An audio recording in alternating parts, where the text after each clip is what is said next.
keep you waiting a couple of minutes. Hello, friends. You're just catching a little side view of me here. Good morning, good morning.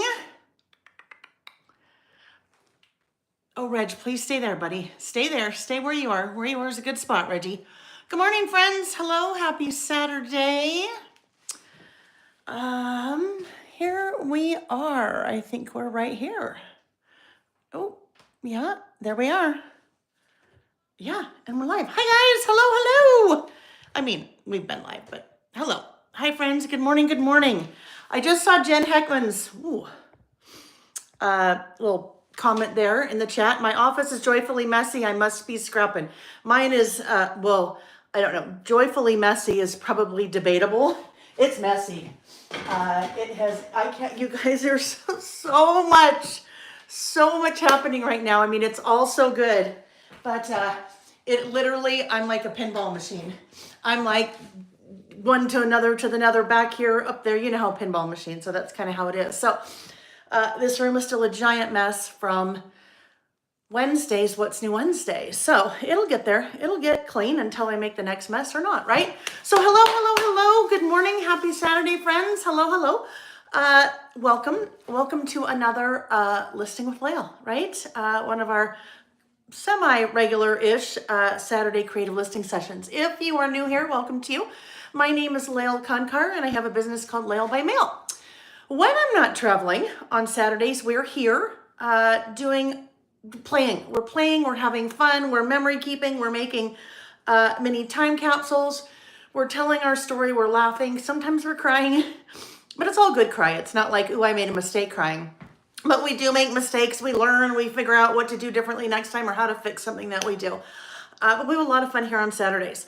I have a website, Lael by Mail. You'll find it linked in the description box of the video down below. So pretty much all, I mean, I'd say probably 95% of the products that I use when we're together on Saturdays, you'll find on my website at laelbymail.com. So you'll find a link to that. There is a specific link. Hold please. Here we go, a little bit better. There is a specific link to, while we're doing that, I might as well clean my glasses too, right? There is a specific link to one of the pages on my website that you will find, actually a couple. One is our list topics for today, so the blog post that has today's list topics. And another one is the What's New page on my website. So what's new, what I'm using, not what's new, the what I'm using page. That will take you directly to a page on my website of all the products that I'm using. So if you're like, oh, what is that? That's a really good place to go. If you're like, oh, I need that, that's a really good place to go. We'll dig in a minute, but I want to just check out the chat. So if you're watching live, there is a live chat that takes place where you can, chat and then I can respond. So that's how we interact. We've been doing this. Oh my goodness, you guys, March 21st will be 5 years. 5 years since we started our very first. So you better believe there's some really exciting things planned for that third weekend in March. Oh, so many fun, exciting things. So I put it in your calendar now. Let's look at, okay. Well, I don't have a calendar to look at right now because that is on my wall, still says January. The closest Saturday around March 21st. Oh, actually, wait, do I have that? I should have that. I think I have the schedule. Oh yes, okay, here we go. Oh, look, the schedule I still have in there is from last year. It's all good. Just mark it. March 22nd. Zen girls, thank you. Robin, yes, it's March 22nd.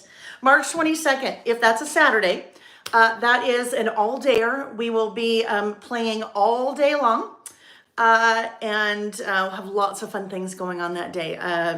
A number of new product releases, a good number. So we'll talk about that as we get going too. Anyhow, so if you are watching live, chat. If you want to pop in and say hello, that's how I'll interact with you. And then if you're watching the replay, just leave a comment because that's how we can interact as well. If you are watching either live or the replay beyond this moment right now, please give the video a thumbs up. That is super helpful. That's the best, I won't say the best. It's one of the easiest ways that you can support any content creator out there like me, whether it's YouTube or Instagram or Reels, Facebook, Pinterest. I don't know what's going to happen with TikTok tomorrow. So anyhow, any social media platform like this that you're interacting with people, thumbs up is a really great way to interact and to show support. And then also tell your friends. Okay, so let's jump in the chat for a minute. Let me see who's here, and then we will get going. Because I have a sweater on, I need the fan. So I was also running around, always. I can be so prepared. I mean, I'm always pretty prepared. But then the last minute, sometimes I get these ideas. I'm like, oh, I want to talk about that. I got to find where that is. And then sometimes that leads to a little bit of running around. So let's get that fan on. It is snowing outside today here in Utah. It's a beautiful snowy day. We have not had a lot of snow, kind of in the valley, the Salt Lake and surrounding area valley. And so woke up this morning to snow. So it's still kind of fun and exciting when it happens, as opposed to, oh my gosh, it's April and with the snow, please go away. So let's check the chat. If you are watching live, if you want to pop in and say hello, tell us where you're from. Good morning, Karen. Colorado. Yeah, exactly. Snow's headed your way, Karen, and the temperatures in this part of the U.S. Well, and also I think East Coast, horrible East Coast, eastern part of the United States, huge cold front, like crazy temperatures. So stay warm, be careful. Hello, Heather. Nice to see you from Gilbert, Arizona. Heather, how are you doing after week one of your transition from working from your last company? I've been thinking about you, so just wondering how that transition's going so far. I hope it's going well. Hello, Shannon. Good morning. Hi, Carrie. Oregon. Tracy from Brighton, Chile, Iowa. Good morning, Carolyn. In Ottawa. Carolyn's been sick, right? That time of year when lots of things are going around. So whatever you do, wash your hands or take emergency or don't leave the house. I don't know. Whatever you do, friends, just do it. Glad you're recuperating. Hello, Ms. L. Hi, Kelly's Creative Dreams. Debbie Henderson, good morning from Southern California. Debbie, how are things? How are things? I've been doing a lot of design work and planning the last couple of days, so I have not watched a lick of TV. I have not watched any of the news, so I'm not quite sure what is happening in LA. I think maybe I had heard somewhere, maybe I saw it on social media that winds are kicking up again. I hope not. And so anyone in Southern California, we talked about that quite a bit last week. I hope that you are safe and doing as well as can be with what's going on. Hello, Elizabeth from West Virginia. Hi, Nita. Nice to see you, Nita, from Florida. Jen Heckman. Did I already say Jen Heckman? Sunny Seattle. Jen, why is your name in my head? Maybe I already saw it and said something, but for some reason your name is in my head. Interesting. It could be, oh my gosh, I knocked at your door yesterday and we had a full-blown chat and I wouldn't remember. Oh, good morning, Jen Hurt from Spokane. Okay, Carla, hello from Carla in Arkansas. She's working and listening, and that's a good point. Some of you play with me, some of you are doing what we're doing, some of you are doing life things, some of you are working on other creative projects. It's just always fun to have you here. Hi, Brenda from Michigan. Carolyn, no, we got Carolyn. Cindy, good morning, Cindy. Cindy also from Southern California. Cindy, how are things going where you are? Good morning, Debbie from Idaho. Sunny but cold in Boise. Good morning, Joy. Okay, Joy. I'm pretty sure it's Joy. Joy, one of the things I think I missed in the chat last week, did you have a horrible fall? Was that you? I think it was. I sent you an email. I hope you got it. Sometimes my emails go into people's spam junk folders, but I went back and I was reading some of the chat and I saw that and I'm like, oh my gosh, because I totally missed it in the chat. I totally missed that whole thing. So if that's not you and you guys remember who that was, if you will help me remember. But Joy, if it's you, I hope you are doing better. That was like, it sounded like it was horrible. Good morning, Gerda Gray. 111 Renee's. 111 Renee's was one of our winners, I think, from last week, right? Yes. Renee won one of the 2025 Year in Review project kits. And so we have one more of those today. Well, kind of. Hello, R. Saps from Calgary. She is going to list today. I love that. focusing on creating on a regular basis this year. That is, I think, may be a familiar theme that you hear a little bit about today, because that is one of the things that I am focusing on, and in a little bit of a different way than you see me do here. Don't worry, this isn't going anywhere, but something that I want to do for me. So I love that, though. I love those of you, because I know there are some of you that have either never been here, or you've been here for a while, but you've never really jumped into all of this that we do, that you've told me that this is the year now you're starting, which I love that for you, because I'm very passionate about this, obviously, because it's 5 years and we're still here. Hello, Kathy from Central California. Denise, good morning, Denise. Terry, good morning from Colorado. Jan D'Amelio from Venice, Florida. Nick was just in Destin last week on business, Jan. Destin, Venice, anywhere near each other? Hello, Michelle. Tracy's Treasures from Canada. Hello, hello. Hi, Tina Speaker from North Dakota. Sarah Foss, hello. You made it. We'll be on for a bit, then it's gardening. So Sarah, you must live in a place. I look out the window, snow. You must live in a spot. I'm sure I know. California. California? Hard to remember where all of you guys live. But you must be in a good spot where you can dig in the dirt, right? Where it's not frozen. That sounds like a fun day. Hi, Cherie. She's getting a pedicure. Oh, that sounds really fun. That sounds exciting. Hi, Mary Peck. Hello, Mary Peck. Mary knows I always love to see her. Hi, Kristen. Sarah Simmons, Bernice Taylor. Mary is working along with us today. I love that. TK is very excited about the new stamps. Yes, very excited. I'll share those briefly at the beginning, but we kind of looked at all those in depth on Wednesday during the What's New Wednesday live that I did. So if you missed that and you would like to see that, you can. Oh, it's here on my YouTube channel. But I will be using a number of the new stamps today, along with the new dies. The new metal dies are so fun. So fun. I should say, and I know she's not here, but happy birthday to Amy, my Amy, Amy Sonneman, who's my right hand, the Robin to my Batman, we say.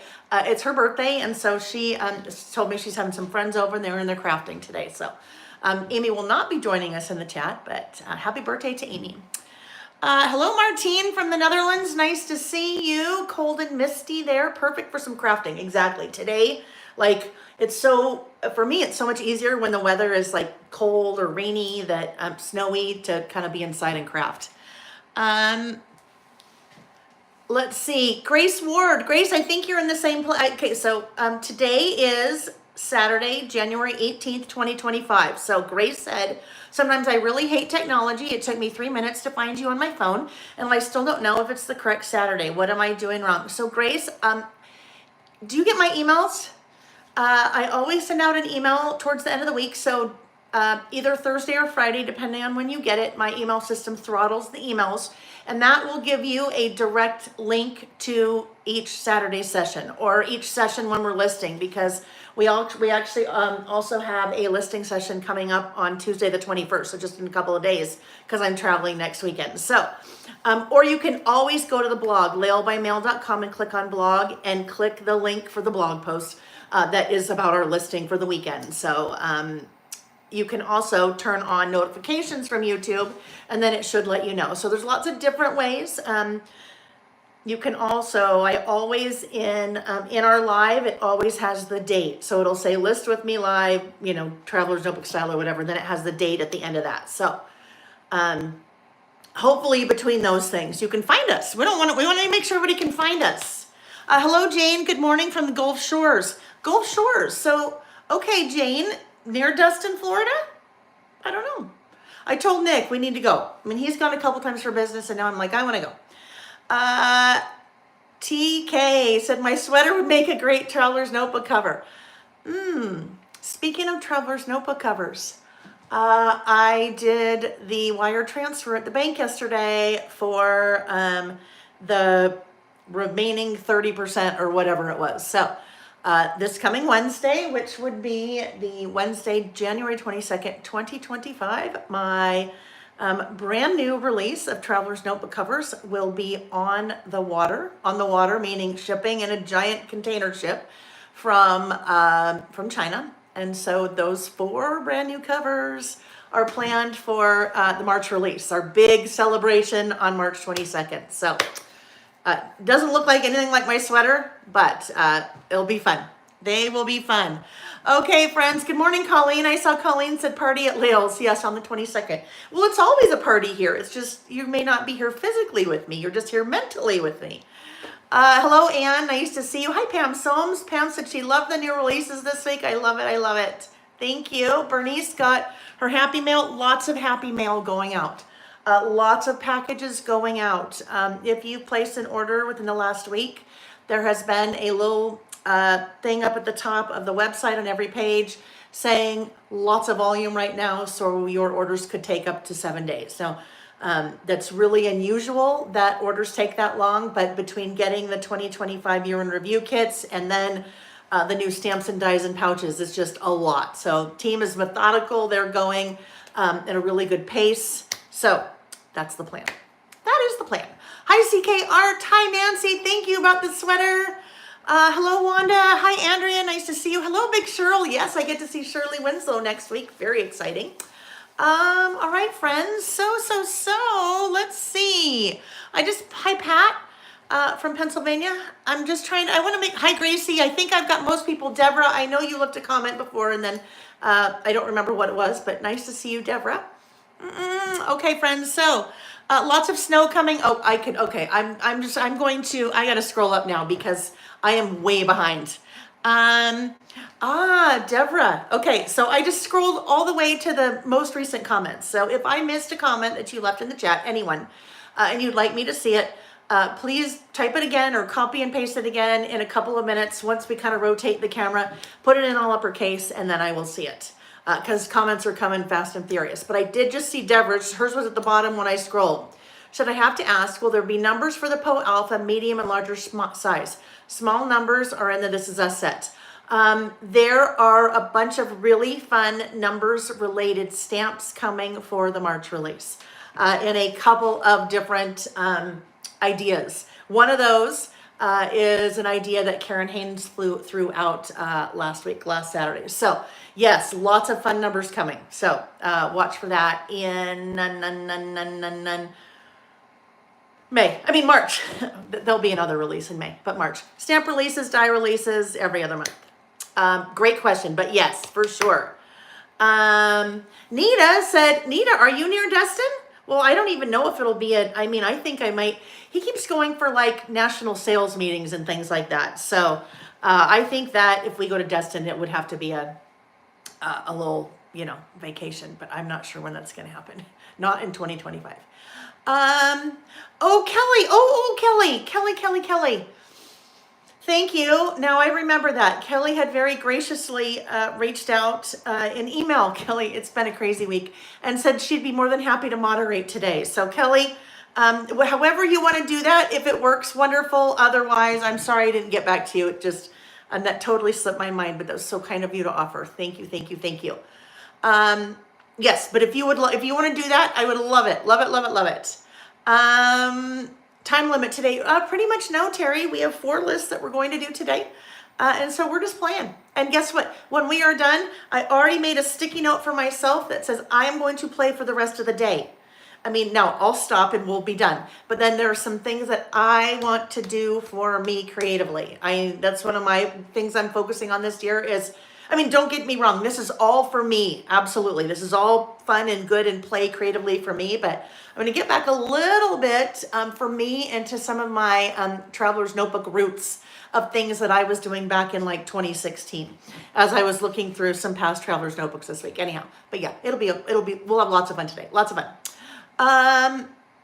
Kelly, you can only link. Oh, okay. All right. Kelly, thank you for the offer. Yeah, I blew that one. If it happens again, I would love to take you up on that. I would love to. Okay. All right, friends. Let's just talk about a few housekeeping items very quickly. And I would wish that I had the paper that has the schedule on it. So we are listing again on Tuesday, January 21st, 2025. So that's just in a couple of days.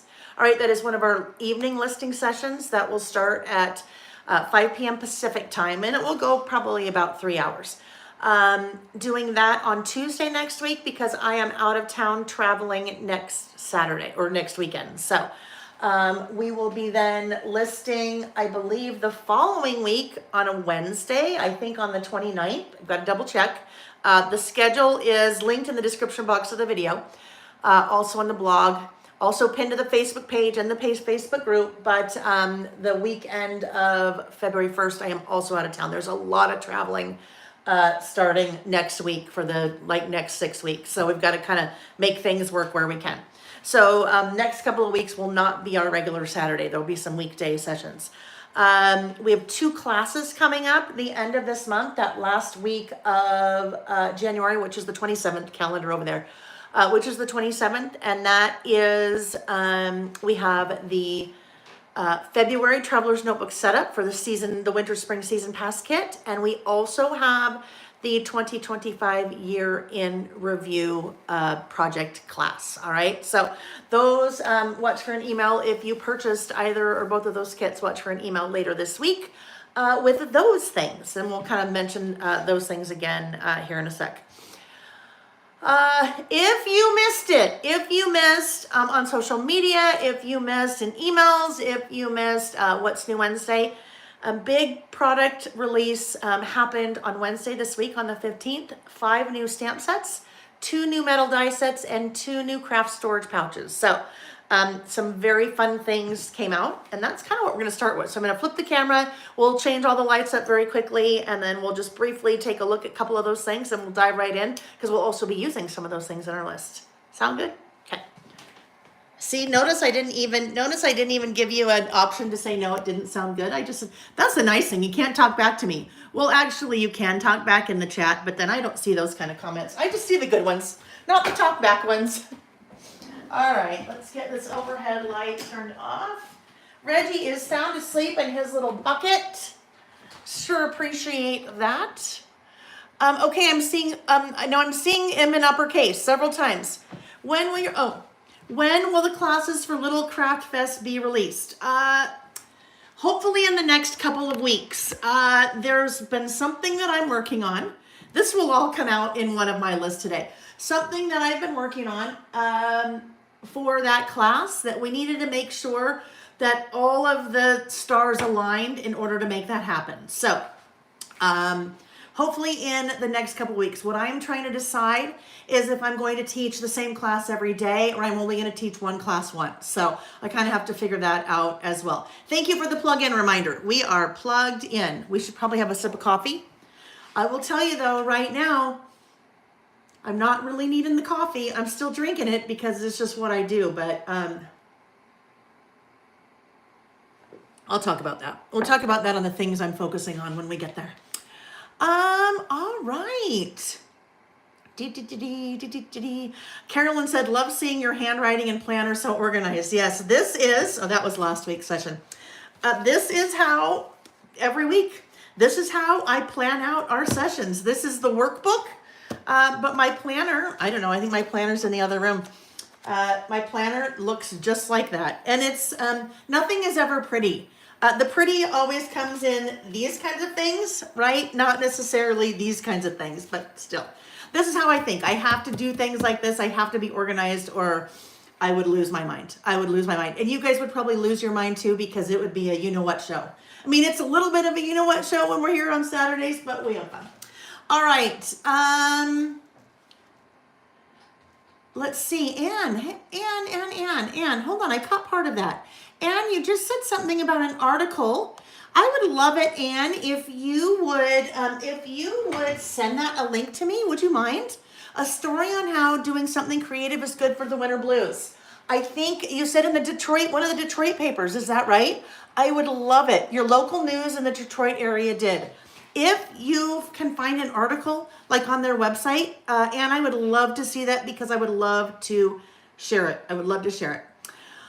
Okay, friends, so as we start out, normally we'd start out by taking a look at our list from last week, which we will do, we will get to, but why don't we start out by looking at just a couple of the, well, not a couple, we're going to take a quick look at all of them. Things that launched earlier this week. So you will find these things in the description box of the video. Or you know what, just go to lailbymail.com and click on what's new. That big blue bar at the top. That's probably the easiest way to do it. So 2 new craft storage pouches. I first released craft storage pouches back in March of 2024. And we did 2 different sizes last year, and then just released another 2 sizes. So these storage pouches, if you are not familiar with them, are pretty amazing. They're wonderful quality, super thick. The plastic is super, super thick, the material.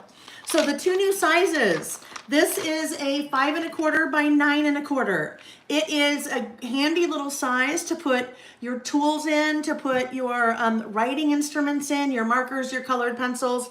This would be great to go in a person's backpack. What I have put in this one is all of my little acrylic stamping blocks. So all those little acrylic stamping blocks are all there, and they just fit very nicely in that little storage pouch. So that was the first one, 5 1/4 by 9 1/4. The second one is this big daddy right here.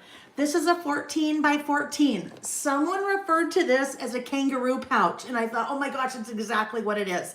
It has a double zipper, and I need to go back to the description on the website on this and basically say kind of like a kangaroo pouch, because 14 by 14, here is your first zipper that is the full pocket, right? Oh, there's my planner.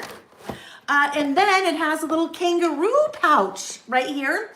Kangaroo pouch is a separate pocket that sits in the front.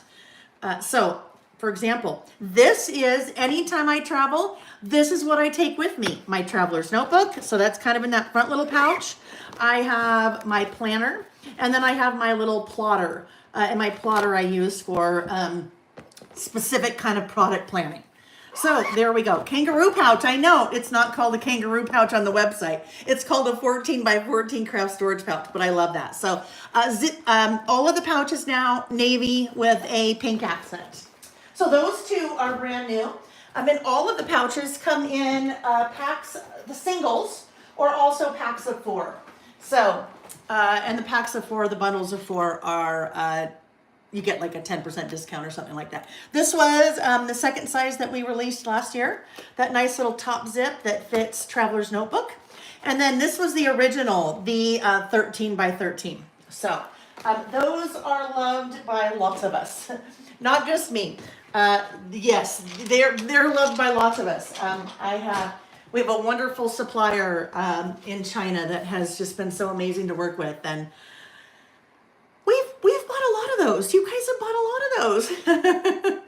All right. Yeah, they're super useful. Super useful. And besides beyond crafting, you can use them for lots of different things. Fabric. Amy's daughter, one of Amy's daughters, is a big quilter, and she uses some for fabric and separating like her fat quarters and her fabric pieces and things like that. All right, so those were the 2 storage pouches that were brand new release. Then we have the 5 stamps. Carol, exactly. Carol said 14-inch should fit the 49 and market accessories that are a little too long for the 13. 100%. In fact, did I put mine in there this time? I don't think so.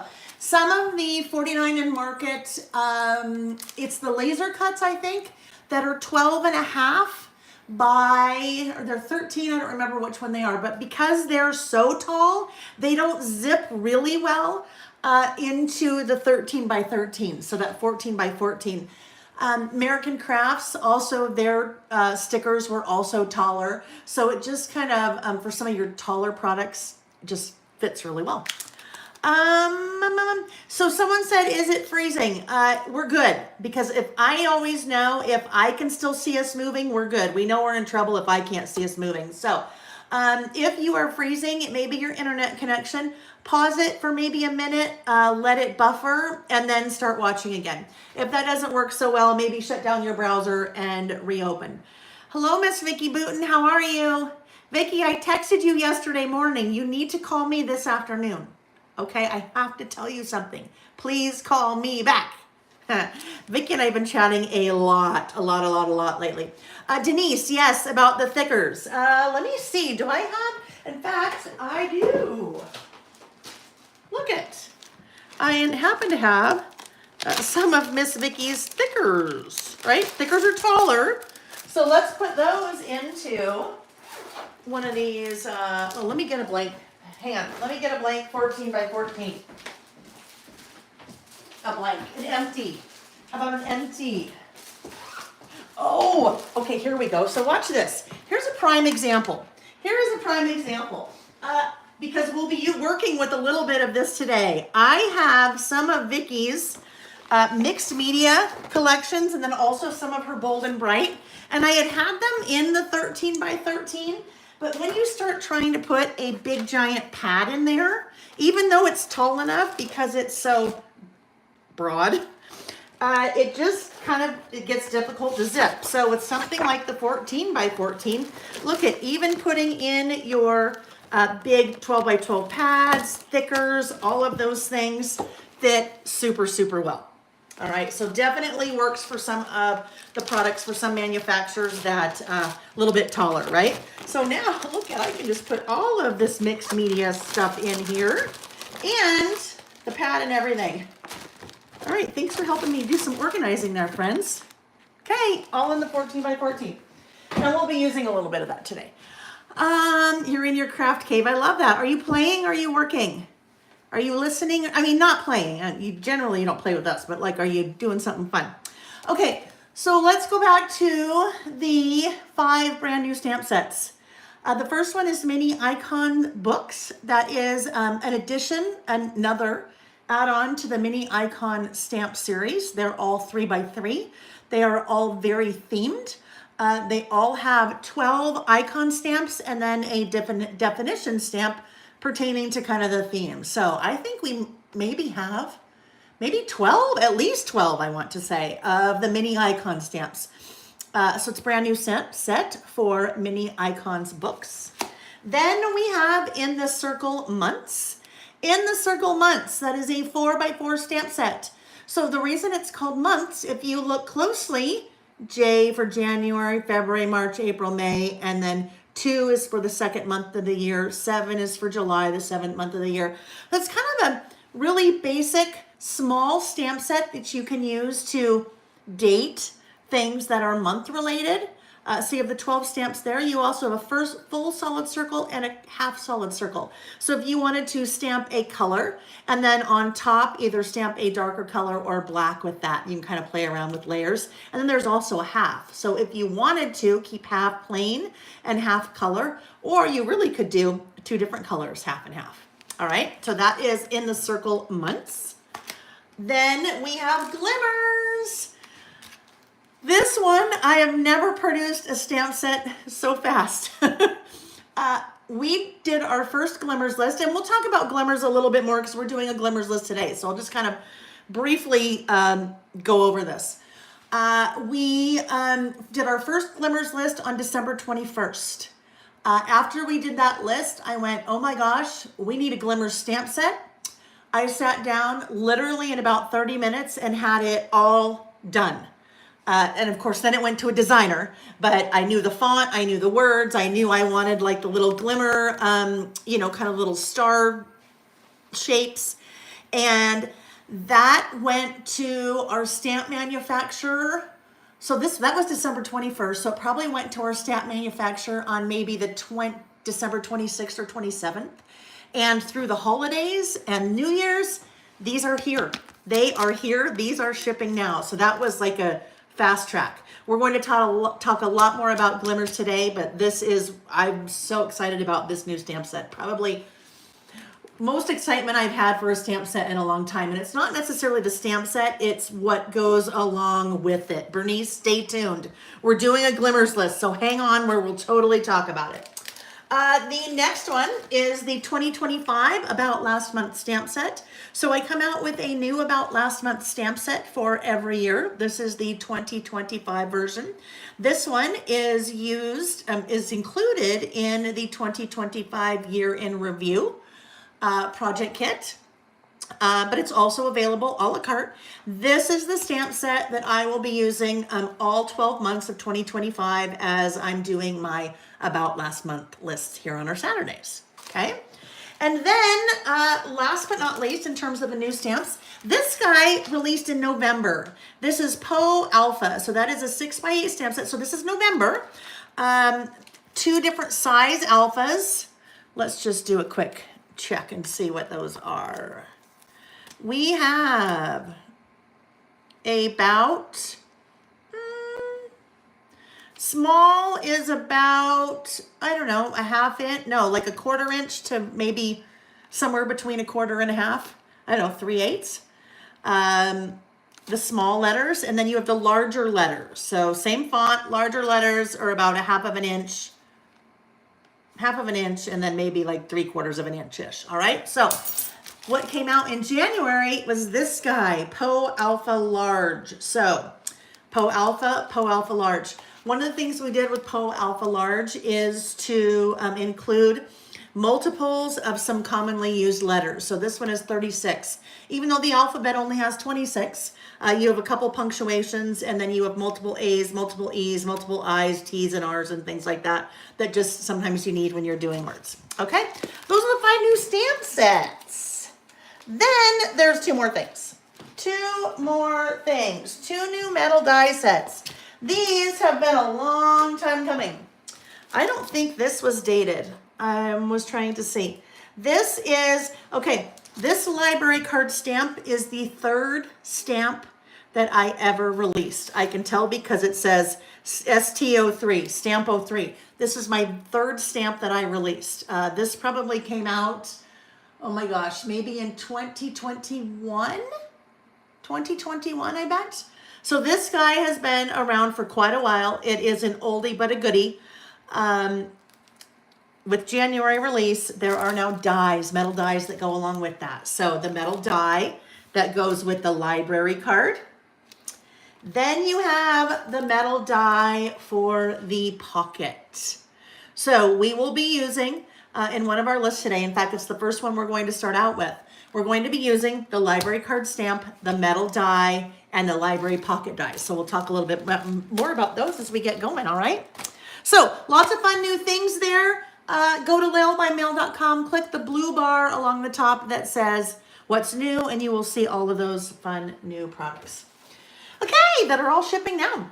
All right, let's take a look at the lists that we did last week. We did, I've got to look at my list so I remember.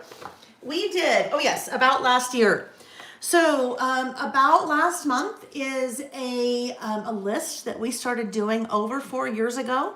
And it's been a way that I have every single month since we started. So about 4.5 years, I have documented my months this way, where I'm adding photos and I'm adding just kind of a run-on list, and then my month is done.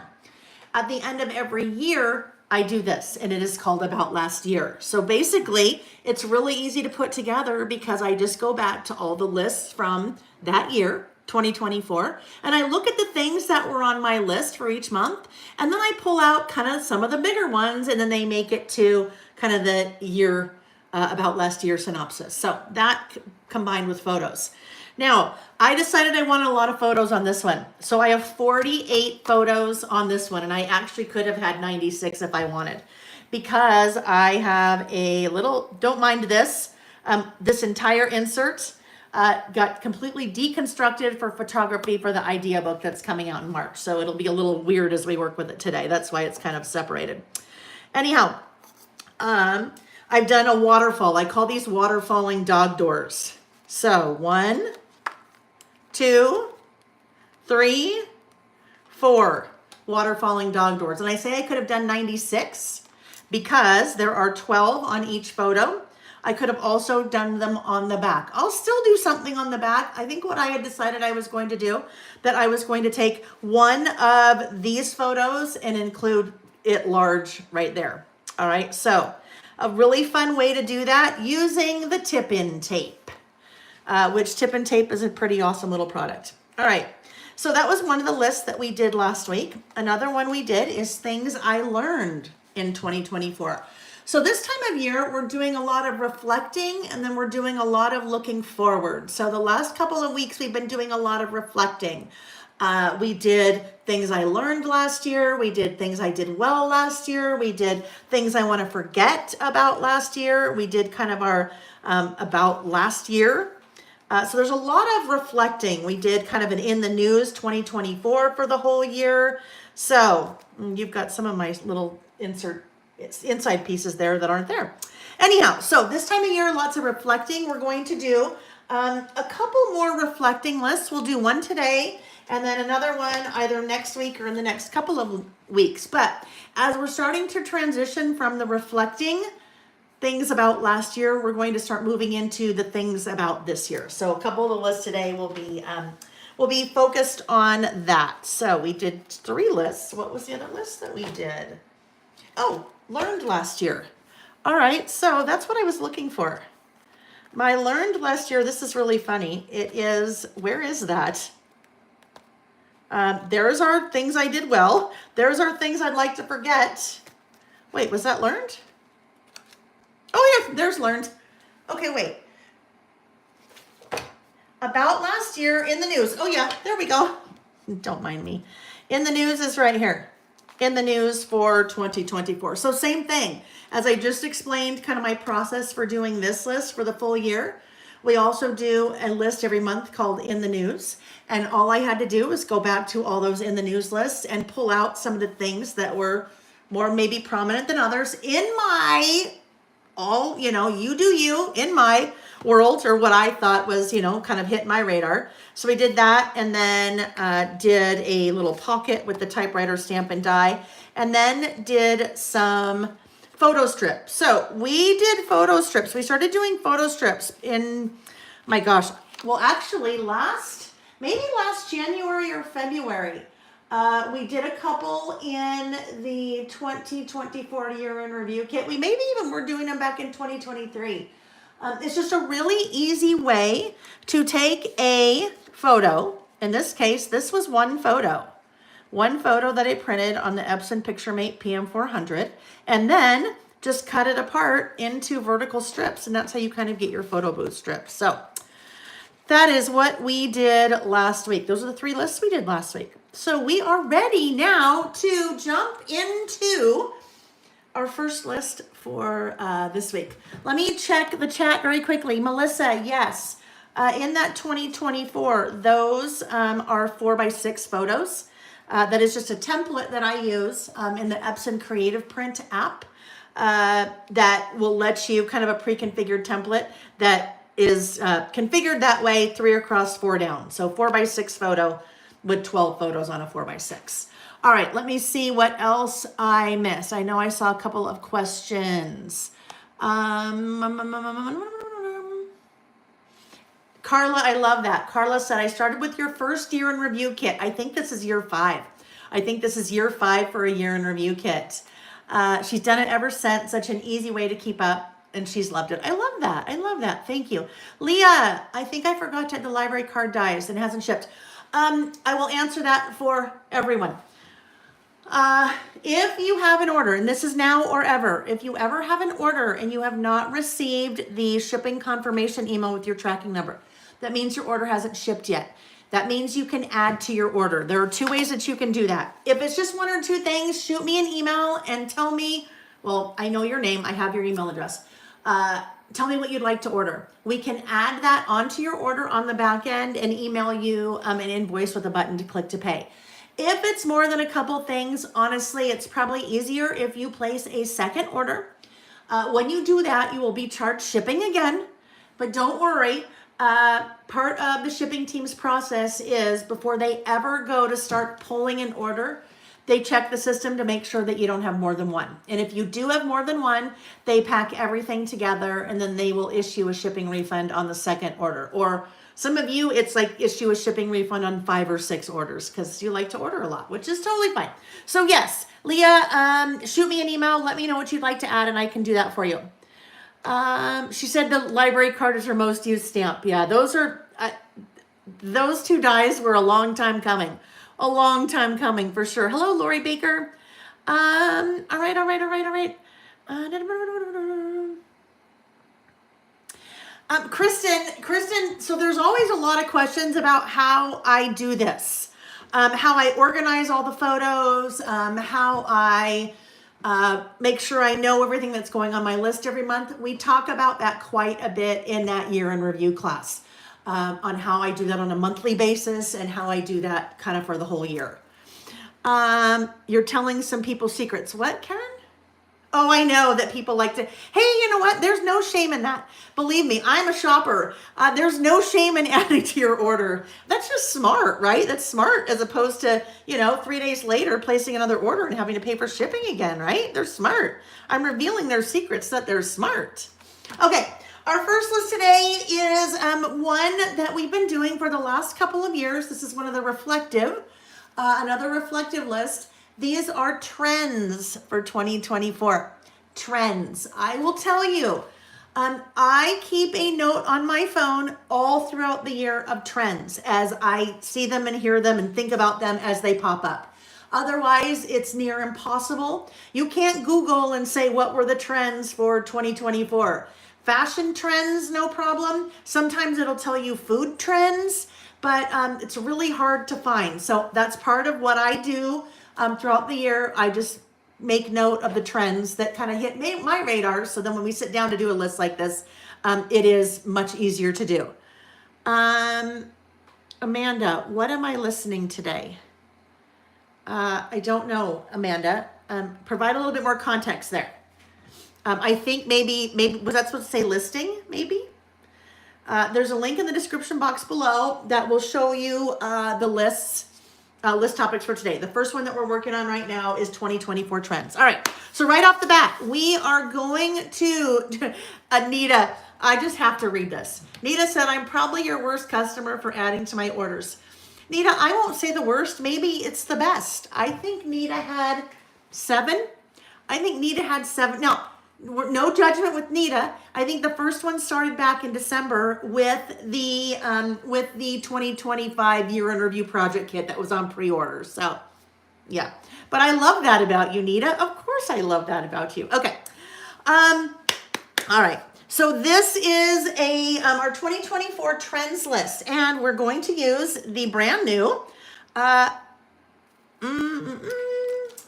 dies for the Library Pocket. So I've pulled out both the Library Pocket die and the Library Card die. And I am also going to pull out the Library Card stamp. Kristen, I love that. I will make sure to share that. Kristen said, yes, your team is awesome because it happened to me. I placed an order and they emailed me and asked if it wanted to be shipped with my 2025 documented kit. Yes, they're really good. Denise and Lily are amazing. I couldn't do without Denise and Lily. I couldn't do without Amy. We'll talk about some new people we can't do without either. Tracy, what do you use for magnets in your die storage pockets? Tracy, I believe they are linked in the description box of the video down below, below the what I'm using. These are 5x7 magnet sheets that I buy off of Amazon and then trim them down. And then they just go in my stamp storage sleeves. All right. Okay. So we are starting out with products from, now I've moved everything around. I've moved all my products around because I put one in a new pouch, right? Oh, here it is.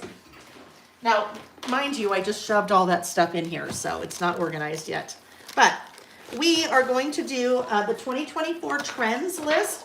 Oh, goodness. Using some paper from Vicky's Mixed Media Collection. This was an awesome one. I think there's just a couple of these 12x12 pads left that I have. But it is kind of a mashup of maybe 3 or 4 of Vicky's different collections. So I thought this will be great because there'll be a lot of kind of patterns to choose from because I need to. And then I'm also using some things from Bright and Bold.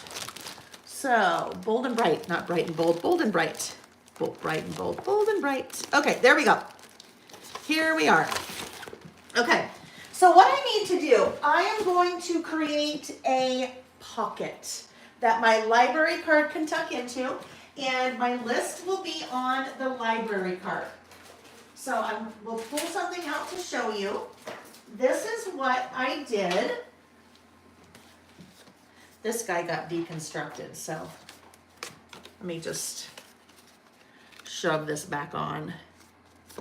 All right, so on Wednesday, when I was showing the new dies, I showed this cute little pocket that I had made. So that pocket I made using the library card stamp, the library card die, and then the library pocket die. And then the product I used there was from the 49 & Market Toddler Time collection, which we'll also be using a little bit later today.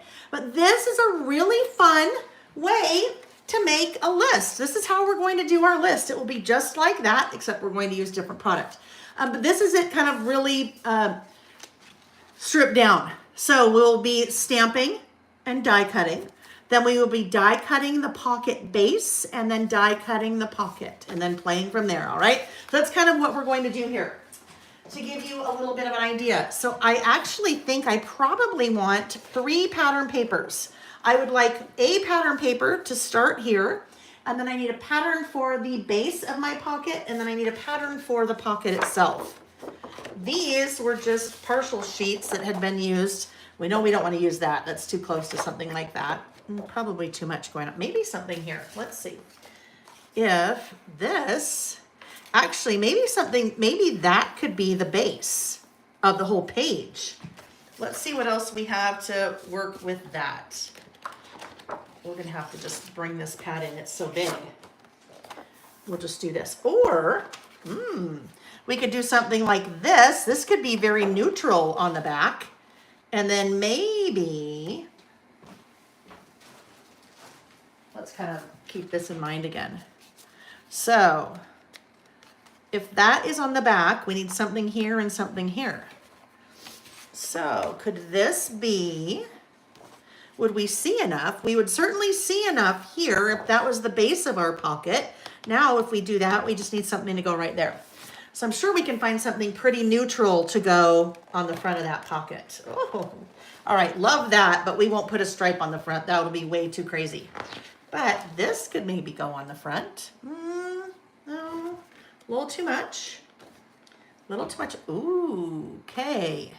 That is just a super basic, right? That super basic solid would work. And then we could put something on top of that. I like those 3 together. That's what we're going to do.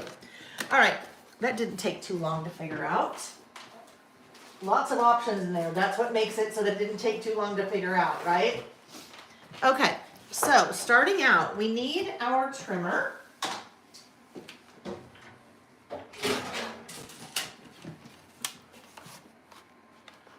All right. We need our trimmer. Oopsie. And I need this piece to be 8 inches tall by 4 3/4 wide. The reason I do that, that's pretty much what I do anytime I'm putting a base down. So 8 inches tall, let's go this way. Oh no, let's not go that way. 8 inches tall, right there, by 4 3/4 wide. I think I'm going to have it come from this corner because I think we'll see, I like those little splatters of ink. That will get lost a little bit. So 4 3/4 wide. So the reason that I do those particular dimensions, all of my lists I do in a traveler's notebook.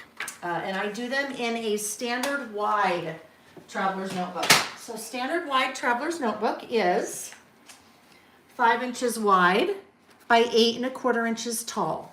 So that when this is the base of my list, if I'm putting a piece of pattern paper down, that will give me a little bit of a white border all the way around. Now in this case, I'm working with a 12 by 12 pad because that did not come in a 6 by 8 pad, but normally you'll see me work with 6 by 8 papers because 6 by 8 papers tend to work very well in that smaller size. Okay, so I'm going to work on this list. I'll call it off the page. It is, eventually we'll adhere it here, But since we're kind of towards the end of the insert, it makes it a lot easier to work on it off the page. That is going to be a left-facing page. So I like to round the outside corners. I like to round the outside corners. Whoopsie, that's a half. We'll get a different one. So this is funny. This will also come out in a little bit of a glimmer when we talk about glimmers, but someone had, in a very indirect way, asked me why I repeat myself often, where I'll say, now I'm going to round my corners, and then I'll say, now I'm going to round my corners. And I'd never really noticed that I did that, but then it got me thinking. I think the reason I do that is twofold. Number one, sometimes I'm filling in space. Like I had to turn and get my little corner rounder so it fills the space. So I repeat it twice and it all just happens. I didn't even realize I was doing it. But the other one is sometimes my brain needs a chance to catch up with my mouth. So if I'm repeating myself twice, it's because my brain is figuring out what it's going to say next. So it's just something that someone pointed out, and I was like, wow, I'd never really realized I do that. But then I thought about it, and that's why. So if you hear me do that, just know that's why. Tabitha, right? Tabitha said I do the same thing when I lose my train of thought. And I will tell you, I mean, I can pretty much talk off the top of my head about anything.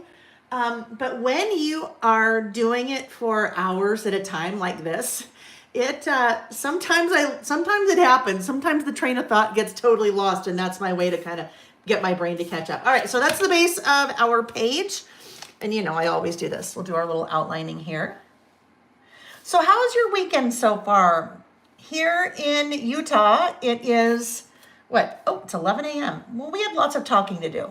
We had lots of talking to do, and we had lots of show and tells. So it is 11 a.m. It is a nice snowy, looking at some grayish blue clouds and grayish blue skies. I am, for the most part today, going to be in this room. We'll be together for a number of hours, and then I will clean it and turn on the music really loud and clean it.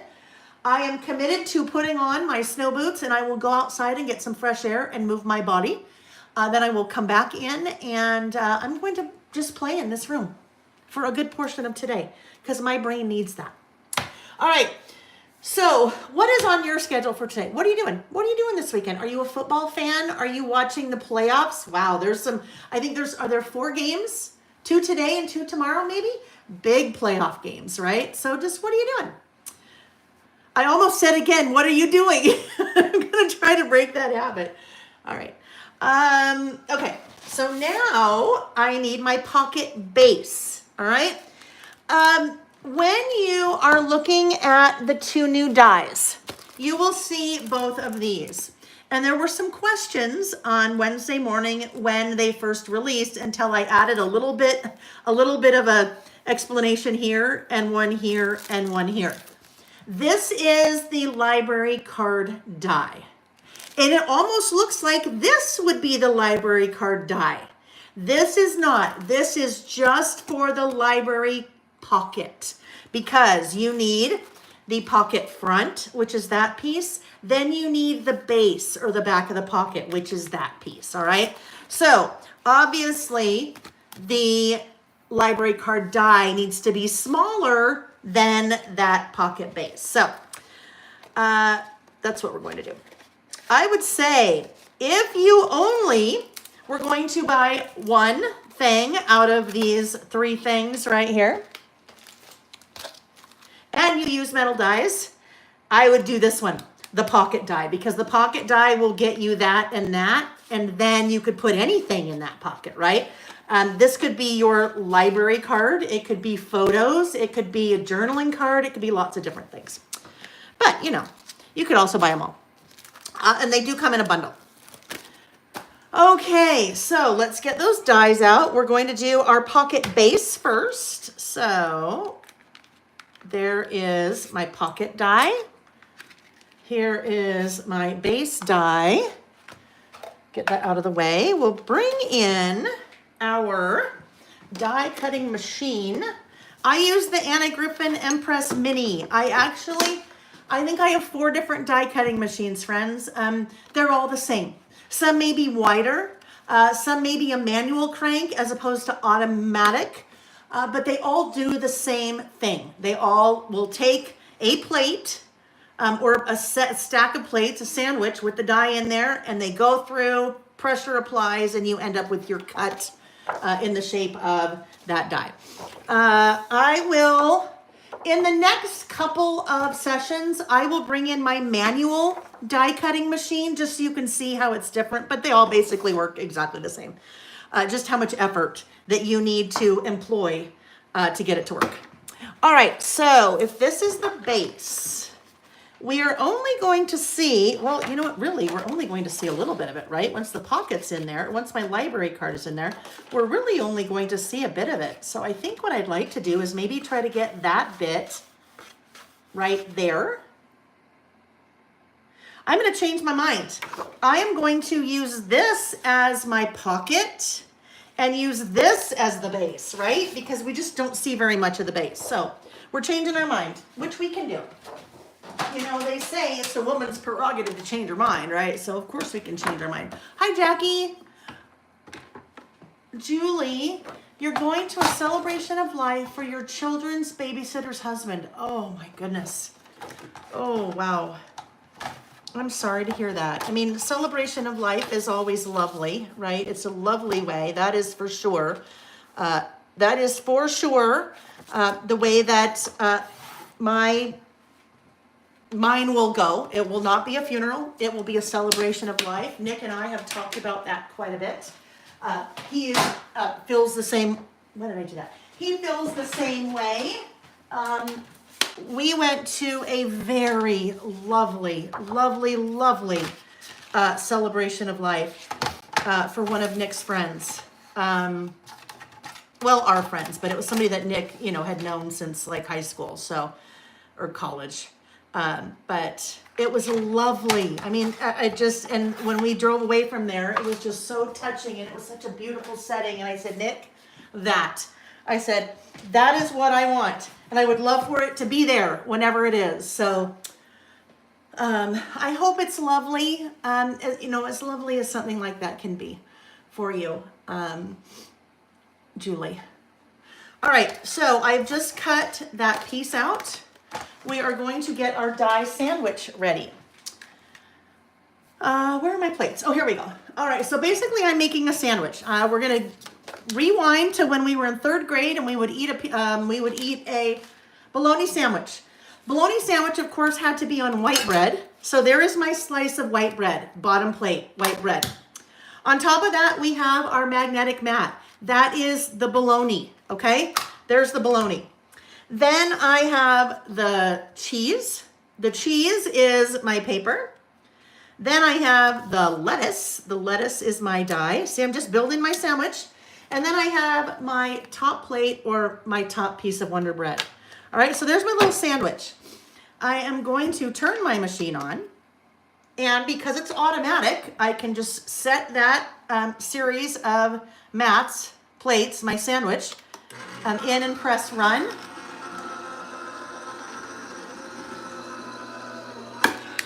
You just heard that go, made that noise because that is as kind of the pressure was going through. And once it got past the die, then there was less mass. So you heard it kind of click.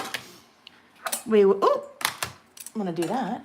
Pop that guy off. And there is my, oh, you know what I just did? Was that the light? No, okay, that's the back, not the library card. All right, so that's the back. Now, that's the back of my pocket. Now, let's get out this guy. That is the pocket, and we decided we wanted to do, let's see, the pocket this way. So I don't think I want that to quite be centered. As I look at that pattern, I think I want it to be maybe a little bit off center. So I like that for the sake of use here, or not use, for the sake of brevity, I will just use my scissors to cut that. All right, so that will work that way. Same thing, we're making our sandwich. There is our slice of Kraft Singles cheese in our sandwich. There's a lettuce, our die. We will do that again and run that through.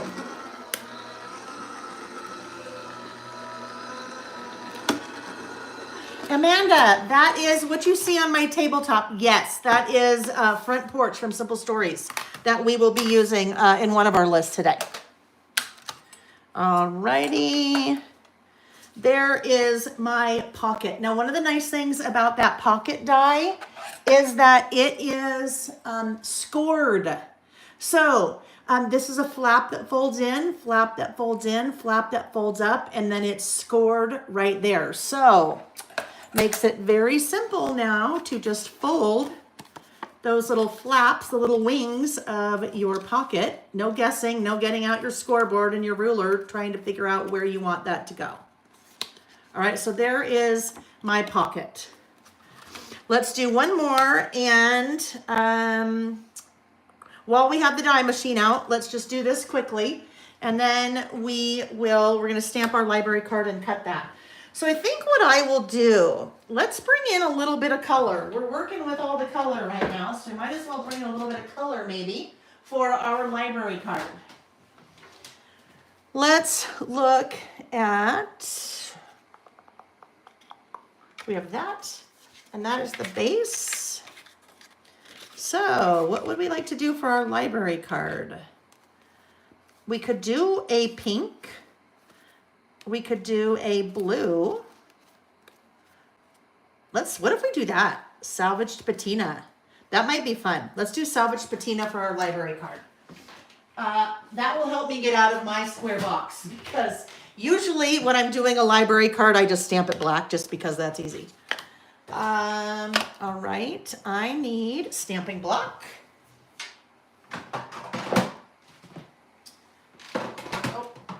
This is funny. It's on the floor. It's on the floor, but it's already set up from Saturday or from Wednesday. That did just remind me. I need to very quickly go wet my stamp chamois. So let me just put this right here. I will go wet my stamp chamois. It will take me just a second while I do that, because I need that to clean my stamps.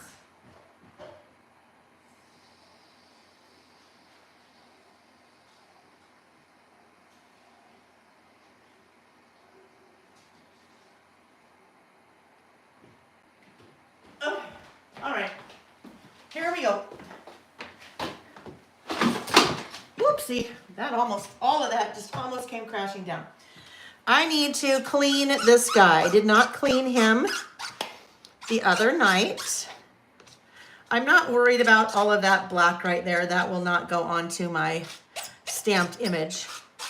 But I do want to clean off all of this because there will be some residual black there, because I didn't clean it. Oh, I can move that. All right, and then I need to dry that. Super important.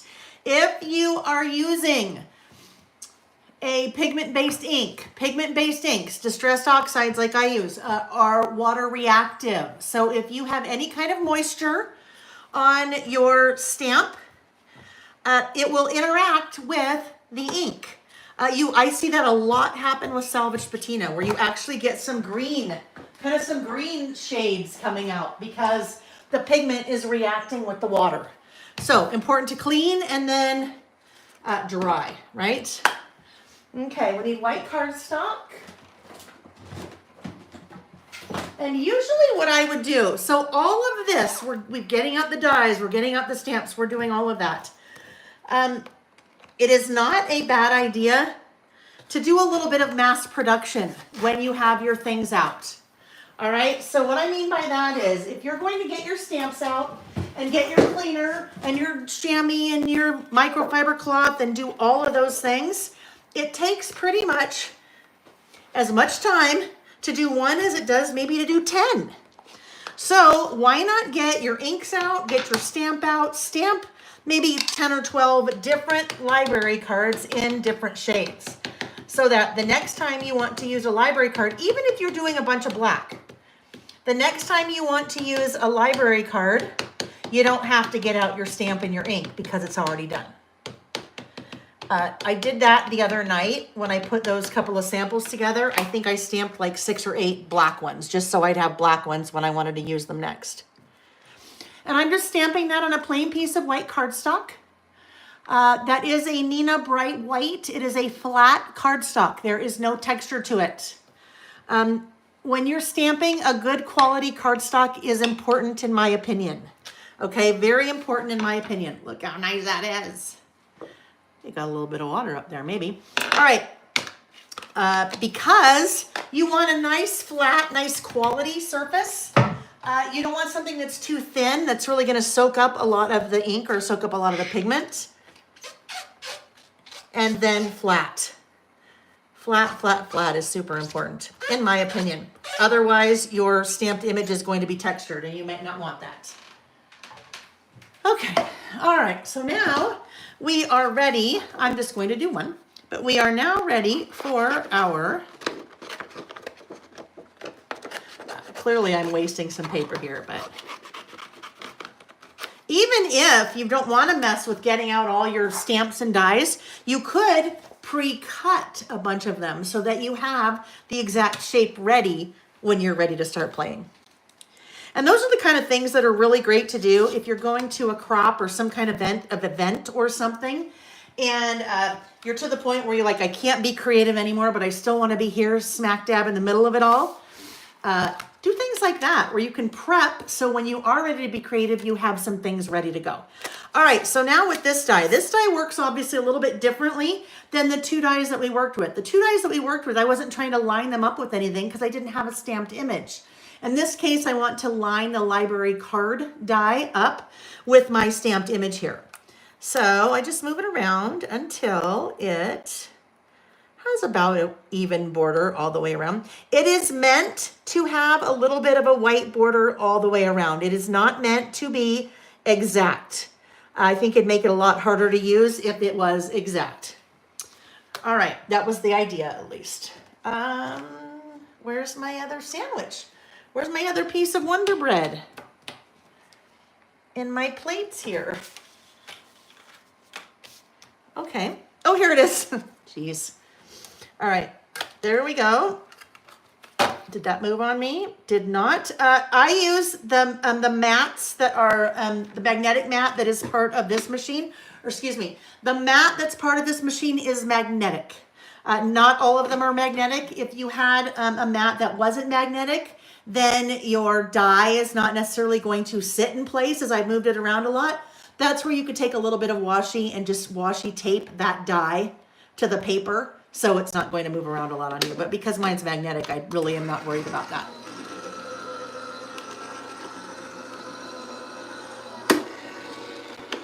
All right, there is my library card.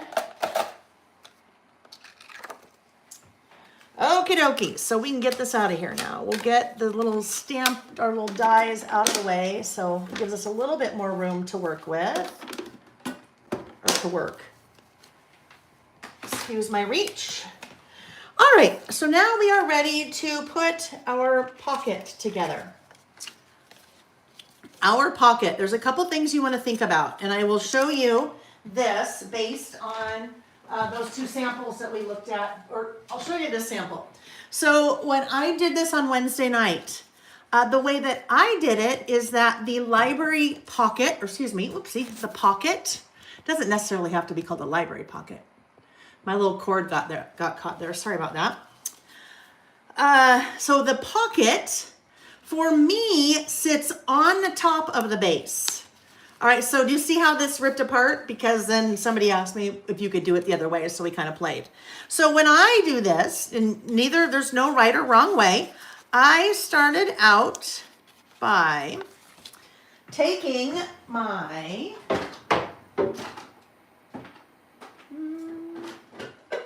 score tape, and I put my score tape along these little flaps or along the wings. All right, I am not adhering here.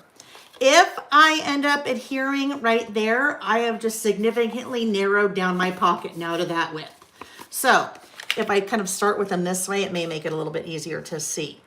I am putting that double-sided tape on those wings.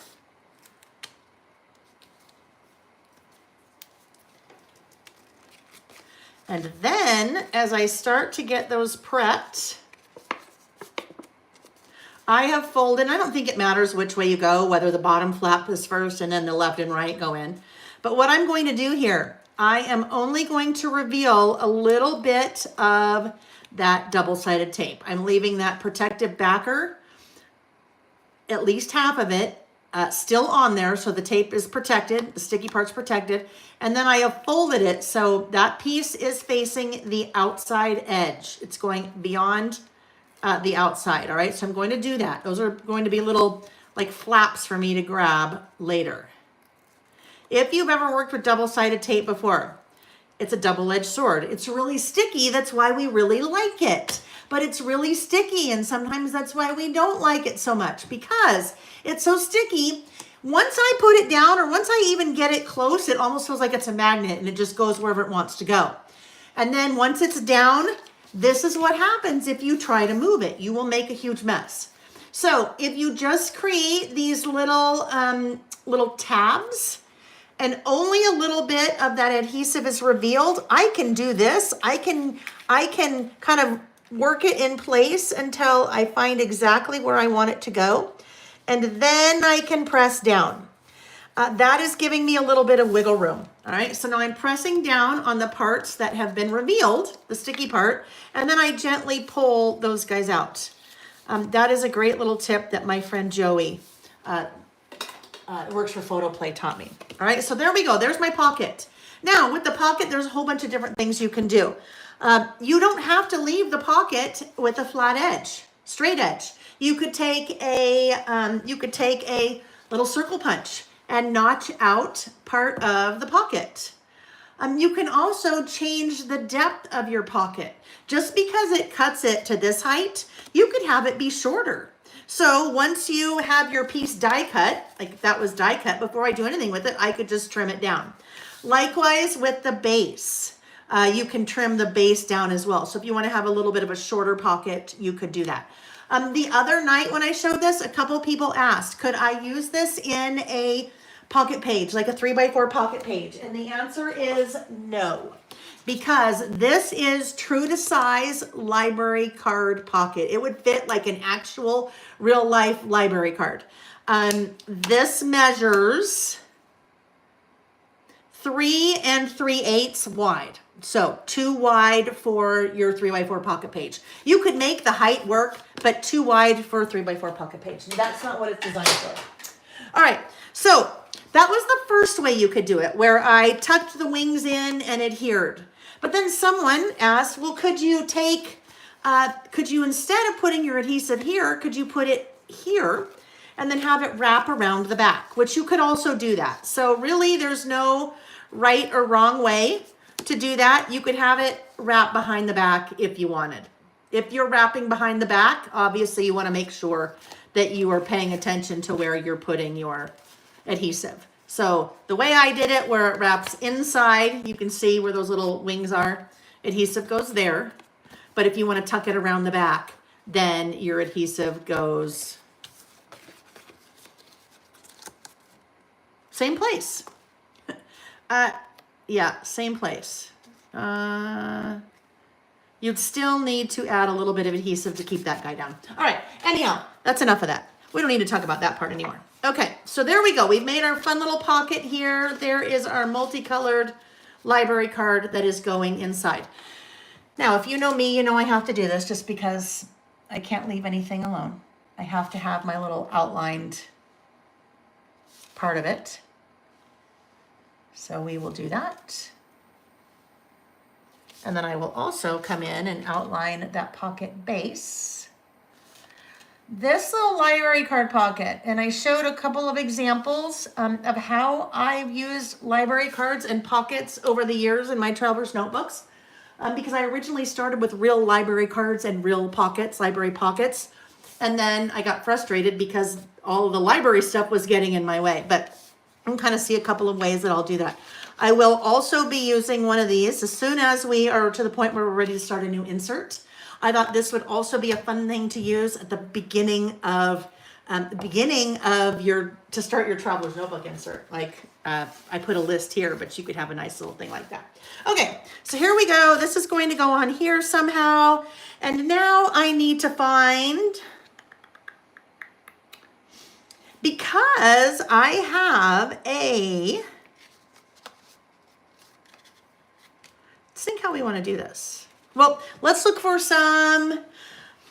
I'm going to end up stamping trends here, and I'll stamp a really small little 2024, and then I'll write my list here. But now we need to talk about, we got to get a little decorating on here. So let's grab some things from Bold and Bright.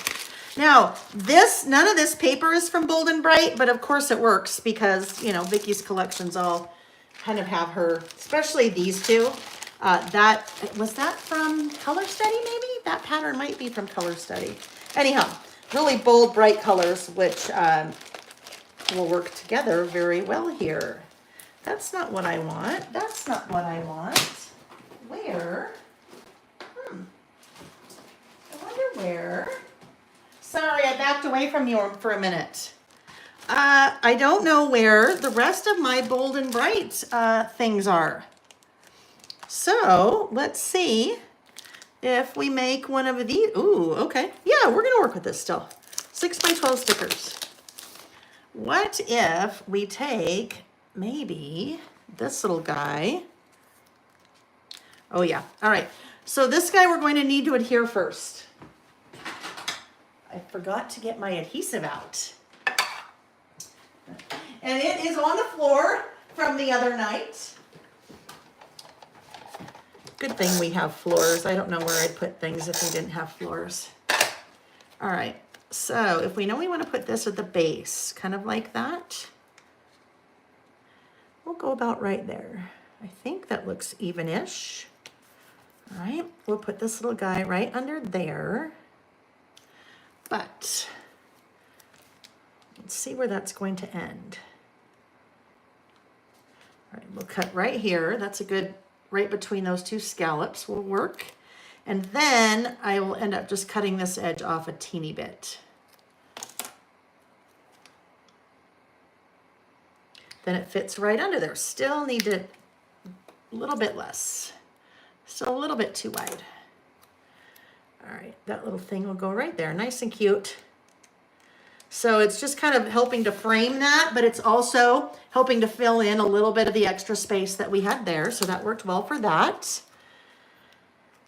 All right, now we need something to decorate our little pocket with. So we had, I don't like this guy. Life captured. What if we do that and it's offset? Now life captured, that still totally works. It's 2025 trends, so that's more decorative. I don't really care if it works with it super well or not. Let's bring in, another color. What if we did this with this little guy here, and then maybe this guy offset a little bit like that. Pop this down just a tad. And this guy right there. We'll just kind of lay this down a bit. I may need to pick it back up again, so I might need to move things around just a little bit. So I have two things so far. And when you're layering, they say you should be doing it in groups of threes. Or not groups of threes, odds versus evens. So I need to add a little something else there.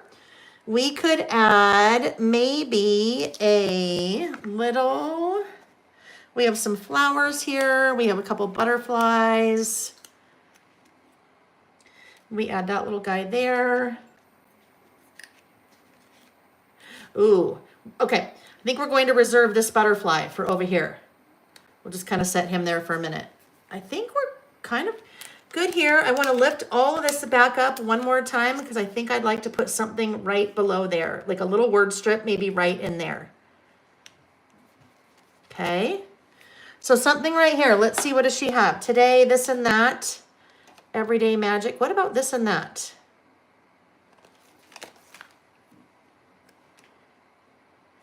All right, now, maybe we'll put this up here instead. I like having something there, but I don't like having life captured in this and that. I don't like those two, one on top of each other. Let's see. Do I ever corner around the pocket and the backing? Well, that's a great question, Jackie, because this is only the second time I've used this brand new Stamp and Die. So, totally could, right? So what Jackie's asking, I think, is if you want to corner around those pieces. You certainly could, or those pieces, the upper corners. And you could also corner around that as well. That I would play with first. Maybe with this piece of scratch paper just to make sure. I mean, it should work. Well, let's play around with the piece of scratch paper really quick and see if it works, because we have a whole pocket already made. Let's see what I did with that. Okay, here. So let's just learn together. Let's see what it looks like together. Then that way I try for you and then you know if you like it or not. Okay, so going back to this little sample that I made the other night. 1, 2, cute, right? Now this one, I need to pull in my other corner rounder because it is trying to chomp through a couple of different layers. It's a little thick, so I'm going to bring in this guy, the Mac Daddy corner chomper.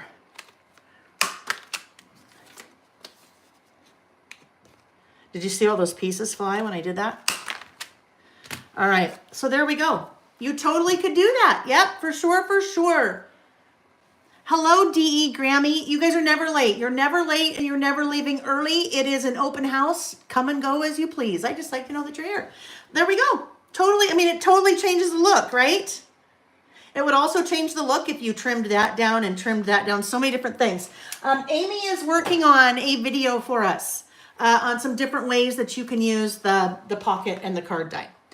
All right, so this, we think we would like to use that. I think we're off to a good start in our decorating. So what stamps was I going to use for that? I was going to use Po Alpha. Let's see, Po Alpha we had up, not the big Po Alpha. We need small Po Alpha, not small, it's just called Po Alpha. So Trends. All right, let's pull this out. Carrie likes the look of the rounded corner. Oh, I know. I think it's fun, right? It just gives it a totally different look. And then, okay, so then here would be the next question. I know someone would say, well, Lael, what would it look like if you rounded the card? I don't know that I would round the card, and this is why. Excuse my reach again. Here is a card that I stamped the other day. This is just one of those things that you just need to think it through before you do it, or just stamp another one if you don't like it. Those have square corners, right? Those are 90-degree corners, 90-degree angle. So then if I trim that, I don't think you're going to like the way that that looks, right? Going in. However, you could have just a plain piece of cardstock or pattern paper, whatever, that could then go in like that if you wanted. Just a different look. But that one probably don't want to do just because it looks kind of odd with the square and then the round. Well, I don't know. You do you. I should not say you might not want to do that. I say, hey, you do you. If you like the round and the square together, then you should do it because you are the artiste of your work. Okay. You know, artiste, artist. All right. I need my little stamping blocks. And I put them in that little pouch that I was showing you. And what did I do with the little pouch? There they are. Okay, so in my new little 9 1/4 by 5 1/4 pouch, I need my little cylinders. Okay, so when I am stamping a word, and this is just me, you do you, I prefer to stamp each letter individually because that way I can control how close the letters are together. I don't like a lot of space between my letters. Where did the this and that sticker go? It's right up here, Dina. I didn't know where I wanted to use it, so I just put it right up there for safekeeping. I haven't used it yet. All right, so I think it's okay. I think I will pull in, I think I'm okay pulling in the black because we have black here, black here. I think I'm okay with the title being black. So that's going to be the plan. Let's grab this guy, which is now back in stock again, finally. Oh my gosh, it took forever. Those were back ordered with the manufacturer for quite a while. So that is the only black ink that I use. Okay, so now I need to make a line. Since I am not stamping them all together, I need to make a line, which I think would probably want to be about right there. No, more like there. Ooh, what's going on with my lead? There we go. Let's erase these or I'll get confused. Which line was it? So we like it about right there, which would put that about right there. Okay, and now I'll use my ruler, and my ruler will be my imaginary line that I will line my stamps up on. All right, see my little imaginary line, and then I will erase that probably tomorrow. And it's just because I don't want to erase it right away and then I will forget. You don't want to erase it right away. That is a pigment ink, so it will take a second to dry. And if you go right in with your eraser, then you are going to smudge the ink, and you probably don't want that. Oop. Hold, please. Good idea to have wipes or a wet paper towel, damp paper towel with you for when you accidentally get black ink on your fingers, on your fingernails. You don't want to transfer any of that to your project, right? So I just dipped my fingernail right in that. We are going to test it first. Always test first. Make sure you like the color, it's black. Make sure you don't have any lint or hair in the stamp. So it's going to prevent part of the stamp from adhering in a certain area. Oh yeah, we don't want to do any of that right here. We want to do it like this. Now, I need to make sure before I do that that I have left myself plenty of room. Let's do this. We'll grab the other ones out. And at this point you may say, well, Lael, you know you have plenty of room if you line them all up and just stamp once. T-R-E-N-D-S. And I say, I know, but I don't like that look. And then you say, okay, I'm going to go get a drink while you do this. And I say, okay. All right, so we'll just kind of line them up so we see how much room we need. I know that's upside down. It doesn't matter. Well, we'll fix it.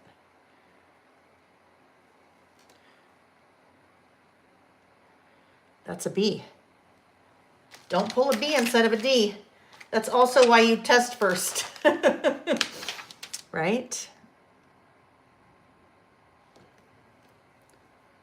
And I'll be able to get them a little bit closer to that.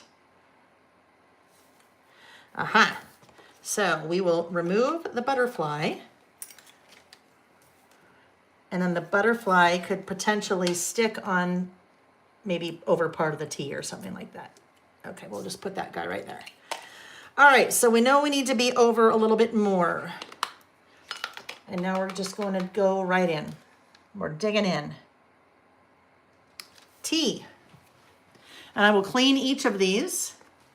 Oh, thank you. Jen said, just transferred blue ink to a cover page. I know, right? Hate it when we do that, right? But then it's art, so work with it. Oh, goodness. Reggie, go on. Go on, Reg. Come on. Reggie, if you walk in... cameo appearance from Reggie. Reggie, please go get in your bucket. Go get in your bucket. He's like, I can't get there, Mom. There's too much stuff on your table. Go get in your bucket. Come on. Go get in your bucket. Reggie, go. Go. Go get in your bucket. In a little bit, I'm going to be like, what happened to my stamp? And it's going to be on the bottom of Reggie's foot. Reg, please. Please. He likes to be in here when I'm in here. Get in your bucket, Reg. Oh, I know. I'm so sorry, buddy. Okay, friends, hang on. Sorry. Let me just, like, my desk is so full you can't even get to it. Here, come here. Reg, right here. Look. Right here, buddy. Come here. Right here in your bucket. Come on. Get in your bucket, please. Come on. Sometimes it's like having a 2-year-old.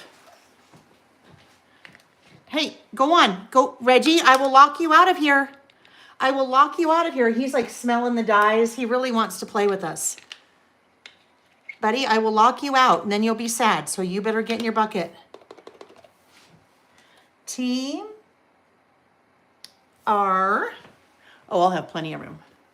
Come on, Reg. Now he's sniffing the plates from the dye machine. Trends. Oh, he does. I'm his person, that's for sure. I am his person. Sam would disagree, and I'd say, nope.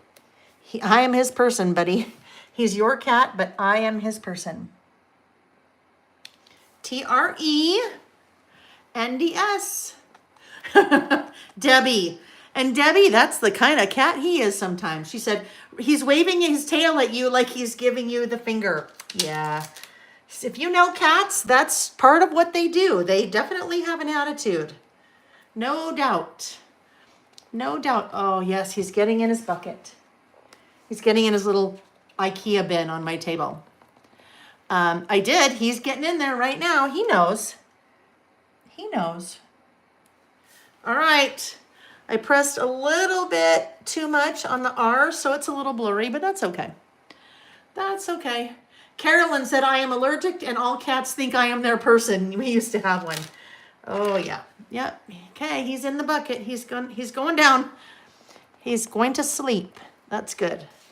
And so I just, over here off to the side, I am just stamping each letter it's always a good idea to be safe.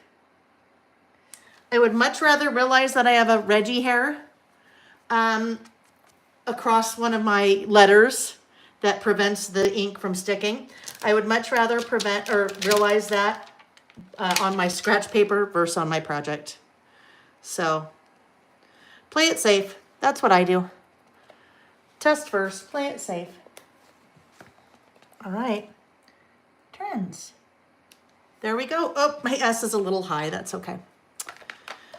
That's how you know it's hand stamped, right? That's how you know it's hand stamped. Okay. Now we'll bring back in our cute little butterfly. It will just go right there. Oh, that S. It's fine though. That S is going to bother me until the end of time, but I just won't look closely. I'll just put a little period there so maybe it's not so obvious that it's floating up in the air. All right, my trends. Now I need a 2024 because these are trends from 2024. So I will pull out a stamp set. My back is to you just momentarily while I'm going through my drawer here. Let me see. I think we're going to go way back in time. Where do I have that? I know I have a 2024 stamped out somewhere. So where would that be? All right, just give me a minute while I'm looking. My brain is trying to remember. There's a lot of stamps. I think we're into the hundreds so far, you guys, in terms of how many mail by mail stamps. So there are a lot.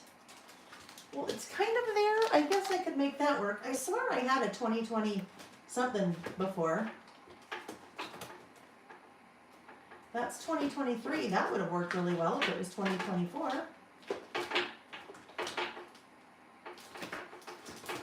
I'm still here, just still looking.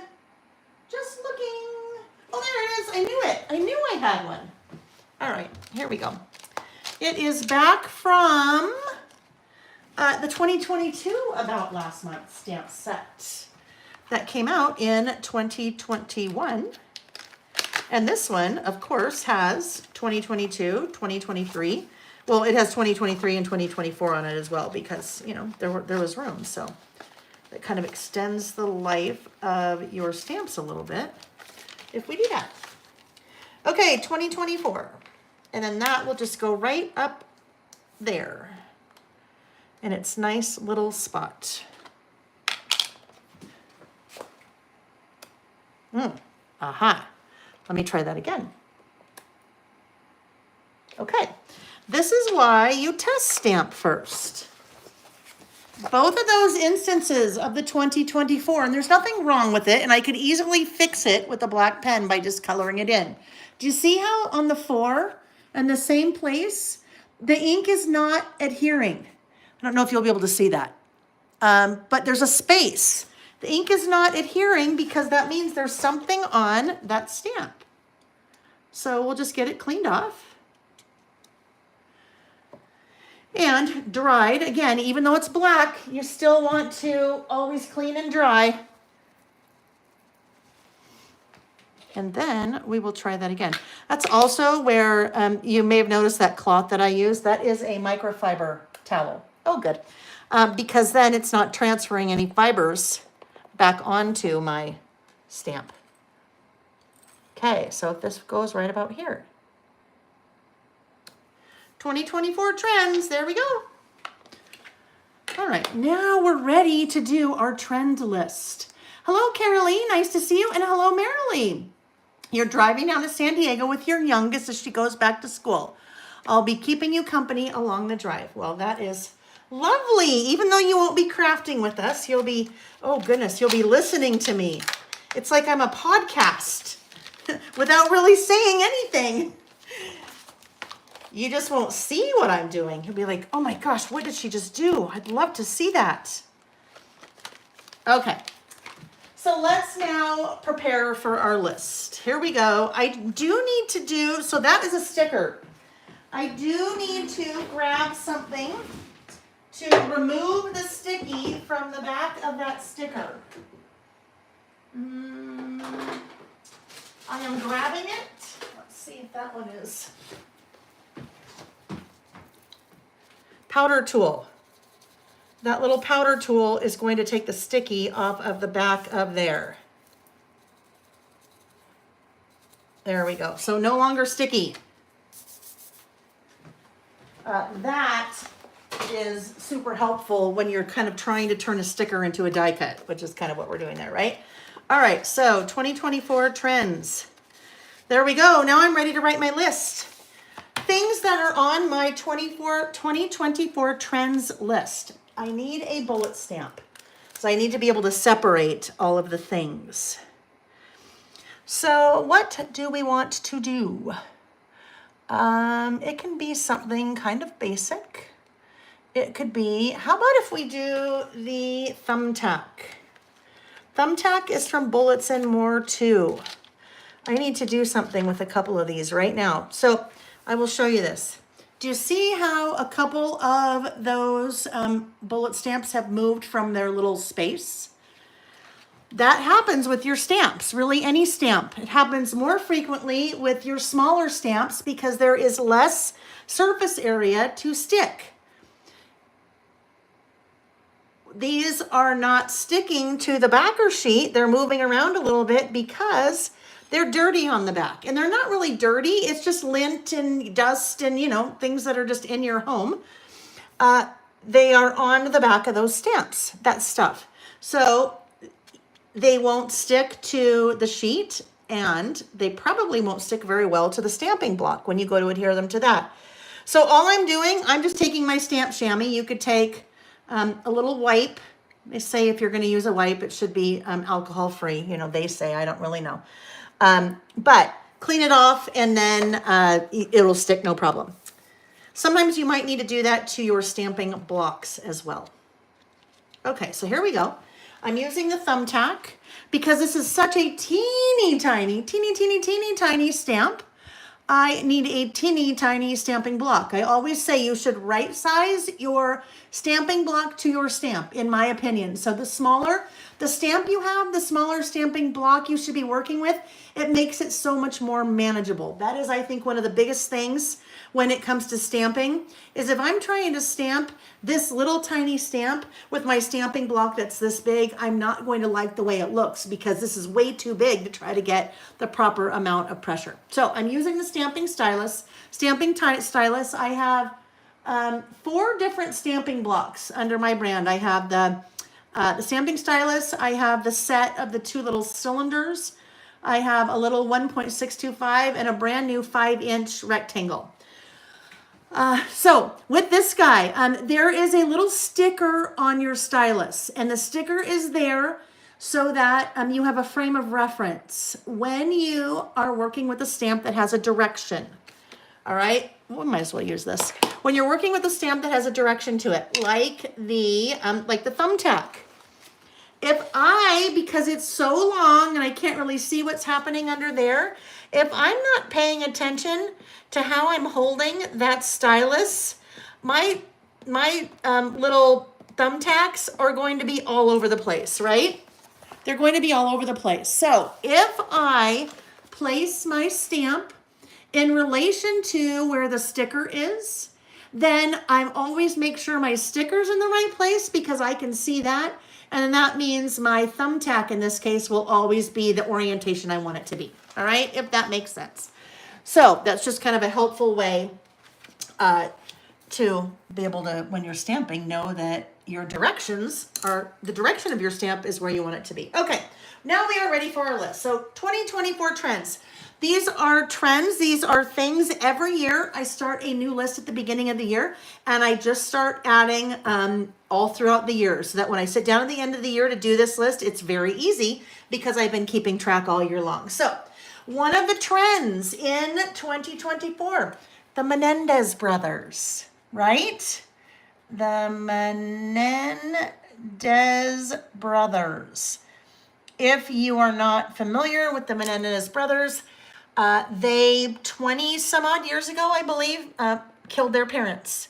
And there's a lot of theories about why they did it, and they've been in prison forever, for a very long time. But last year, there were 1 or 2 different movies that were done kind of on their life, kind of just that whole story.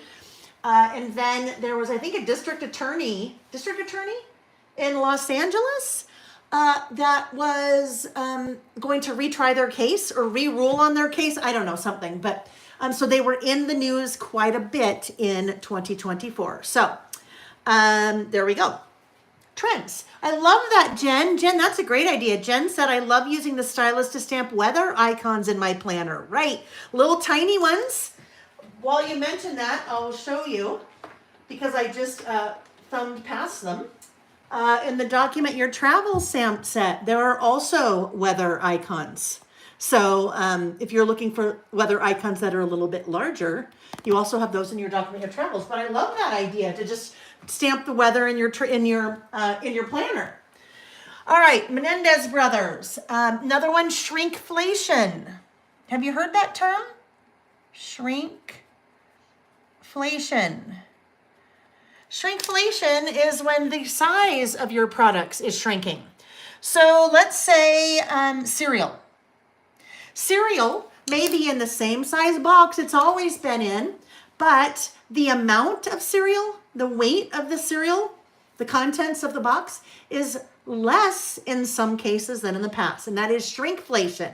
So maybe the price isn't increasing, but the amount of product that you are getting is shrinking. Okay, shrinkflation. Another one is, I need something that's a little bit short that will fit there. Okay, how about this one? Wearing versus styling. You saw quite a bit about that on social media during 2024. Where different influencers or people that were showing outfits would show you, like let's say they had a black top and a black pants, and that's what they were wearing. But then they talk a lot about styling, and you can really change your outfit by adding lots of layers and lots of different accessories. So styling your clothes versus wearing your clothes. That was a big one. Wearing versus styling. The next one, something called the hashtag non-aesthetic, and this is part of the hashtag mom. The non-aesthetic mom trend.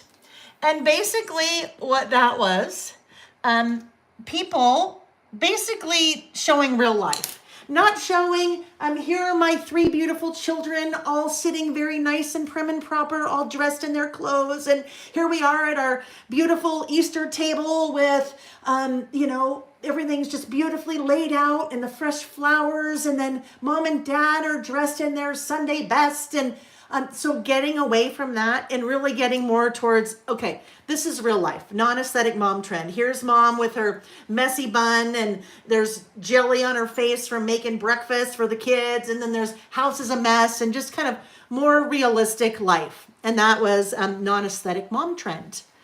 Amanda just asked a great question.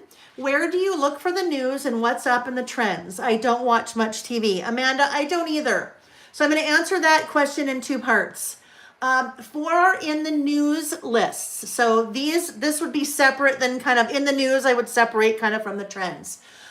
In the Lael by Mail Facebook group, pinned to the top, there is a post where I have shared maybe 10 or 12 different news sources. And they are different links that you can follow to receive like daily emails or weekly news emails.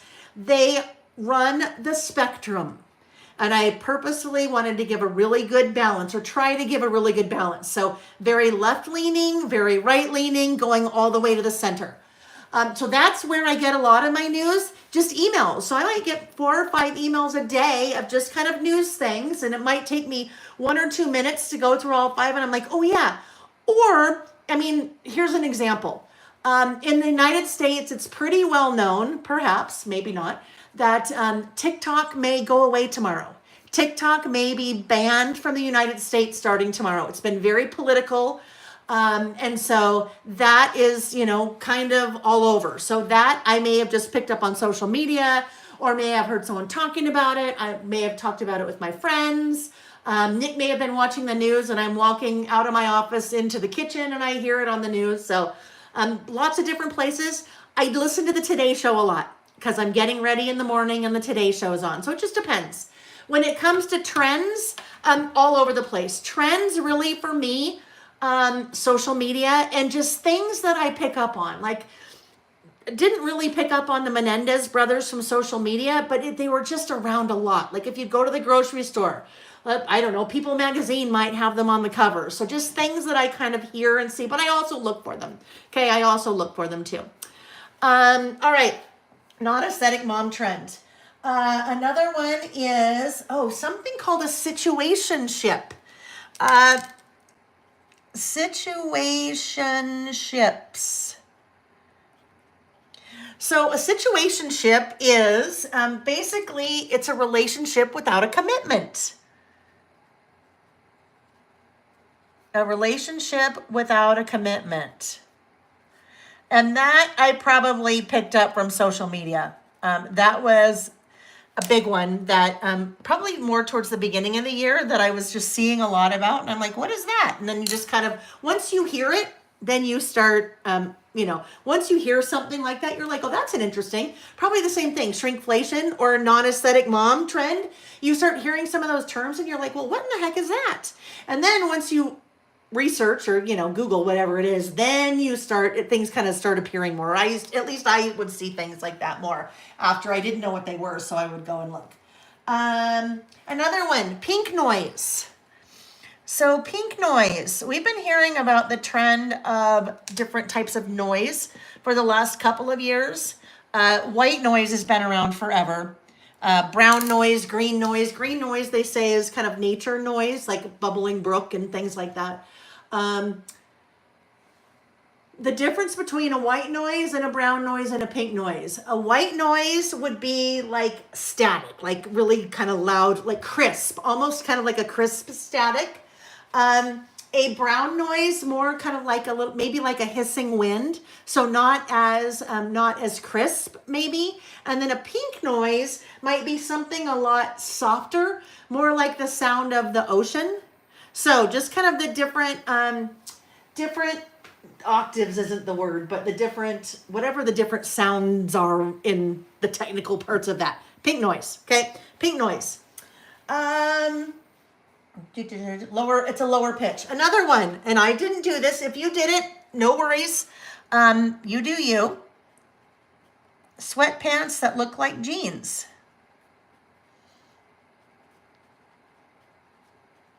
And it's funny because these are just things for me that I pull out as trends because I start hearing a lot about them. And then, like I said, once you've heard something and you know what it is, you seem to recognize it more.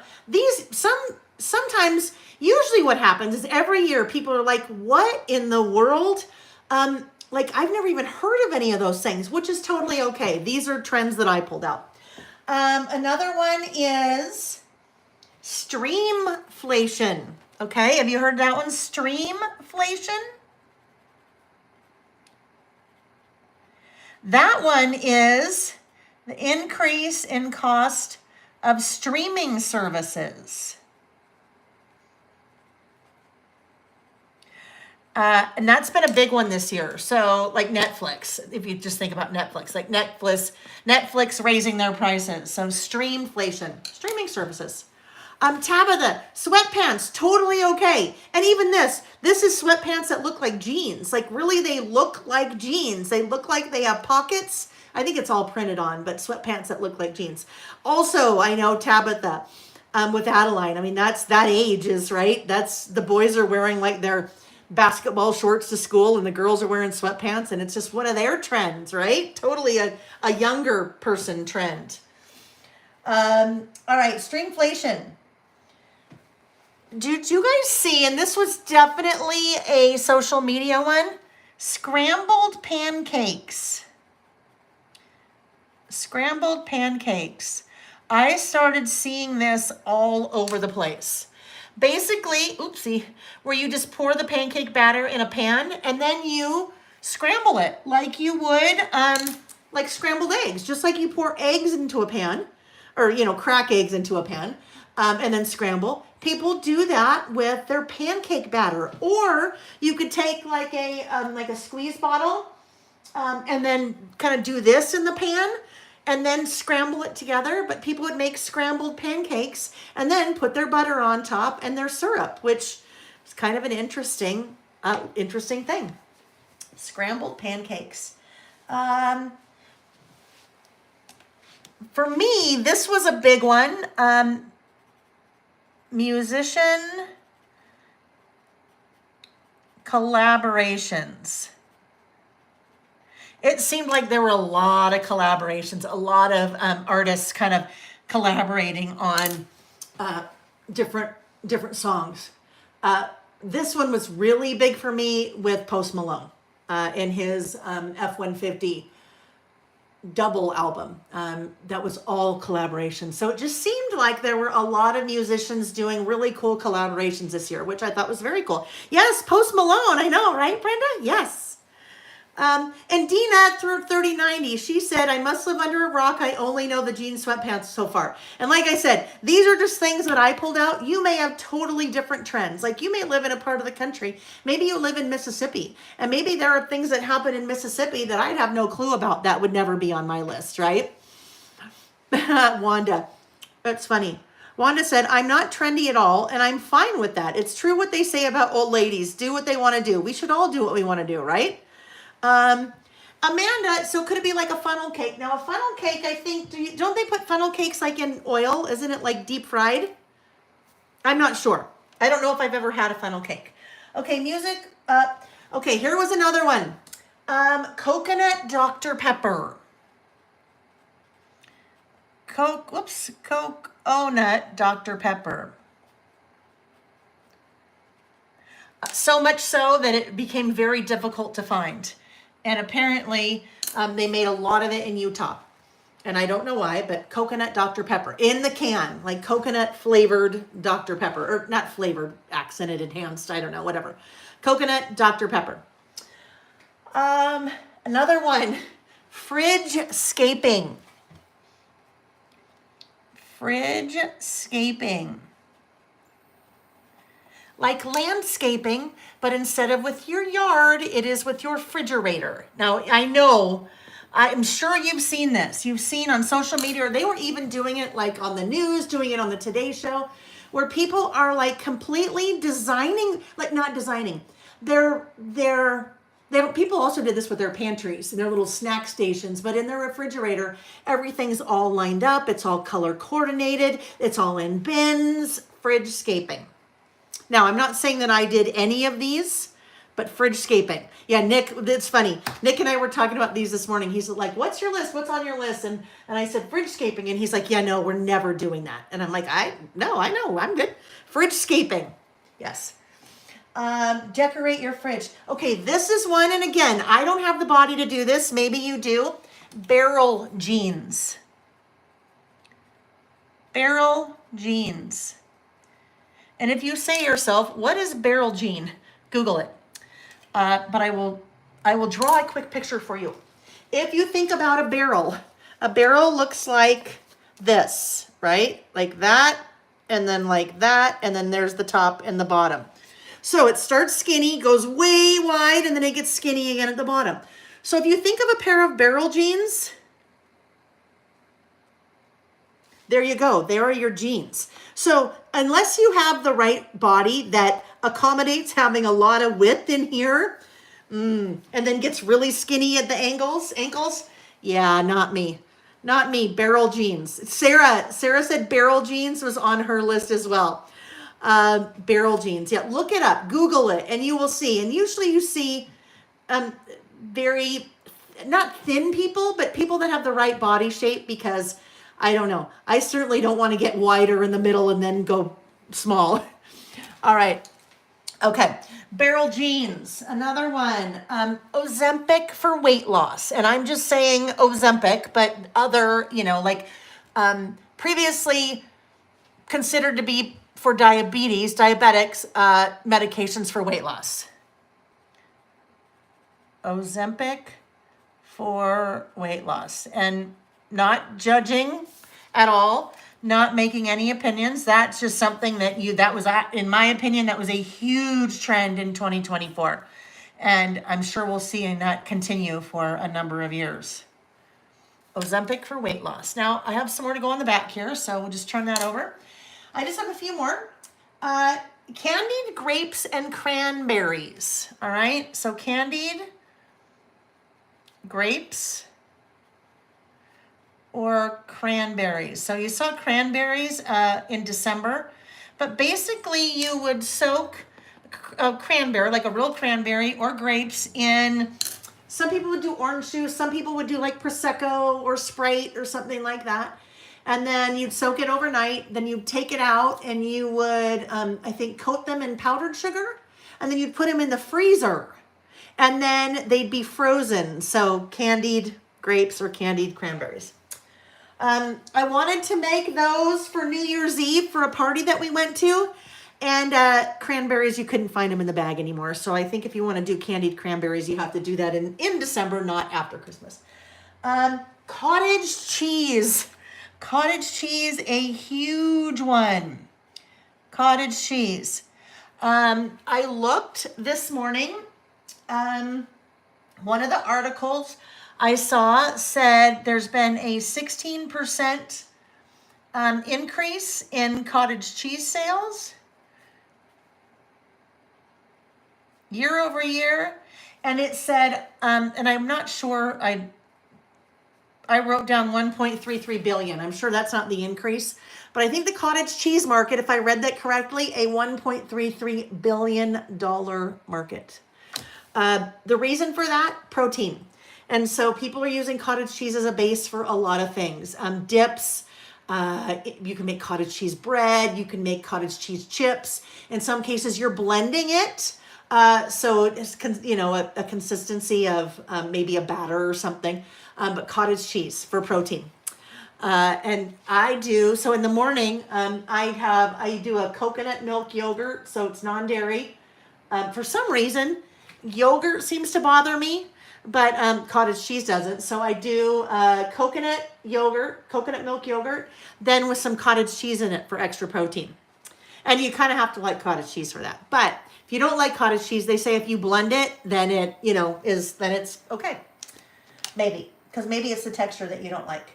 All right, so those are my list of trends for 2024. Now, those don't mean that those are trends that I have kept up with, that I follow all the trends. Oh, I know, there was one more.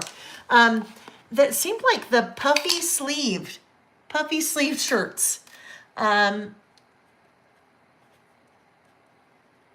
I know another one. Puffy sleeve shirts, and then, oh my gosh, crop tops or short tops. And that one drives me crazy. It really does drive me crazy because I'm not a person that can wear a short top. There's a certain part of my body that does not accommodate a short top. And so all you see are all these short tops. And I'm like, oh my gosh, that's a cute shirt, but I can't wear it because it's short, right?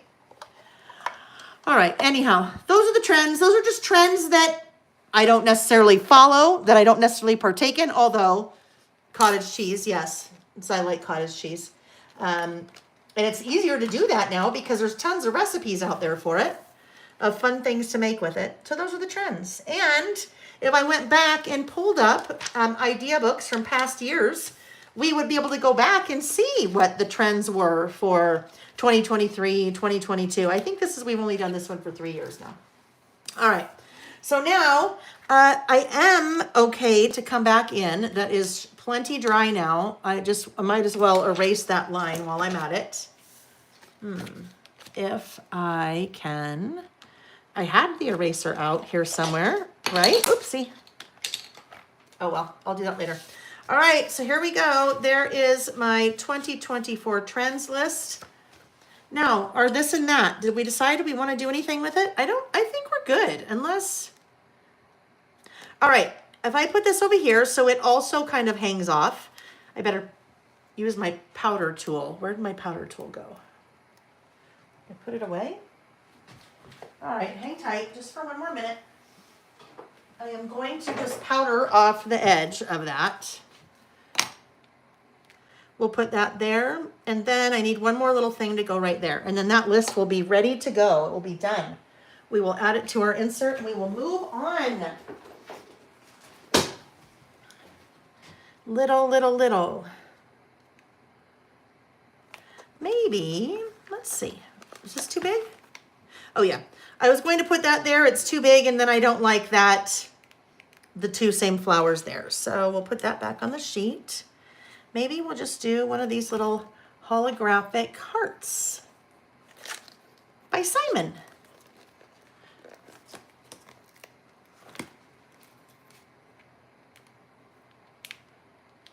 All right, there we go. There's my little cluster down there, my little layers. And my 2024 trends list is ready to roll.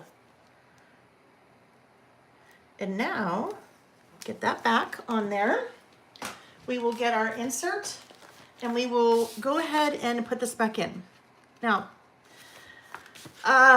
put it back in. I didn't take it out yet. Get my adhesive nice and covered.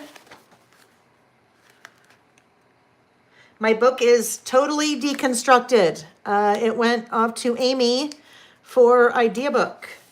The Idea Book, the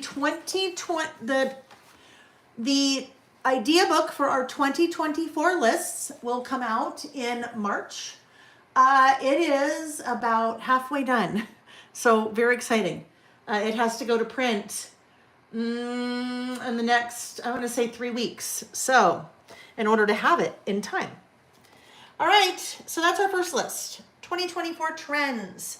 Our next list, we are going to use the product that is on, the product that is on my work surface. That is the Front Porch Collection from Simple Stories.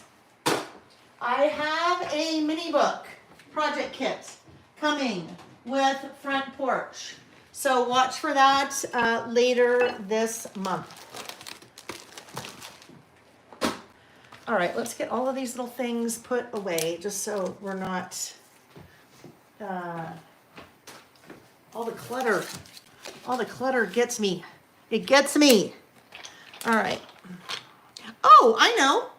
So we have a couple of prizes. Let's start with last week while I'm cleaning these up. So last week we did, we always at least do 2 prizes. Last week we did 1 live prize. The live prize takes place in the chat. We will continue to do live prizes, a live prize, at least 1 every week when we are together. Where'd my backer go for that? So, and then we also do an after party prize. So after party prize is a prize that anyone can participate in. You don't have to be live to participate in that. You participate in that one by leaving a comment on the video when it is over. So last week we did 2 prizes. Well, we talked about 2 prizes.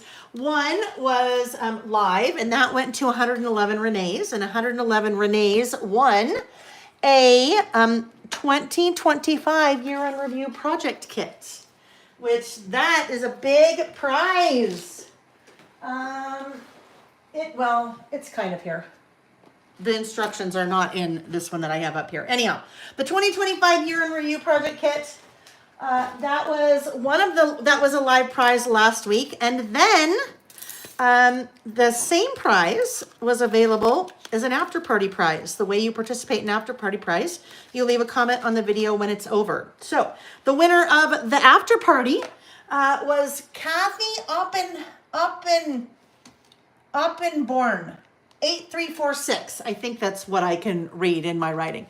So Kathy, I responded to her comment, and that is what Kathy won. So always fun prizes. So let's talk about 2 prizes today. There's actually 3 prizes today. There are 2 prizes that are live prizes, and there will be 1 after party prize. One of the live prizes is one that is not from me. It is from one of you guys. It is from Tabitha. And Tabitha reached out twice because she needed to remind me, which thank you. Just know if you email me and you don't hear back, don't be shy. Remind me. So Tabitha accidentally bought the same stamp set twice. And so she said, hey, would you want to give one away? And I said, absolutely. So this first prize is from Tabitha. And it is a stamp that I will be using on our next list. So let me get some things together here. We'll get the stamp out that I'm going to use, and then we'll do that giveaway. That giveaway is for the All the Things stamp set. So All the Things stamp set, we use pretty heavily at the end of a year, at the beginning of a new year. And then we also use this 6 other times a year. Things I'm looking forward to this winter, spring, summer, fall. Things I'm looking forward to this Christmas. Things I'm looking forward to this year. We used it in Things I Learned last week.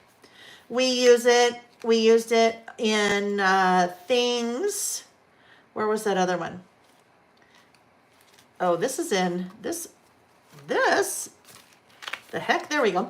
Things I'd like to forget. So it gets used, like I said, it gets used a bit this time of year. And then, hold on. This is all sorts of out of order. I just have to get this in order, okay? There we go. Is that right? No. That's totally, hold on. This will drive me crazy, and I need to get it in order because... Oh, there we go. There we go. That's what happens when everything gets deconstructed for photography. There was another one, Things I Did Well This Year. So we use this one quite a bit. All right, this is going to be a 2-page list. It will go right here, but I am going to do this list off of the page as well. All right, off of the page as well. So let's just set that off to the side. And for this list, I need 2 pieces of pattern paper for a base, and then 1 more piece of pattern paper as an accent. So I pulled out some papers from Front Porch. We have not done a kind of an unboxing of Front Porch yet. So I hadn't really looked at it until I kind of started getting things out for our session today. And the things that I pulled out, I really, really, really love. The florals in here, the butterflies. The butterflies are so pretty. You have birds. You have just some really sweet icons, a little stack of books, a typewriter, lots of florals. There's a whole floral pack, tree and stuff. That I pulled out kind of those things to make it really a pretty neutral collection for what I wanted to use on this list. So if I need, like I said, I need 1, 2, 3. I need a base for the left. I need a base for the right.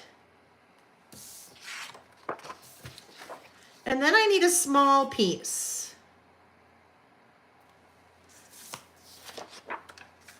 Okay, not that one. Love it, but with kind of that floral mix, it doesn't really work. This is so fun too, but not for what I want to use it for. Now that would totally change it up, but I think I'm going to end up with those. Although, of course, there's always a yellow because, you know, I love the yellow. Always, always. So let's see. Those three together. We'll start with these and see where we land. Okay, so now that I've kind of figured out what papers I'm going to use, did we talk about how you participate in the, oh, look at how fun. It kind of does, doesn't it? That's a hoot. Look it. Okay, I could just sit here like this. That's not why not that one so much. That's not why I wore this, but it really does, doesn't it? That's a hoot. It totally matches. All right, so where was I? I just lost my train of thought. I realized I don't think I told you how to participate in a live giveaway. Some of you know, some of you don't know. If you don't know, you participate in a live giveaway by leaving a comment in the chat or typing something in the chat. And then in a minute, I will stop my finger. I'll just scroll up with my finger, and wherever it stops, that's the person that will win that prize. Okay, so. Hydration break. That's a good time for it too. Hello, Kim Pope. All right, so I'm going to stop and scroll up, and the winner is Pam Soames. Pam Soames, Miss Pam Soames. Pam, you are the random lucky winner of the All the Things stamp set. Now, Pam, I have a feeling you may already have that stamp set.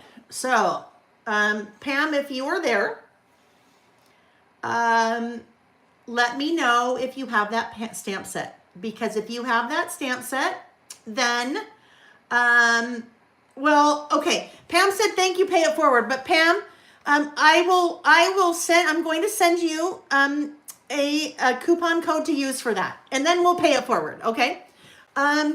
Purpose Poetry and Planning, do we always do this giveaway? We always have a giveaway live. It's always a different prize, but we always have a giveaway live. So make a quick note, Pam. I will send you a nice little gift card to use. Uh-oh. We have had, it was really fun because last week, Pam just said pay that forward, which is so nice. Last week, we had Becky. I wrote down Becky. I don't remember Becky's last name, but Becky was so nice. Becky said, I would love to just donate or to give a $20 like coupon or $20 gift card to someone. And so we drew for that last week. So that was a lot of fun. So thank you, Tabitha. And now I'm going to scroll up again, and I'm ending at Terry Leto. Terry, you are the random lucky winner. I don't know. I don't think you have that. I don't know. I say that because I know Pam has a lot of things. So I had a feeling Pam probably had that. All right. So Terry, shoot me an email. And with your name and address, I know I already have it. But if you will shoot me an email and then with your name and address, and then I will forward that to Tabitha, and Tabitha will mail that to you. So thank you, ladies. Thank you. You did win, Terry. You did. All right. And that's all random, you guys. My finger just scrolls up, and wherever it stops, it stops. We do have another live giveaway that we will do shortly, okay? We have another one that we will do shortly, well, at some point. So just, hang tight. And if you don't want to hang tight or you don't want to wait, just remember there's always an after party prize that you leave a comment on the video once it's over. Okay, so now let's see. I don't know, I'm just really drawn to these three. Even though this pop of color would be really fun, I think I'm drawn to these three. So I think that's what we're going to go with. So I need a left side and a right side, but on the left side, actually I decided I needed to flip these. So this is going to get layered. I think I will do this layering because this is so busy that I think I will do this layering here. All right, this is what my sketch looks like. This is the list we're doing. See, I'm such a talented artist. A lot of times I don't have a clue what we're, well, that was our first list. It looked just like that, didn't it? Yeah. I have some idea before we start, but it's very loose. It's a very loose idea.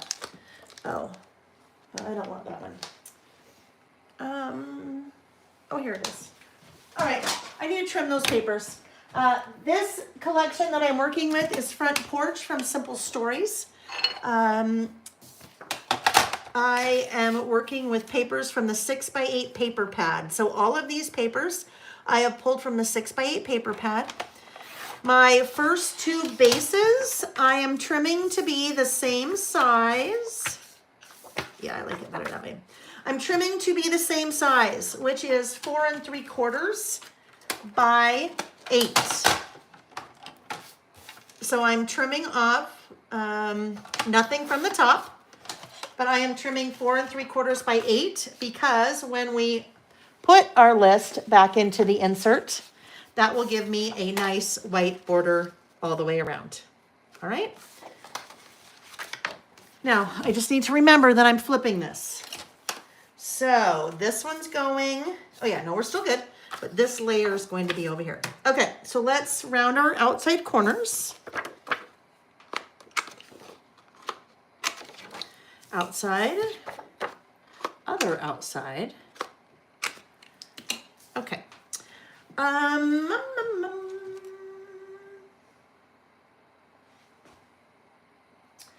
Actually,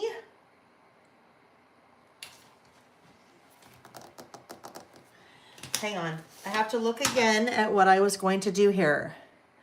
I am layering, okay. Because I need to be able to stamp my title here.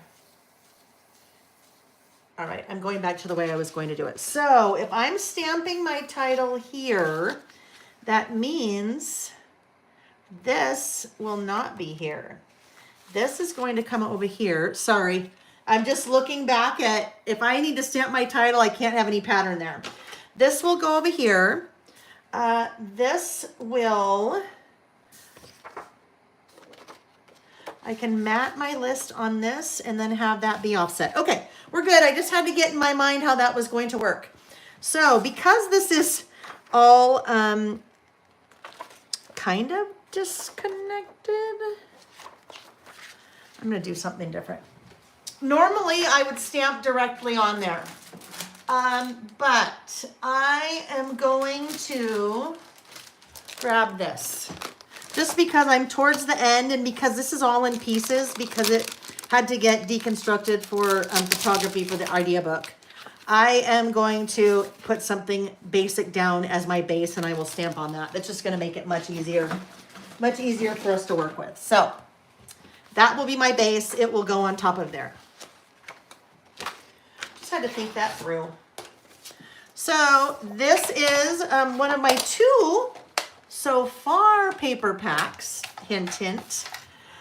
2 paper packs that I have. One is a dot grid, so very faint blue little grids there. And the other one is a lined in that same blue. This is going to be my base for this page. All right, there we go. There we go. Now I can stamp on that and then do everything else I need to do. Oh, and then we'll actually use some more of that over here.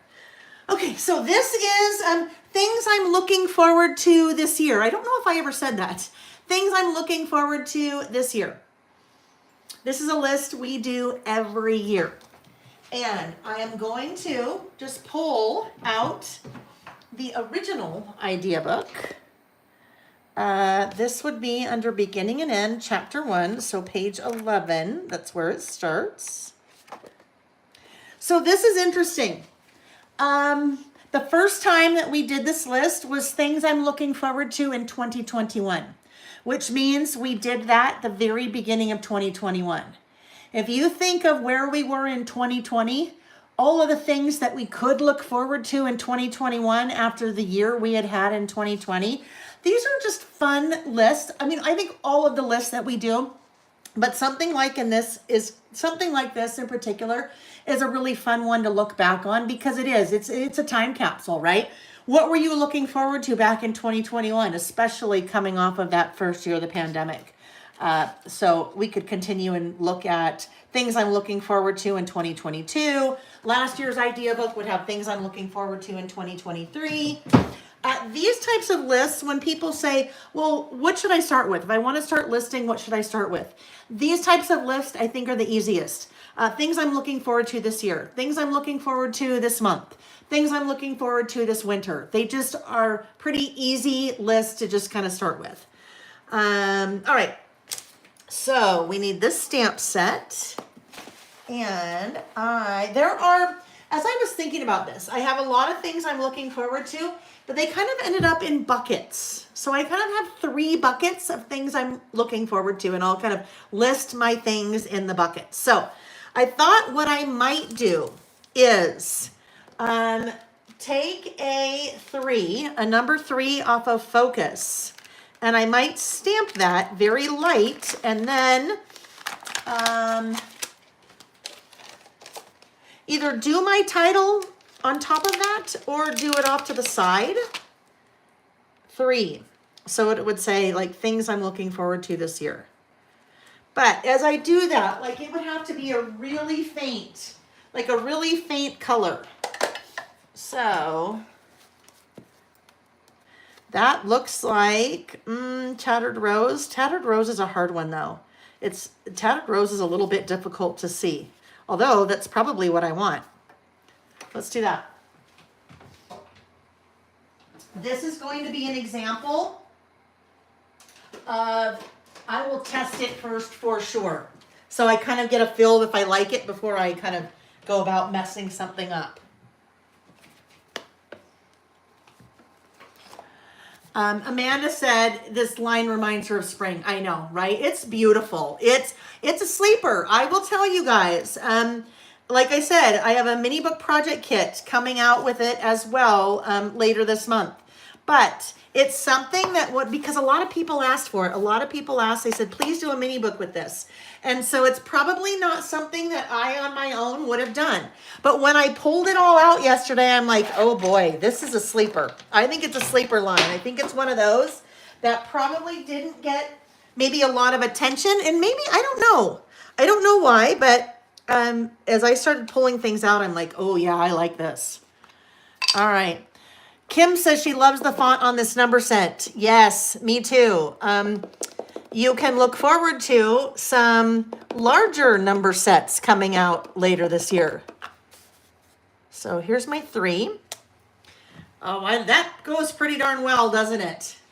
Right? That goes pretty well. I think that color is definitely going to be a good one to use to go with that. That is Tattered Rose. All right, so now things I'm looking forward to this year. Let's see what we have here. Just start putting these back in. I always lose these pieces. All right.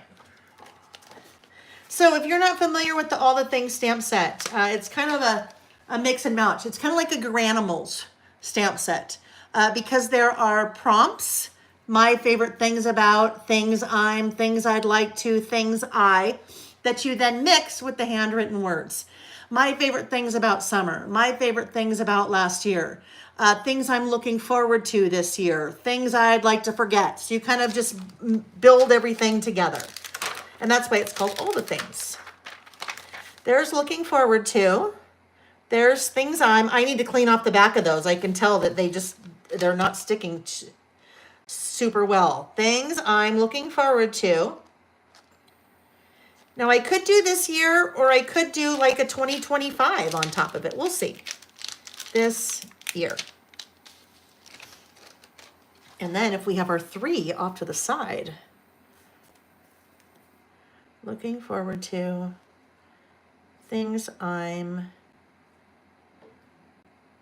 looking forward to. And for me, again, you could do all of this on one stamping block if you wanted to, but that's just really not me.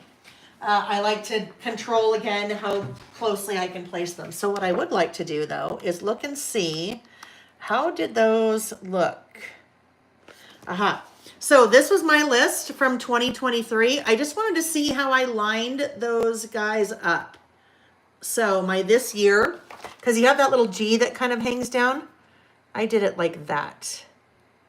And then maybe my 3 is over here. I think that will work.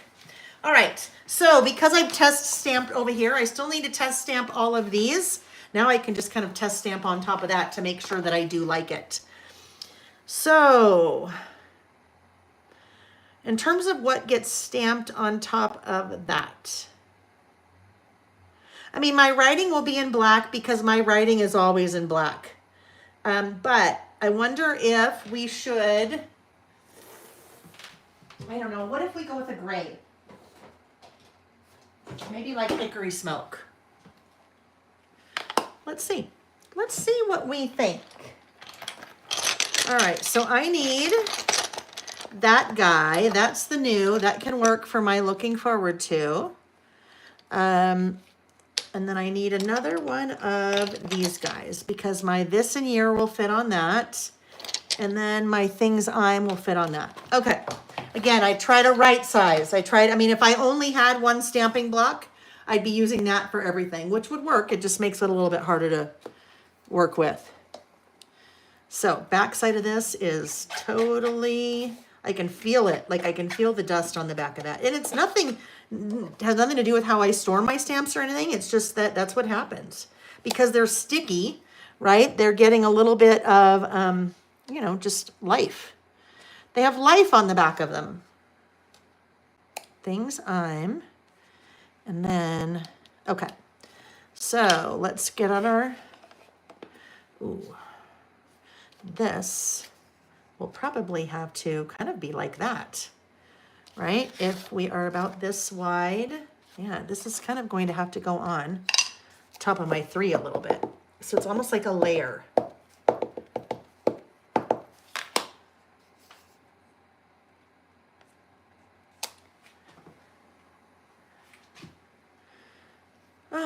It's a little bit hard to see, right? Because I have that typewriter in the way, but that's all right.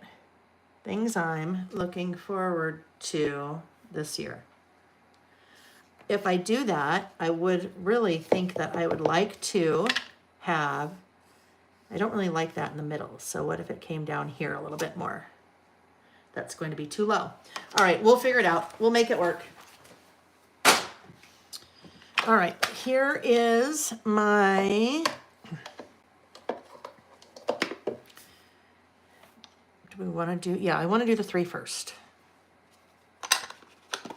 So the 2, oh, I missed it by a minute, Colleen, darn it. I missed 1234 by a minute. All right, so the 2 stamps that we're working with, primarily all the things, but the number is pulled out of the Focus stamp set, which we will be using later today as well. 3. 3. Then we'll hope we'll like the gray, huh? We hope we're gonna like it.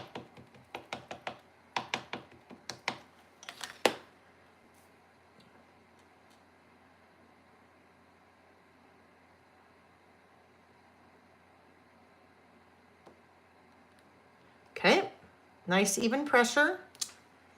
3, looking forward to. Then it's just a little bit less by using that hickory smoke. It's just a little bit less harsh than the black would be, right? Things I'm, oops, I didn't test that first. I didn't test, I don't know, maybe either one of those. That's not good. I'm like living on the edge here. All right, let's get those two cleaned off, and then we'll do this here.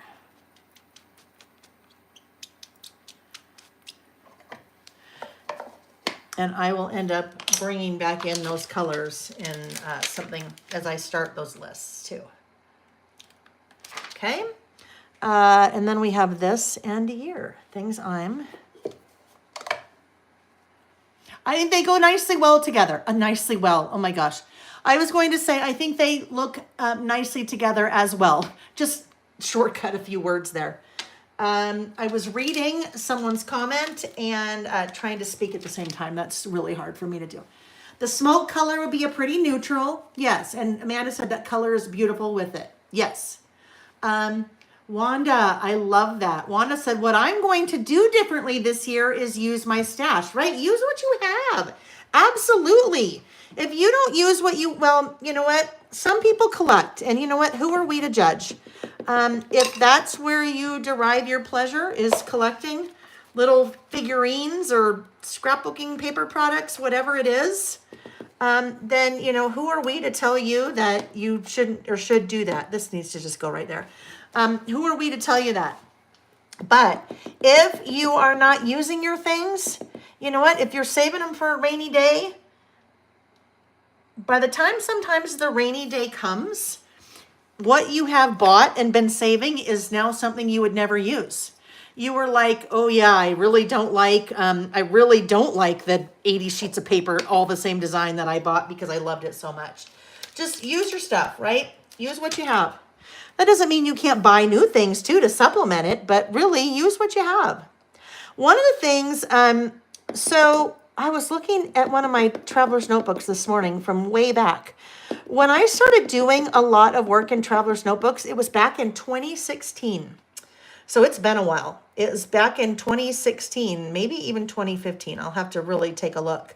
But I started using traveler's notebooks as I stopped doing memory planning. I was doing memory planning back in 2015.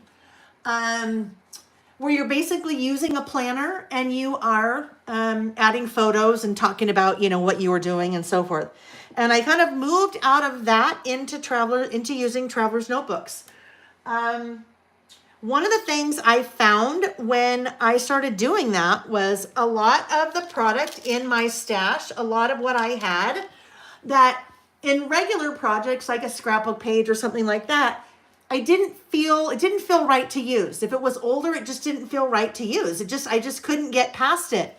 But for some reason, working in a smaller format, and I found this when I was working in a memory planner, but also working in a traveler's notebook, there's something about working in a different space, a smaller space, that it felt totally okay to just pull in all kinds of things from all kinds of places and use some of my older products. So absolutely.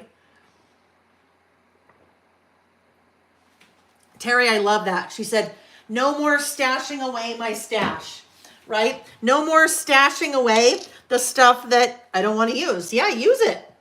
I tell you what, when you're using what you have, I think you feel a lot better about then buying new stuff. Like if there's something that you see and you're like, I love that. I really, really think I could get a lot of use about that. Or with that, I want to buy it. Then you're like, oh, but I shouldn't because I have so much other stuff. Well, if you're using your stuff, then it makes sense, right? You can replenish. All right, so there we go. That's the start. We'll do more things there, so it won't stay that way. All right, 3 things I'm looking forward to this year. And the 3 is kind of, well, you'll see. You'll see. It'll make sense in a minute. It will make sense in a minute. Let's put our 3 back here. Okay, so now I have one grouping of things that's rather large, and then I have 2 groupings of things that are a little bit smaller.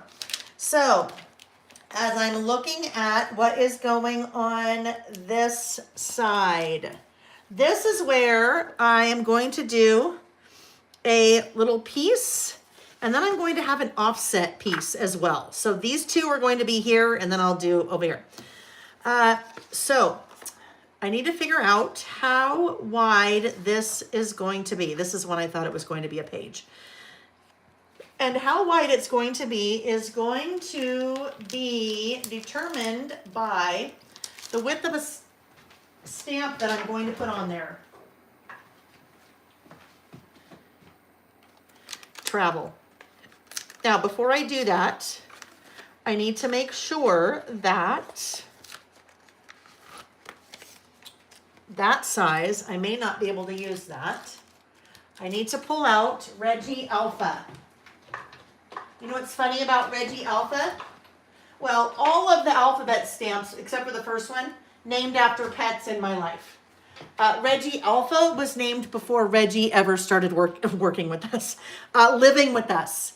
All right, so Reggie's Sam's cat, but he lives with us now. All right, so I was going to use Travel, but now that I see that it's the same font, but Travel is too big in relation to that font, that size. So I won't use Travel. That would have just made it easier because it's all one word instead of stamped individually. So we'll put Travel away and we'll spell that word individually. So let's grab Reggie out here. Let me get this. We're done with all the things now. Oh, Heather. Heather said, especially now that I've been laid off, I need to spelunk into my things instead of buying more. That's a great way to put it. Spelunk. Like when people would go spelunking, isn't that like exploring caves? Exploring caves? Exploring. Kathy said, Reggie Alpha is my favorite of all. Do you want to see a little sneak peek of something? This is one of the March release stamps. Because it's one of my favorite of all as well. This, who just said that? Oh, Kathy. Look it, that is a sneak peek of one of the March stamps. That is Reggie Alpha Large. Look at Reggie Alpha Large. Yes, very excited about that. That's been here for a while. Amanda, am I going to use the library card stamp and stencil a lot for 2025? Amanda, it's interesting that you said stencil. So I will, I mean, a lot is a hard one to answer. I will use it maybe once a month. So I don't know if that's a lot or not. I don't know how you define a lot. All right, so our first one, I needed to pull this out first because we need to know, ooh, see, look at all of these starting to move, which just means they need to be just cleaned off on the back. And probably what that is really from, it's when you use them and you get, you know, just stuff on your hands and you know, stuff on the back of them. But all these guys have started to move. You just want to make sure you don't lose them, right? I mean, it's okay if they move. You just don't want to lose them. All right, so I need what I really need is a place to, I'll just put those all there. Usually I put them on my work surface and then I lose them. TRAVEL.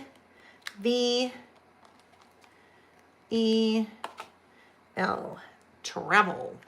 Travel is one of the big things I am looking forward to in 2025. We've got some pretty big trips coming up this year. So that is going to fill my whole left page. So let me get some cardstock out so we can cut that down so I'll be able to write my list on it.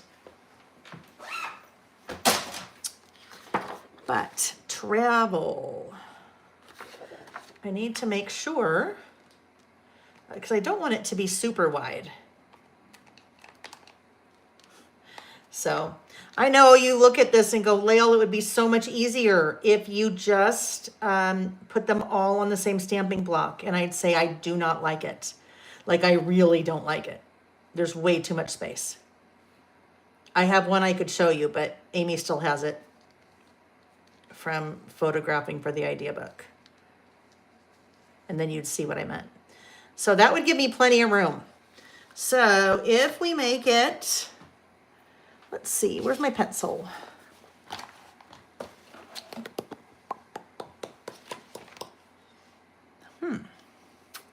My pencil, there's another one. Well, of course, that one, that mechanical pencil is out of a lead. Oh, here it is. Okay. So if we made it pretty narrow, I'm thinking about that wide. Now we got to put all these guys back on here.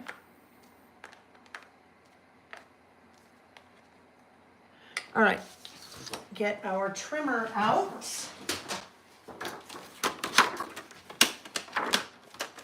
Oh, Carla, her oldest is getting married in October, so that's a big one for us. First one to get married. That is exciting. What are you guys looking forward to in 2025? What are you looking forward to? And before you say nothing, because you know what? I know some of you are thinking nothing, and some of you just might not want to say anything because you don't want to be a Debbie Downer. Before you say nothing, that's when we have a little chat. And I say, are you a fan of the show 1920? Is it 1923 or 1928? I can't remember. 1923? Well, the next season of that is coming out in February. You can look forward to that. Are you a fan of Colleen Hoover, the author? Well, there's a movie about one of her books coming out.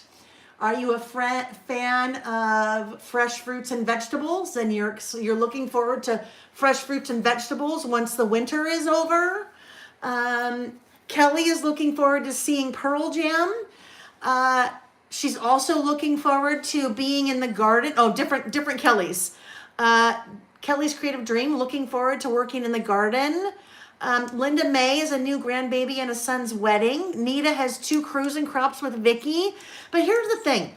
They can be big things. They can be small things. Okay? You don't have to be planning a trip around the world to have something to look forward to.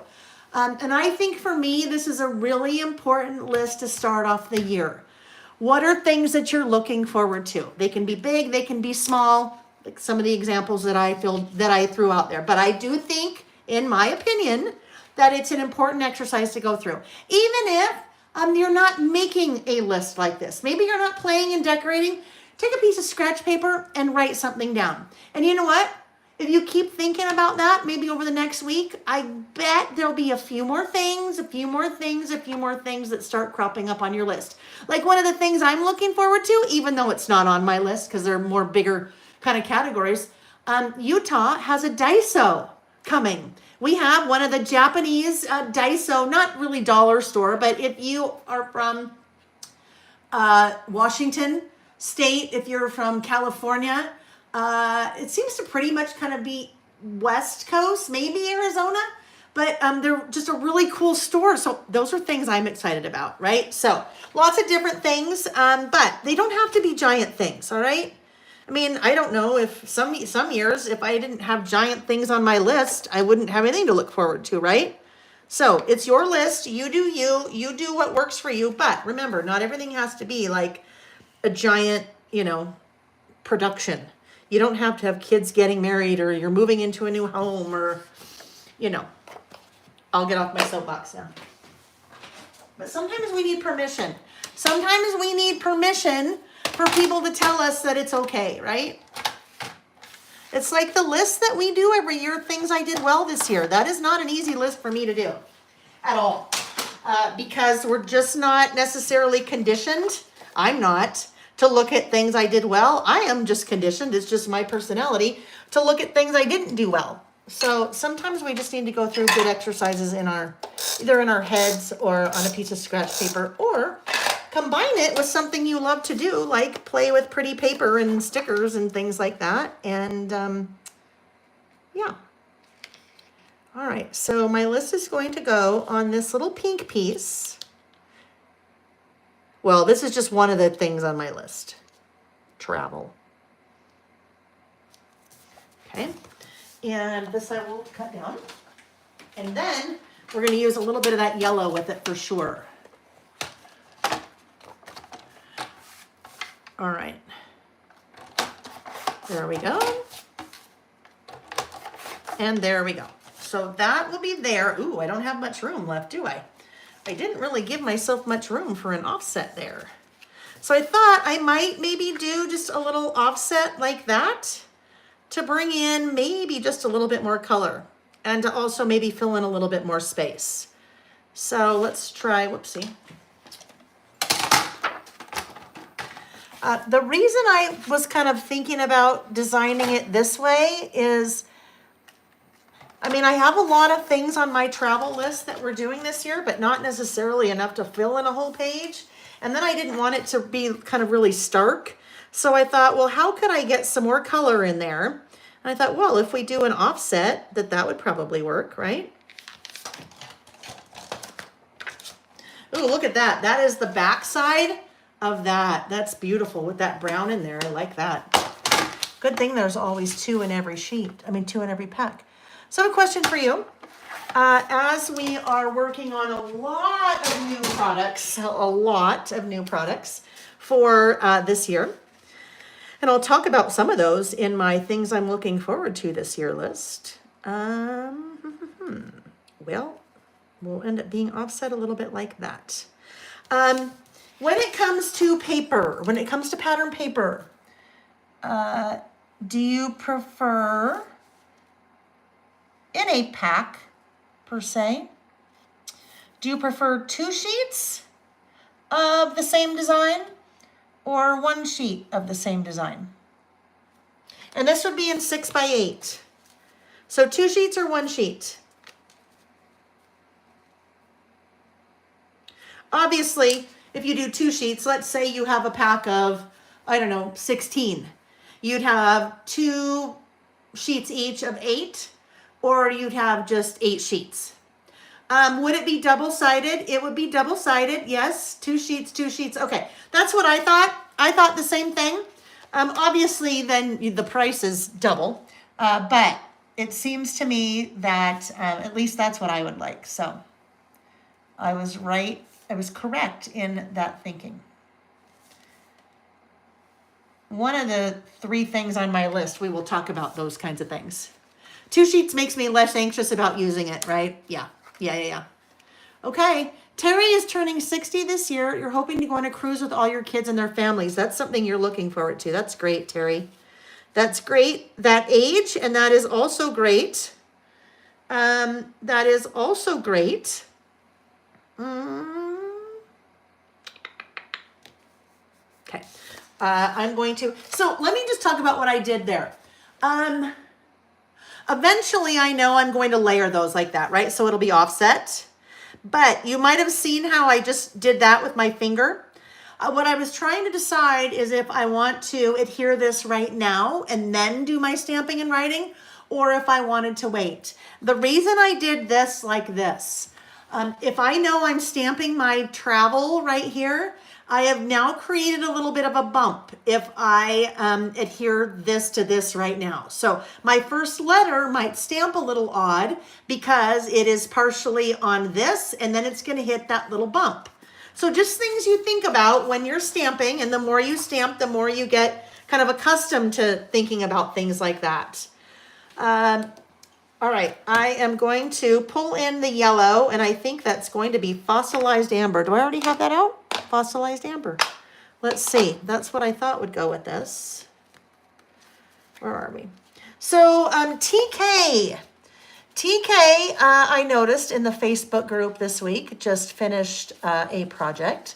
She posted in the Facebook group. Oh yes, that's perfect. She posted in the Facebook group that she has just been swatching all of her inks. A very helpful. I didn't ask her to do it. I noticed it the other day. I'm like, oh, I love that she did that. But a whole process, kind of, she was talking about how she swatched her inks. This is, I want to say the Swatch This Ink stamp set was probably maybe my second stamp set that I ever did. Because I was starting to do a lot of stamping and I was using a lot of different colored inks. And I found I kept doing this, like getting all my yellows out and trying to figure out which one was the right yellow. then that's where I came up with the Swatch This inks stamp set. So now all my inks are swatched. A Saturday does not go by where you don't see me use my swatches all of the time. It takes a little bit of time, especially if you have a lot of inks, but I tell you, I promise it's so worth it. And I think, Heather, was it you? Maybe Heather. Someone then commented on TK's post and said, it's something that I put off for a long time because I didn't think I needed it. And once I did it, she said, I'm just paraphrasing here, kicking myself that I didn't do it before. All right. So let's get out our little tiny. Is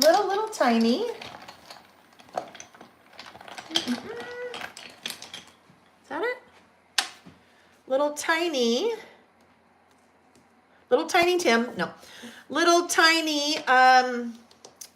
acrylic block.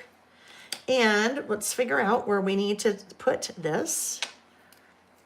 If we go, this can probably go about right there. So here's my little line. Again, that is my straight line. So I have a visual for where I am lining up those letters as I'm stamping them individually. And then as we try to figure out again how wide we need that to be. So I know where to start. I noticed there was some chatter in the chat a minute ago about whether you like to do it this way or not. Individual letters versus all at once. So I'm going to say that's about 2 1/4. So if I have 2 1/4, if I start about right there, that'll be close. We'll kind of start right there. We'll see how that works. If it's not quite even, I'll just throw a sticker on at the end. We don't get too wrapped up in that here. I mean, if we did, you guys would be still here and we'd be still stamping that last one. All right, travel. T. Does that work? It does. That's like the perfect yellow. Pretty close. Maybe not perfect, but it's pretty darn close. I decided to move it over a little bit more to the right because I think we've got plenty of room. We probably are still going to be a little bit too wide. Okay. T. This is Reggie Alpha that we're using. Reggie Alpha.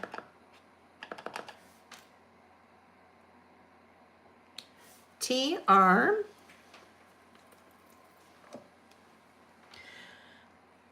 There's kind of a double-edged sword when it comes to stamps versus stickers when you're spelling a word, right?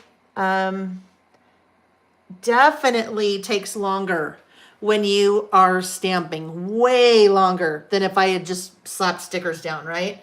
If I had the right color of stickers, that's one.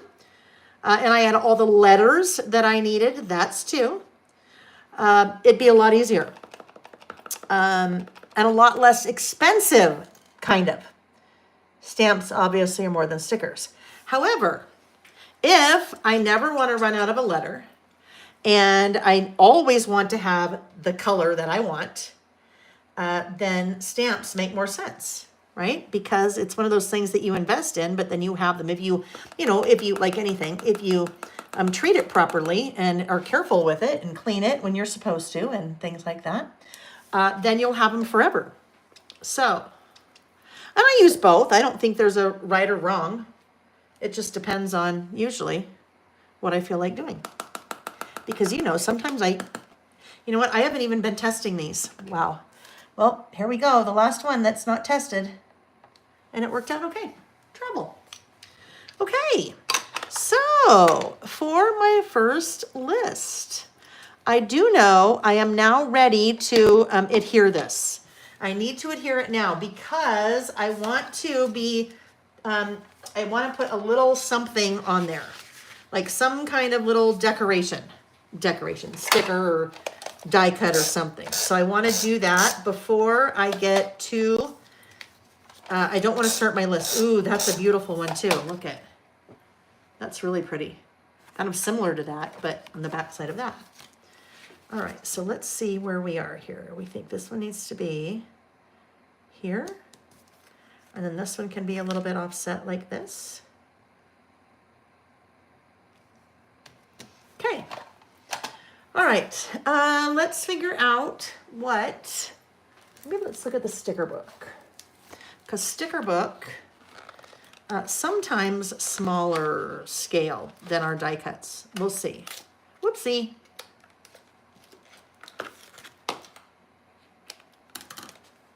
Well, we can look at the back side too, but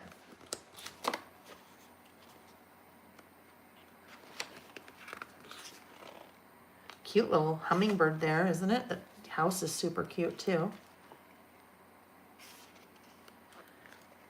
All right, I think we will end up with something like one of these. Love this one. Isn't that pretty? So where do we, ooh, there we go. I think that's meant to go right there, don't you? That is meant to go right there. Okay, now I can continue on with my list. Well, I can start my list. I am going to now go in and erase that line. And I can do that now because it's been enough time. So that's given that a chance to set. You don't want to erase right away.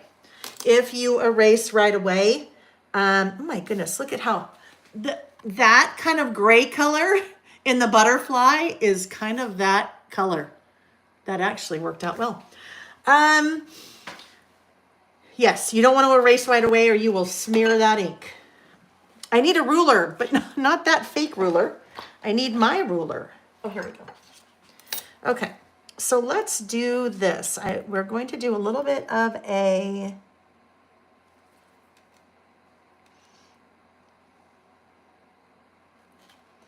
my little double underlines that I like to do. That's going to be a nice, whoopsie, visual separator. My title into what I'm writing. So, I need to do like a little preamble. I'm just thinking off of the top of my head. Travel is something Nick and I have planned and budgeted for this time in our lives. We're not waiting. So, we're not waiting till we're both retired. We are traveling and doing one this year, a huge trip for us, while we can, while we're still young-ish and spry-ish and can kind of go. So we have quite a few things planned. And I am going to list them now in this little section. And I think maybe to just keep it there's a little butterfly, but I don't need to be so, exact. There's a cute little bee that could be fun. But I could also keep it just super basic and do just a little bullet. Maybe we'll just do a plain old little bullet. Or we could do let's see, maybe we'll do this little flower. That little flower is from Bullets and More, the original. That Bullets and More is probably maybe the second stamp that I ever did. Some of these have been around for a long time, but still get used. I mean, get used like crazy. And that's kind of, for most of my stamps, I will say not everything, but for most of my stamps, the whole point is that they're evergreen stamps. So they're kind of timeless and you could continue to use them for anything and everything. I think we'll keep with the yellow. All right, so starting next week, and some of them are his trips, some of them are my trips, so I'll just be talking about my trips and then our trips together. Next week, so will be in January. January for my annual.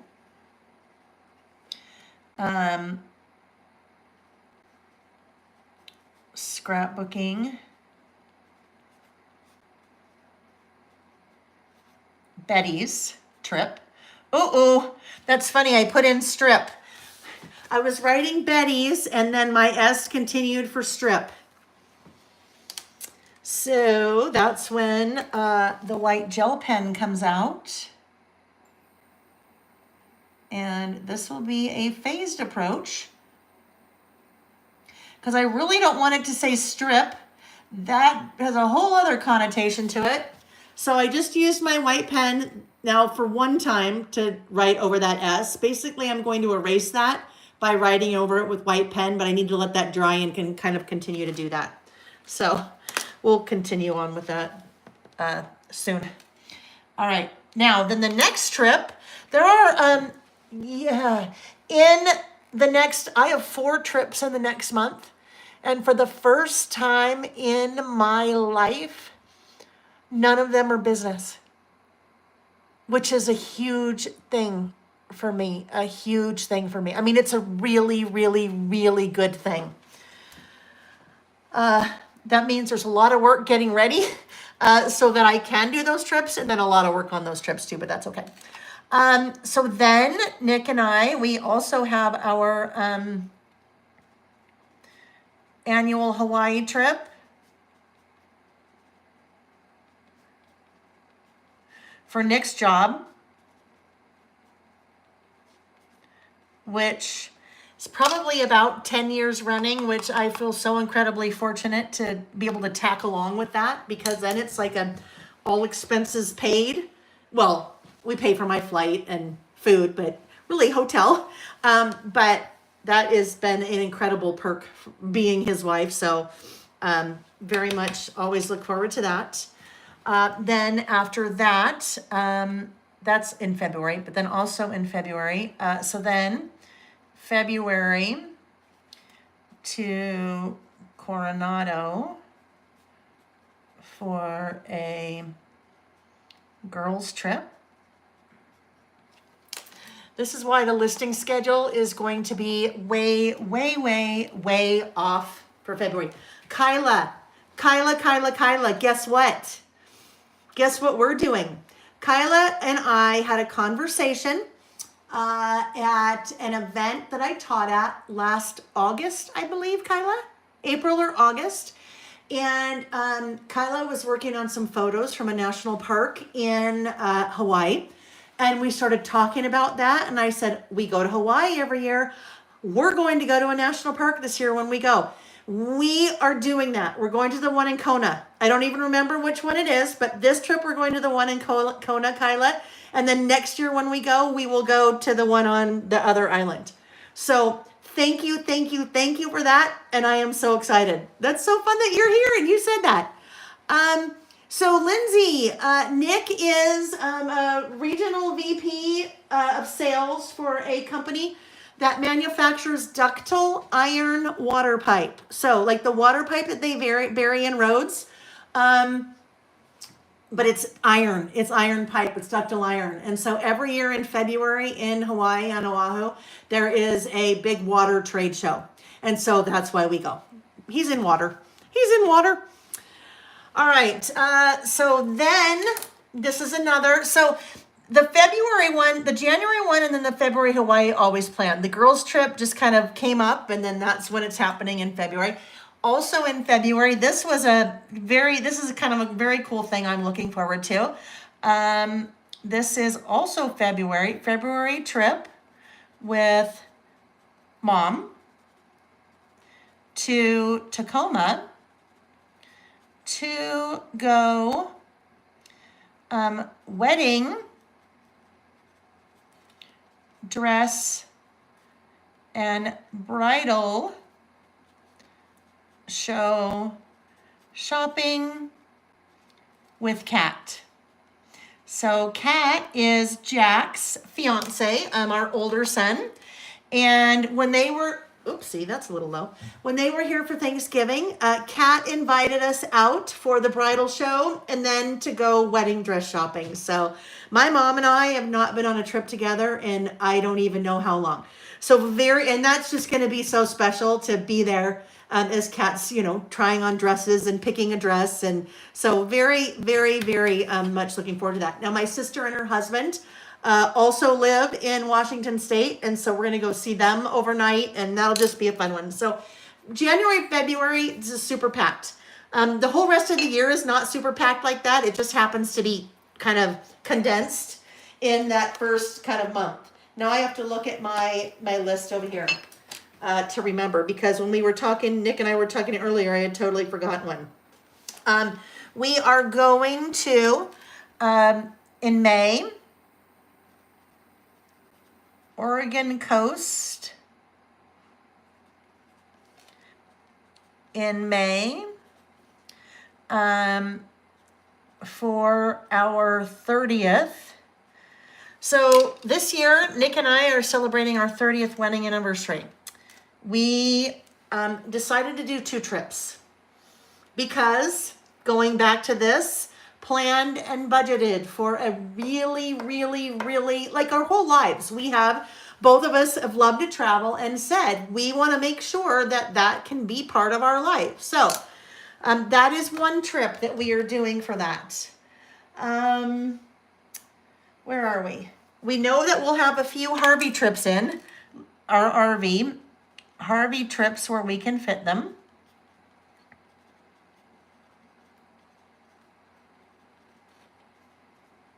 Where we can squeeze them. We are thinking we will probably end up at Priest Lake with our friends at least once. And then the big one, in August, we are going to South Africa for our 30th anniversary. And my mom and her best friend are going with us. I was very fortunate about 10 or 11 years ago to go teach in South Africa, and fell in love with it. And Nick chose not to go with me back then because both of our boys were in high school, and without getting into a lot of details, really important to him that he did not miss any of their football games. And so I went and he didn't go. And I had always said after I came back, Nick, we will go. Nick, we will go. So for years, we have been planning on that trip, and we're doing it. So that is a big one. That is, yeah. Anyhow, so South Africa in August. Now, I will tell you guys, we are not independently wealthy. Oh, how I wish we were. It'd make life so much easier, right? And I don't know. I just feel like that I can't stress this enough. He and I both work so hard and have saved for so long and just planned. I don't want anyone to look at something like this and go, well, gee, that must be nice. Don't kid. I know this is nice. I know this is incredibly nice, and I am incredibly fortunate to have a list this long. It's something that's also very important to us. There are things that we don't do so we can do things like that. So, and then I also have, over the last 5 years, built my business to have people in place so that I can take time off for almost the first time in my life. So I'm very excited about that. All right. So that's my first. That's the first of 3 things. Now we have this page over here. So for this page over here, I have 2 more things, kind of like 2 more blocks that I need to do. So I think what I will do here, I think I'll do kind of the same thing, but I won't do the 3 layers. I know I will need to do blocks, kind of similar to that, but they'll be more rectangular in nature. So I need to grab my white cardstock. And hi, Nolana, nice to see you. Nolana is one of our very talented ladies on the design team. Nolana. Okay, hold on. We have Nolana and we have Ty. Nolana. No, Nolana, you're in Florida. Is that right? Nolana in Florida? No, Nolana, you're in Australia. Oh my gosh, right? I think Nolana lives in Australia. Gosh, isn't that funny? I can't remember. Nolana, tell us what country do you live in? But she said, so excited for you. South Africa is one of my favorite places as well, which is a little bit easier to get to. Maybe, right? I don't know. Anyhow, okay. Hello, Nolana. Nice to see you. Yes, Brisbane. Okay, there we go. You're up bright and early. But Nolana, when is baby? When is your, any day, isn't it? Doesn't your new baby any day? Oh gosh. Okay. All right. All right. Just had to do a little catch up there. You're up listing. I love it. I love it. I'm having another hydration break with a little coffee. Okay. All right. We're going strong, friends. We're still going. We've got loads to do still. I'll be here for a while. All right. So I need my trimmer again. Trimmer again. Patiently waiting. So Nolana, but remind me, I know we talked about it in email a couple weeks ago. When? Like it's soon, isn't it? Nolana is pregnant with her second. I can say that because it's stuff that she shared in her, she shared it in one of her design team projects. Super cute, where she used these season pass, and she documented a little bit of the nursery. All right, so I think if we're this wide, okay, and then we do a little offset again. We probably should do a little offset again. So then let's look at this. How long? Well, I don't know. How wide is this? Today is the date? Oh, today's the due date. Okay, so could you get induced? Or is today you're like going to be induced today, or today's the due date? Like, I don't know if they do the same things in Australia as they would here in the US. Like, is it just, I shouldn't say just your due date. That is exciting. And no wonder you're not sleeping, right? Because you pretty much can barely move.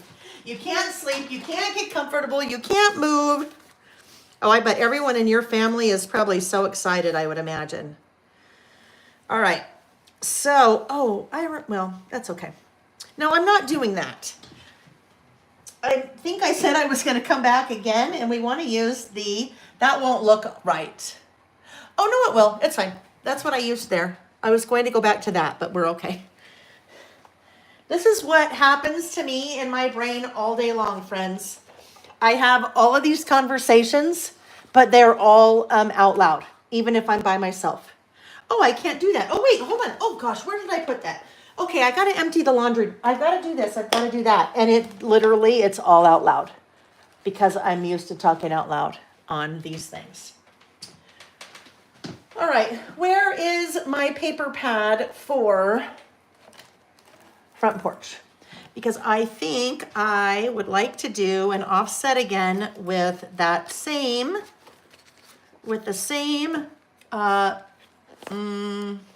gingham.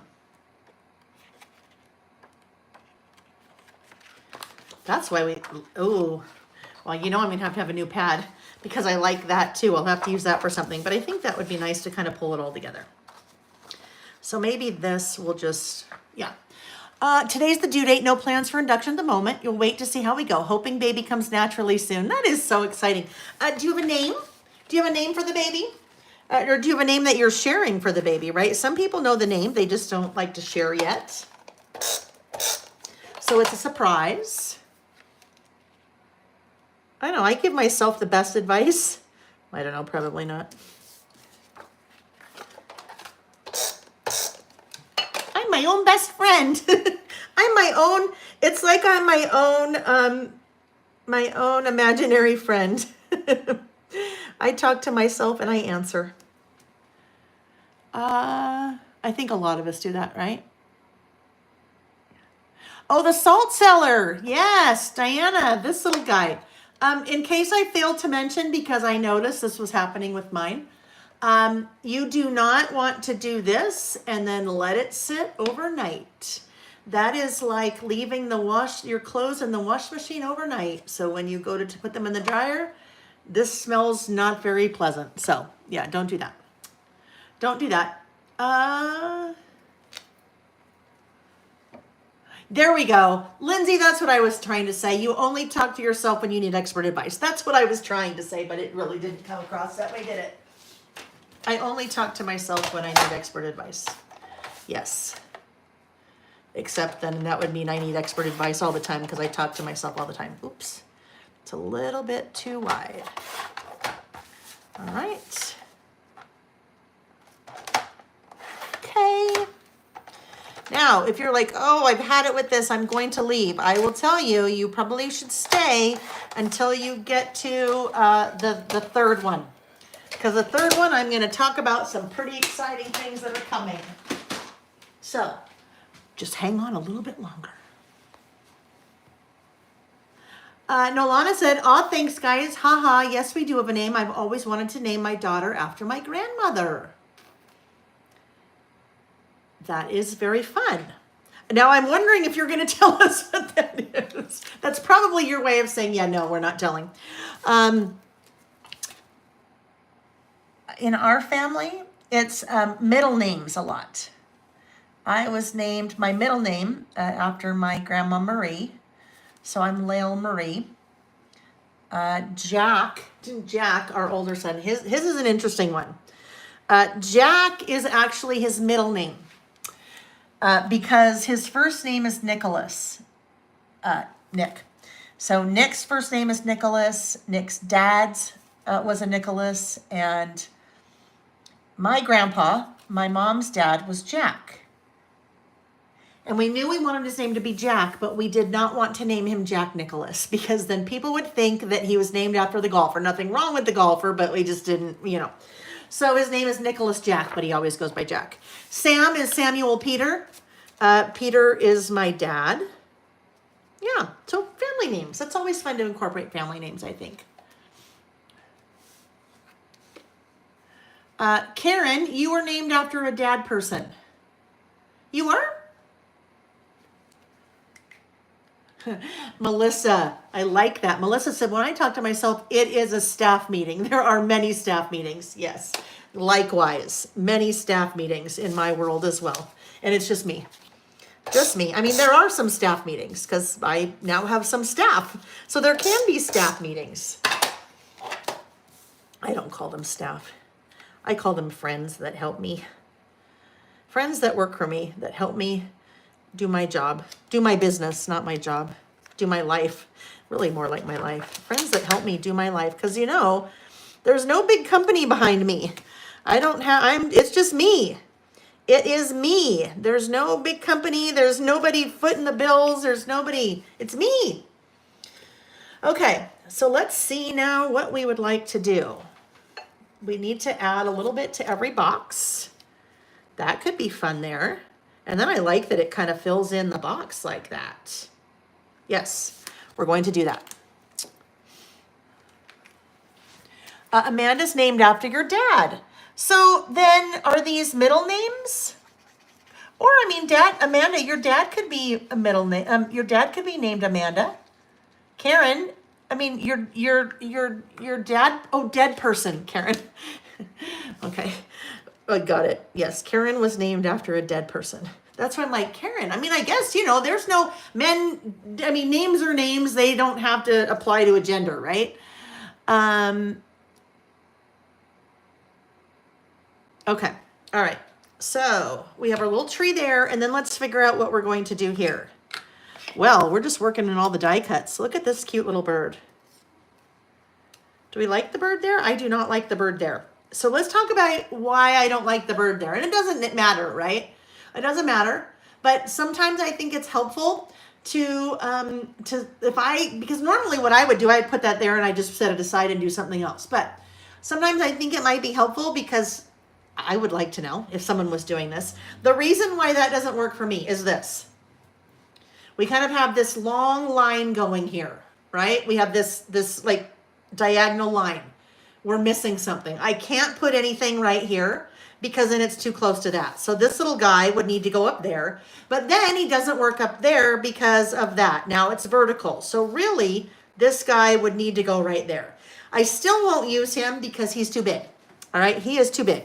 So, but all of that just so I could explain why I didn't want to use something.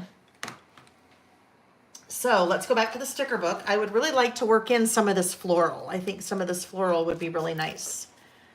There's a floral that could pop, right? It needs to pop right there. So then we kind of have this triangle going on. That is, you may have heard people talk about a visual triangle.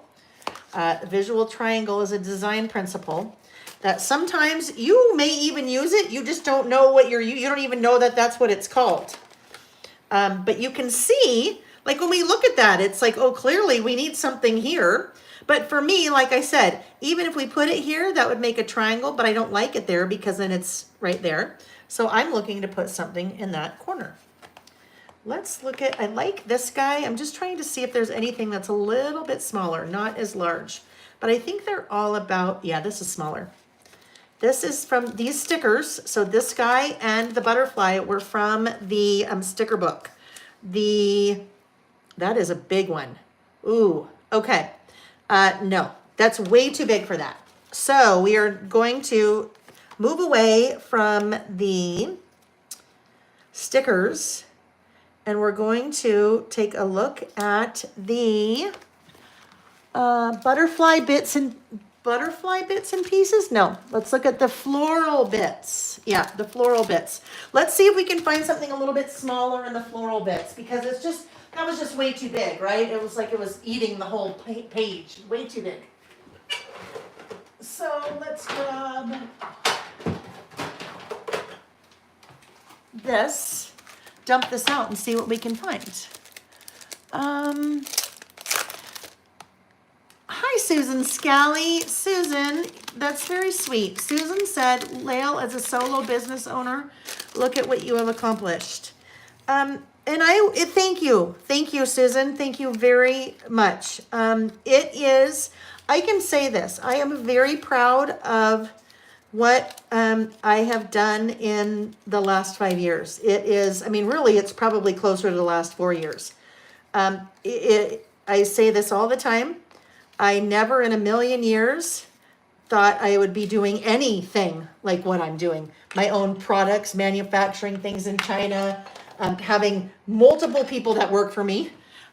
Just it never even was something I ever even thought or just wasn't in what I thought was going to be my life. That one I like, but doesn't work because too much yellow. Oh, I just need the right size. I don't know. We might end up having to build it ourselves. So thank you, Karen. Thank you, Susan. I've known Susan for a long time. We've known each other for a long time, haven't we, Susan? Boy, going back to Ready, Set, Creates and maybe Inspiration Unlimited, I think it's been a really long time. I need a small stinking flower. And I don't want something like that because then it's just floating. All right, Lael. Let's look one more place. Is there a little flower in the, no little flower in the bits and pieces. Oh, what about, is there a flower in the rub-ons? No. Who would have thought I would have such a hard time finding a freaking flower? A small, I just need a small one. All right, this is what we're going to do. We are going to do something like this. We will take some branches here. Let's see if we can make something there. And then maybe we'll put something small in the center of it. No. So normally I don't fixate on something like this for so long. I always tell us just pick something and move on, but it's just not materializing the way that I would like it to. And sometimes that happens, right? No, can't pull that in. That does not go at all. Okay, what if we go back to a small bird? Would we have a small bird in the stickers? Oh, Peggy. Hi, Peggy.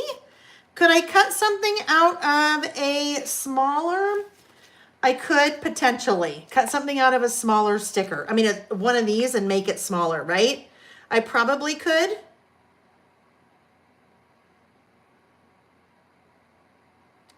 Now I'm just looking to see if we think we could do that. Because it needs to be bigger than one of those little guys, but like that, could I get around? Or do we just say forget it and we have a bird? Maybe we just say forget it and we have a little bird. That little bird? No. Do as I say, not as I do. This little bird? Better?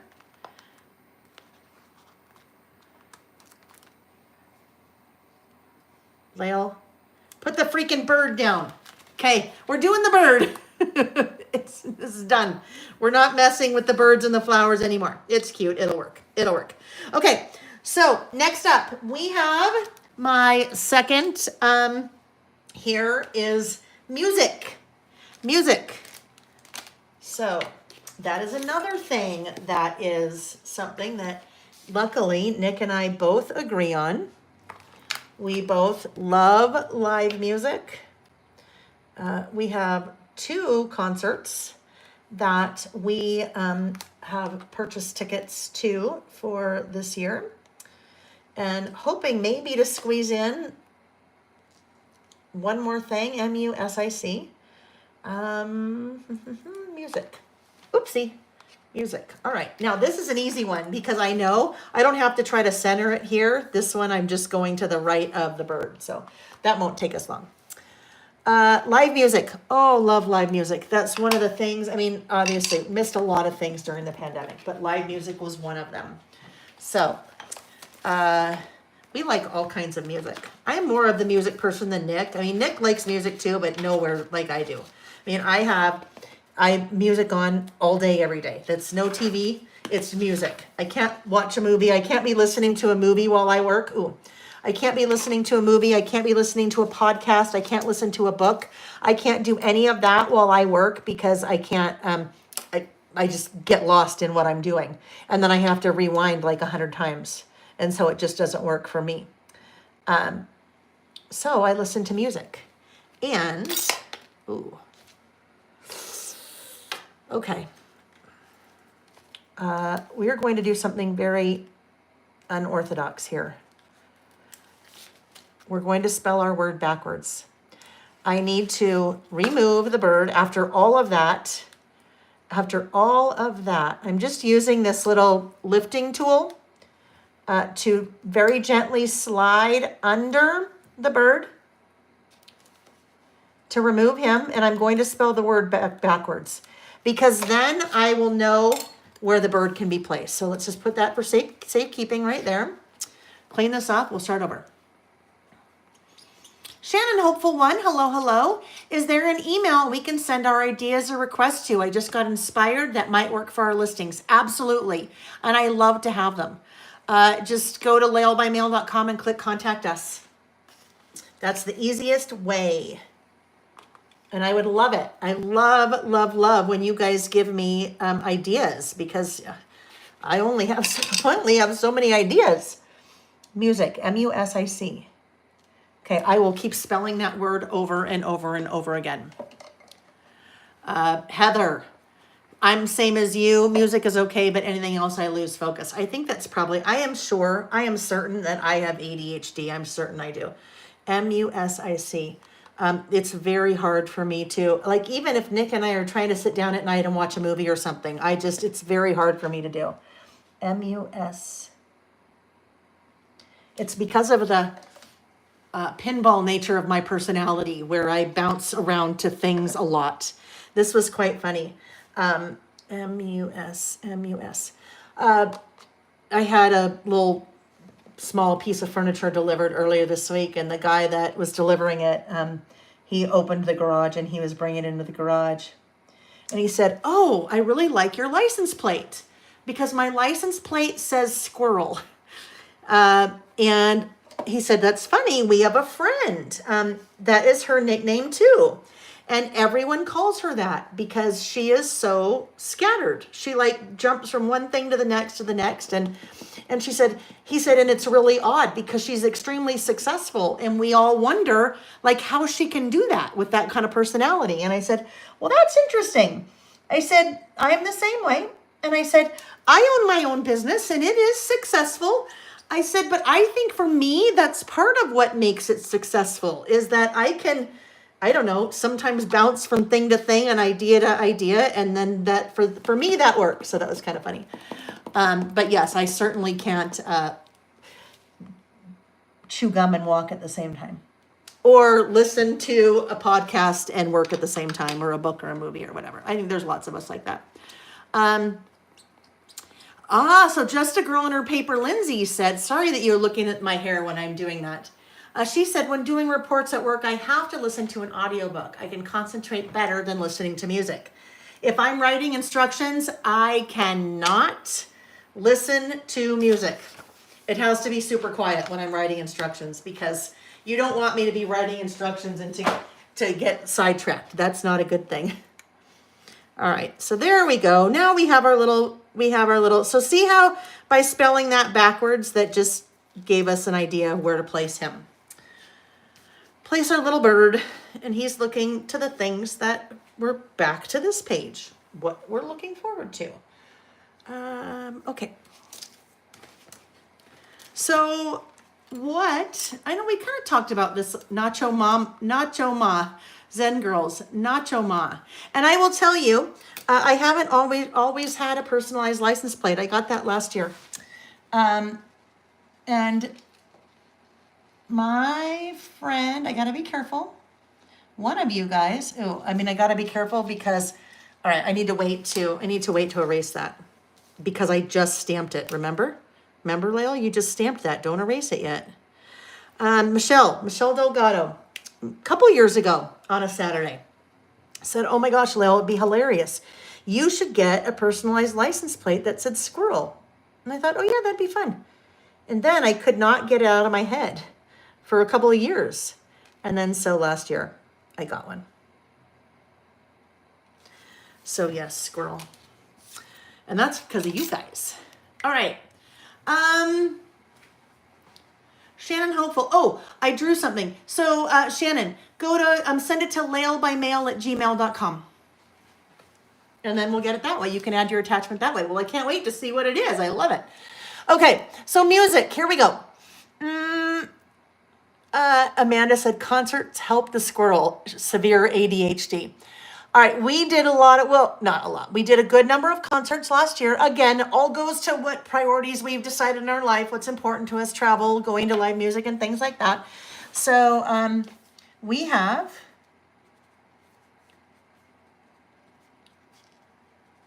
two concerts this year that I'm really looking forward to. I don't even remember what month. I don't even remember what months those are. Isn't that crazy? We have, ideally, I'd say in this thing we're going here, in this thing we're going here. I don't have it in any of I have it on my computer, okay, hold on. I need to just do this. I'll be right back because I would really like to say in my writing when. So let me grab, did I put it away? Yep. Let me just go grab my computer so I can get my calendar very quickly.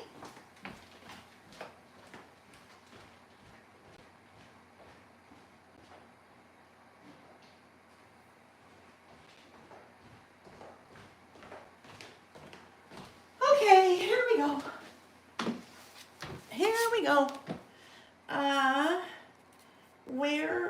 Where, calendar?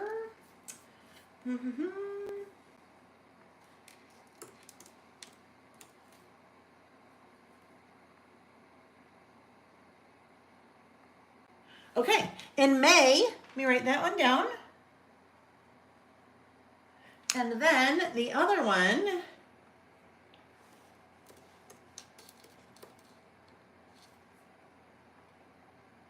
is in April.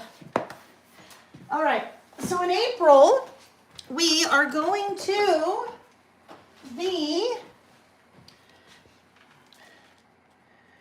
in April, we're going to see the Post Malone and Jelly Roll concert. So they are playing together. And Sam, our younger son, and I saw Post Malone last year, and it was amazing. And so when those tickets came up, Nick and I said we are going. So Post Malone and Jelly Roll in April. And then in May, we are seeing Billy Joel and Sting together in concert. Very excited. We hope to add in a Red Butte concert or two. All right, that's just an outdoor venue that we have here. Much smaller venue than where, of course, the Billy Joel and Sting, one concert, and Post Malone and Jelly Roll, other concert, both taking place in the same outdoor stadium, which is the University of Utah Stadium, where Nick and I both went to school. Also, where the opening ceremony of the 2002 Olympics were. Yes, so excited for that. And Amanda said Jelly Roll puts on a heck of a show. I bet he does. Nick and I have seen Sting in concert probably 4 or 5 times over the years. And he's amazing. We saw Billy Joel one time, I think. Billy Joel with Elton John. Yes. All right. So the last thing now on my list. Travel, music, and business? I don't know. That sounds weird, but I guess it kind of goes in line with that. So this will be business. We will spell out business. Business, my business. There are a bunch of fun things coming. Oh, you guys. I think that, so for me, 2020, well, really 2021 was my business, like, just, it just like this and then went up. And I think that this year is going to be another year like that, where it is going to take a big jump, which is very exciting, which is, I'm very excited about. There's just some things that are just in place and coming in place, and that just, yeah. And I'll tell you about some of them. And I hope that business is going to fit here. I should have probably spelled backwards, like I did here. It would have been way better. But we're just going with it. We're going for it. We're just going to do it. Business. Business. My business. B-U-S-I-N-E-S-S.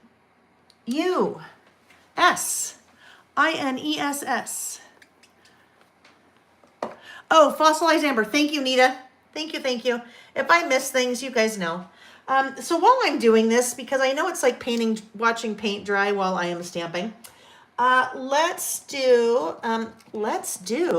another live giveaway, should we? Oh, I don't know. Live giveaways aren't very much fun, so I don't know. Maybe we shouldn't do it. Maybe not. Maybe not. Maybe no more live giveaways. Maybe not.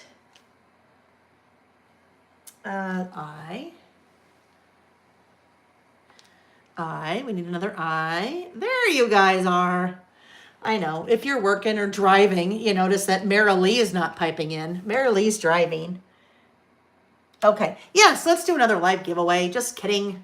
Heather, you pulled sourdough. Oh, you were talented. Sourdough bread. Yes, let's do another giveaway. Let's do a set of Reggie Alpha stamp sets. like I'm using. Regie Alpha, it's one of my favorites. One of my favorites. So what we're going to do for Regie Alpha, yes, this is a live giveaway. This is a live one, takes place in the chat. So you just type in the chat, and then as soon as I'm done typing this, I will then scroll my finger up in the chats, and then that is wherever my finger stops, that's who wins. Okay, business. B-U-S-I-N-E-S-S. All right. I know how to spell, but sometimes when you're stamping, you have to repeat yourself many times over to make sure that you're okay. Oh! All right, so did we see what happened there? You see how I missed part of that S? I was not paying enough attention to what I was doing. So, what I will probably do here, I am going to grab, that's water. I'm going to grab a watercolor pencil that is fossilized amber. And let me just find that in the tin. Where are you, fossilized amber? Okay, one more. Here we go. All right, so I'm going to grab the fossilized amber watercolor pencil. I do not use these for watercolors. That's just not me. I don't do watercolor. So I use them for a couple of things. And while I have them out, I might as well use them for this as well. I'll do something else with it. I am going to use that because it is also fossilized amber to try to come in here and fill in a little bit of that part where it was missing.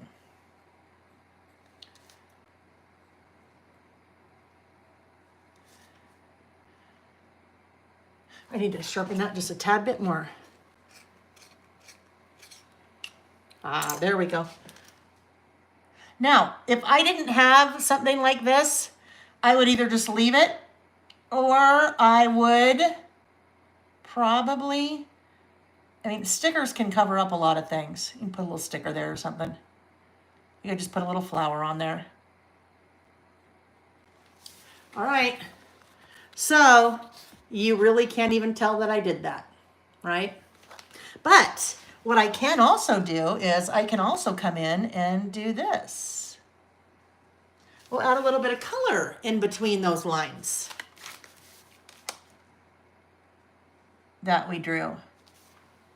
Look at that. That totally changed them, didn't it? Just by taking, and that doesn't have to be a watercolor pencil. You could just do that with a colored pencil. In fact, I could also do this. I haven't done that for a long time. We used to do that on lots of our lists. And that also doesn't have to be watercolor pencil. You just use whatever colored pencils that you have. And that makes it not so stark. Right? Look at the difference between that box and that box by just outlining it with that pencil. So we talked about, okay, let me outline these and then I will do the giveaway. Sorry. We talked about, what did we talk about? I don't remember what we talked about. Oh, goodness. We talked about a lot of things. My train of thought just went right out the window. All right, here we go. Oh, I know now what I was going to say. We talked about swatching your inks. If you don't have the coordinating, you don't have to have the same color, right, of watercolor pencils that are also Rainer Tumults. You could have any kind of colored pencils. And if you swatch them, right, so this is a project that's always in the works. But if you swatch your colored pencils, if I didn't have that, I could come in and look and go, oh, gosh, cadmium yellow from my Castle Arts works. That would go really well. Or I could go, those are the Distress. I could go here. I could say, oh, the Studio Series box. Okay, do I have a yellow that would work there? but makes it way easier if you are swatching. So that is the swatch pencils and pens stamp set. Okay, stop. Stop, stop, stop. I'm stopping at Nancy Stone. Nancy Stone. Nancy Stone. You are the random lucky winner of the Reggie Alpha stamp set. So Nancy Stone, shoot me an email, lailbymail@gmail.com. In the subject line, please put winner, Reggie stamp set. And please put, I had to write that over there in my little notebook, my little workbook. And then please put your name and address and we'll get that shipped off to you. Congratulations, Nancy. There's still an after party prize, so don't be sad yet. Don't be sad yet. All right, so now we are going to, darn it, look it. Why did I, well, we're looking for another. Oh, guess what? Now is when we can get a little flower in. Remember I was trying to get a flower in and I couldn't figure out how to get a flower in. We couldn't find one that worked. So now we can find a little teeny one. Some of you guys are like, oh gosh, please don't go to the flowers again. Please don't go back to the flowers. We went down a little path that way, didn't we, looking for the flower? But I'm certain we can find a really easy small flower that's not yellow. Like maybe, ooh, this blue. Like this blue can just go right there since we have a little bit of extra room. Now for me, that's not something that I would ever do. That right there is just way too out of character for me to have one on top of each other, but it's a necessity because I ended up with a bunch of extra space there. So I should have, in hindsight, started backwards just like I did with music.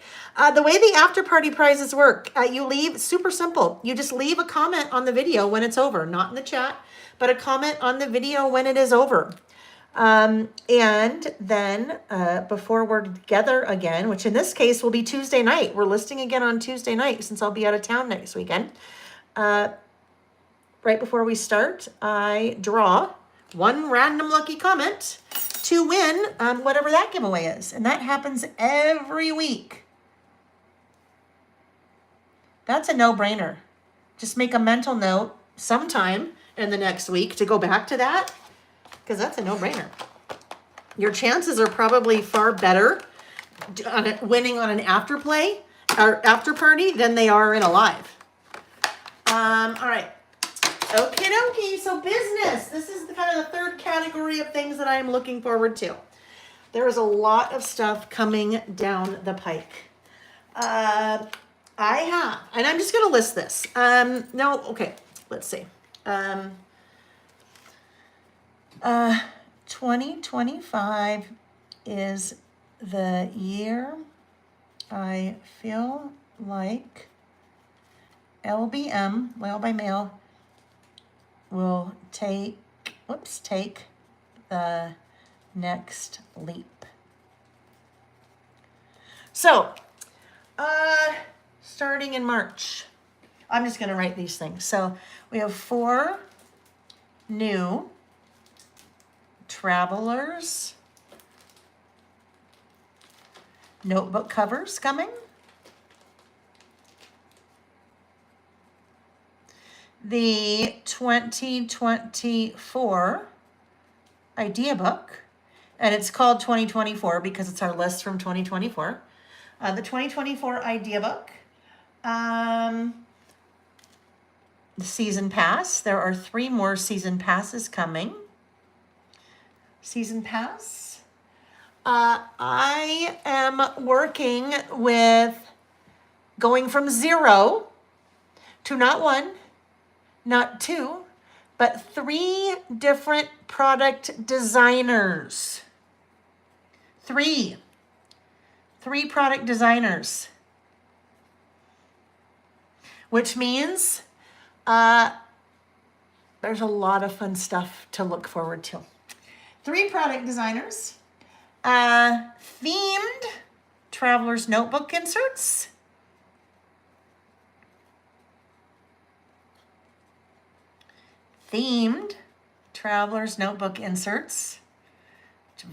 all of this very excited about. Some mini collections,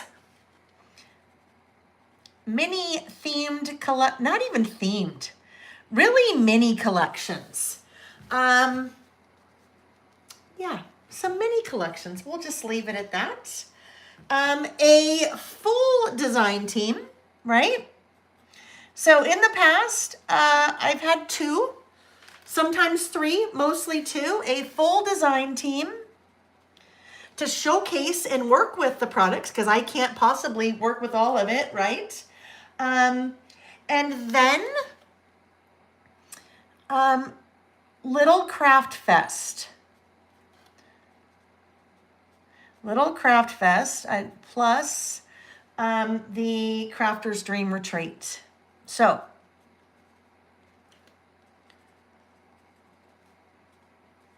now that's not to say that more stamps aren't coming, more dies aren't coming, all the things, more tools aren't coming, but these are all some very new things. Little Craft Fest is like a stationery show. So total different mix of customers than I am currently working with, which is nice because more customers, different types of customers means we can continue to do more things. And then Crafter's Dream Retreat. That is an event that I'm teaching at, also in Texas, in Conroe, Texas, a suburb of Houston, in the fall. That will have some people that I know and have worked, people that have taken my classes before, but also a whole bunch of new people. So there's just a lot of fun things, you guys. So many fun things that kind of coming in this area. That's all just kind of worked, built. But all of this, you guys, if you guys weren't here, none of this, nothing in this box would be happening. Nothing in that business box would be happening because, it couldn't happen, right? Without you guys, it couldn't happen. And you guys are what got me to all of those things. So thank you. I would never, ever be able to tell you enough how much I appreciate you. In March, we're also celebrating our 5-year anniversary of doing this, which is crazy. So lots of fun things coming, you guys. Lots of fun things that I am looking forward to this year as it's relating to, look at that, just kind of dropped there. I kind of like that there. I think it's going to live right there. I was looking for something to go over here, but I think we'll just maybe leave that there. We need one more little thing to go right there. And then I think we'll be good. But yes, so lots of fun things to look forward to. But the things that aren't going to change, we'll continue. I can't say never. But I don't foresee that we will ever stop doing these things, you guys. I don't foresee that we'll ever stop doing our Saturdays because I love them. I love them. So we will continue to do them. But this guy needs to move now if I'm going to add another one.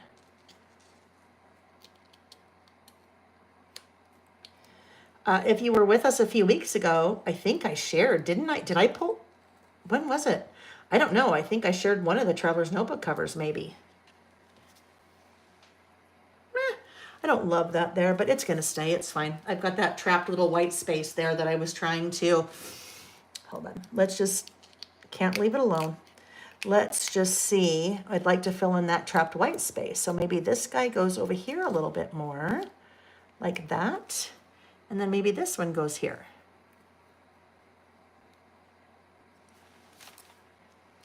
Sure. It's not perfect, but that's okay. Terry, we do need to start a group for Little Craft Fest. I will you do me a favor, Terry? Would you send me an email? Would you mind sending me an email and reminding me about that? And then I will set up a private Facebook group for that. And then post in the Lail by Mail Facebook group, people that are going to that event. Then to ask to be part of that group. But yes, you're totally right, we do. All right, friends, that one's done.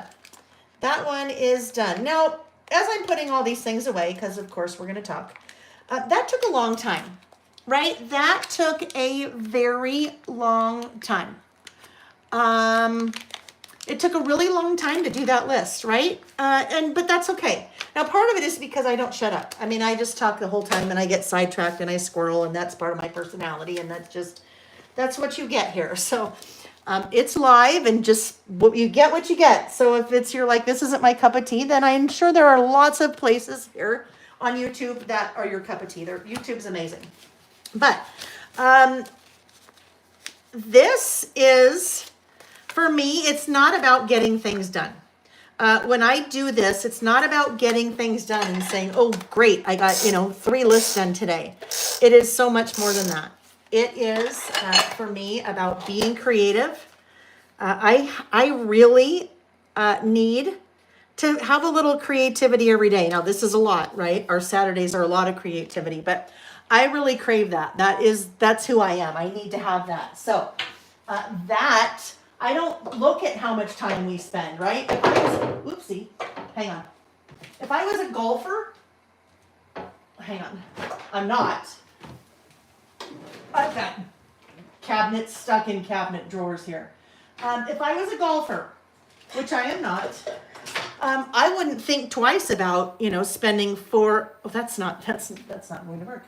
I wouldn't think twice about spending 4 or 6 hours golfing for a day, right? I wouldn't think twice about that. So I look at this is a hobby like any other hobby. And if it gives me immense pleasure, then that's awesome, right? Because it's a hobby. Also, for me, it is very social. It's a very social thing, right? Which sounds really odd because I'm just in a room by myself, sometimes with the cat. But not really, right? We're all kind of here together. So I don't care if it takes me an hour and a half or 2 hours to do a list because there's so many things that I'm getting out of it. The biggest thing that I haven't mentioned is that I am telling my story, right? This is all, and I don't mean to you guys, although I certainly am, but every single list that I've ever made is part of me telling my story. I have at least 500 lists. At least, if we, let me just get this out. If we think back to the first idea book for 2021 and 22 had 300 lists. Last year had 100 and this year has 100. So 500. And I've done lots of lists even prior to that. 500 lists. Look at like the memory keeping I've done. I have told a story that I never would have told any of this otherwise, right? None of this ever would have come out in anything else. Now I don't even know what I did here, right? Oh yeah, because this is, again, all taken apart for the idea book. Let me just get this back in place. What will happen, this is actually what I do. Why is that there? This is actually what I do when I'm done with an insert. I take it all apart and then sew it back together. It's just doing it right now. That goes there, that goes there. Okay, here we go. All right. So, mini time capsules. I'm creating all these mini time capsules. Zen Girls, if I ordered my season pass on January 7th, should I expect it maybe next week? January 7th?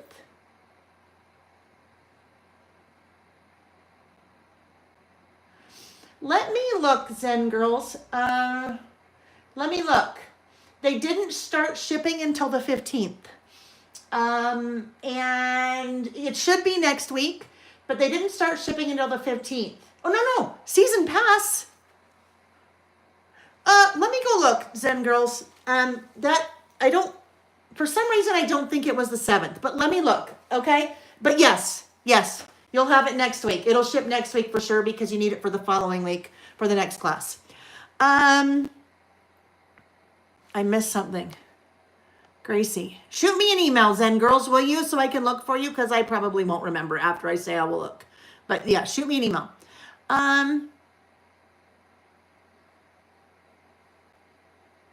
2025 year in reviews started shipping. Let's talk about shipping. The 2025 year in review kits started shipping on Wednesday the 15th. So they were on pre-order until Wednesday the 15th. We were waiting for the stamp set. So they started shipping on Wednesday the 15th. There are a lot of orders that the team is getting out. So there is a header on the website, and there was in one of the recent emails that went out just explaining that they're getting through the orders as quickly as they can, just because there are a lot. So their goal is to have everything out by the 24th, but that means everything. So that would mean orders placed yesterday. That would mean orders, obviously they fill orders in the order that they're received. So they're just going as fast as they can getting orders out. Heather, if you want to send me an email, I can look at it too though for you. Okay, where are we? Hi Pam, nice to see you. Oh yeah, you don't have to wait patiently. Email me and I can check for you. I mean, still wait patiently, but yes. All right. Yeah, usually, they're usually turning orders around, usually in about 2 days. It's just right now with that year in review kit shipping on the 15th, and then the new release also shipping on the 15th. It's just been a lot. Okay, so that is our second list. Our third list. This one is Glimmers. Okay, we're going to do Glimmers, and I'm going to do Glimmers. Maybe right here, maybe not. What am I using for Glimmers? Toddler time. I probably won't use Glimmers here. I will probably use Glimmers. Let's do Glimmers right here. We'll see. I think it'll be a 1-page. I don't know. We may make it 2. And then we'll start a brand new Traveler's Insert for our last list. All right. Yes, there is a holiday on Monday. I know. Monday is Martin Luther King Day. So Lily and Denise will be working on Monday. They will ship a ton of orders on Monday. You will get a shipping confirmation on Monday if your order is processed on Monday. It just won't ship on Monday because no mail service on Monday. All right. Glimmers. All right, let's talk about Glimmers. Glimmers is a concept that my friend Sherry and I met in 1986. We were sorority sisters. We were roommates. We lived together for years. Her boyfriend at the time was a fraternity brother of Nick's, and he kind of pushed Nick and I together. Nick and I had known each other, but not really. So our kids grew up together. We still go on trips together. They're very, very, very close and dear friends of ours. And so we were out with them out of town in early December. And Sherry said, hey, have you heard of this concept of Glimmers? Ooh, thank you, Mary. I need to date that. She said, have you heard of this concept of Glimmers? And I'm like, Glimmers? I don't even know what that is. And she said, well, Glimmers are basically little everyday moments that happen in your, that happen. Okay, everyday moments. Maybe like your flowers from last week are still blooming and they still bring you joy. Maybe like it was raining and you looked outside and there was a rainbow. Maybe someone smiled at you at the grocery store. Glimmers are your thing, right? You are the one that gets to decide what kind of gave you a little spark of joy. Some people, maybe something that gives me a spark of joy may not give the same spark of joy for you. So I loved that concept. And in December 21 of 2024, last month, we did our first Glimmer list. And because it was Christmas time, I used some Christmas product. We did not have a Glimmer stamp set at the time, so we just kind of used Poe Alpha to stamp the title. And then I just kind of documented some glimmers.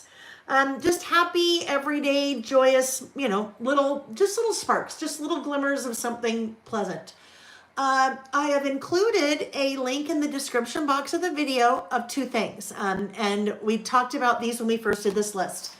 There is a link to an article about glimmers that really digs a lot deeper into what they are, giving you examples of them, and how once you start looking for them and being aware of them in your life, you start seeing more and you start appreciating more. So it's just one of those things that it's almost like if you're looking for rainbows, you start seeing a lot of rainbows. But if you're not really looking for rainbows, you may not notice the rainbows. So that's what a glimmer is. One of the things on my 2025 trends list will be glimmers, because now I'm starting to see all kinds of things pop up all over, all different areas about this term glimmers. Some of you have reached out and said, oh my goodness, I didn't have a word for the year for 2025, and I'd been thinking and thinking and thinking. And then after we did this, you're like, that's it. It's glimmers. That's my word of the year. So we're going to do a glimmer list. I have... where's the glimmer stamp set? We need that. Oh yes, here we go. So brand new stamp set, the Glimmers stamp set. That was designed in record time, but it's super simple. There's a title, Glimmers. You have 3 little phrases that are designed to fit in the space between the G and the R. Today I noticed, this week I noticed, this month I noticed. So you could decide how frequently that you wanted to make a list of your glimmers. And then you have all of these other little supporting words and phrases. Savor the moment, spark joy, stop, look, listen, see the beauty, spark, pause, mindfulness, slow down, optimistic, the small things, gratitude, calm. And you have the word appreciate on there twice. As I was stamping with my sample when I got it, before I give the go ahead to have them produced, I went, oh my gosh, shoot. Appreciate is on there twice. And not enough of a big deal to stop the whole process, redesign it, put something else there, go back. And so I just said, you know what, we're going to be twice as appreciative with glimmers. So that's the plan. We're going to use that stamp set. I wish I could take a picture and show you where Reggie is. He is sitting on a stool right now that has all kinds of stamps are on it. My phone case is on it. He's on top of a bunch of the storage pouches, and he's just sleeping with his little loaf. And I say that, oh no, I had moved it, I guess. I thought he was in the way of toddler time. Oh, here we go. Because toddler time is what I need for this list. So, toddler time is,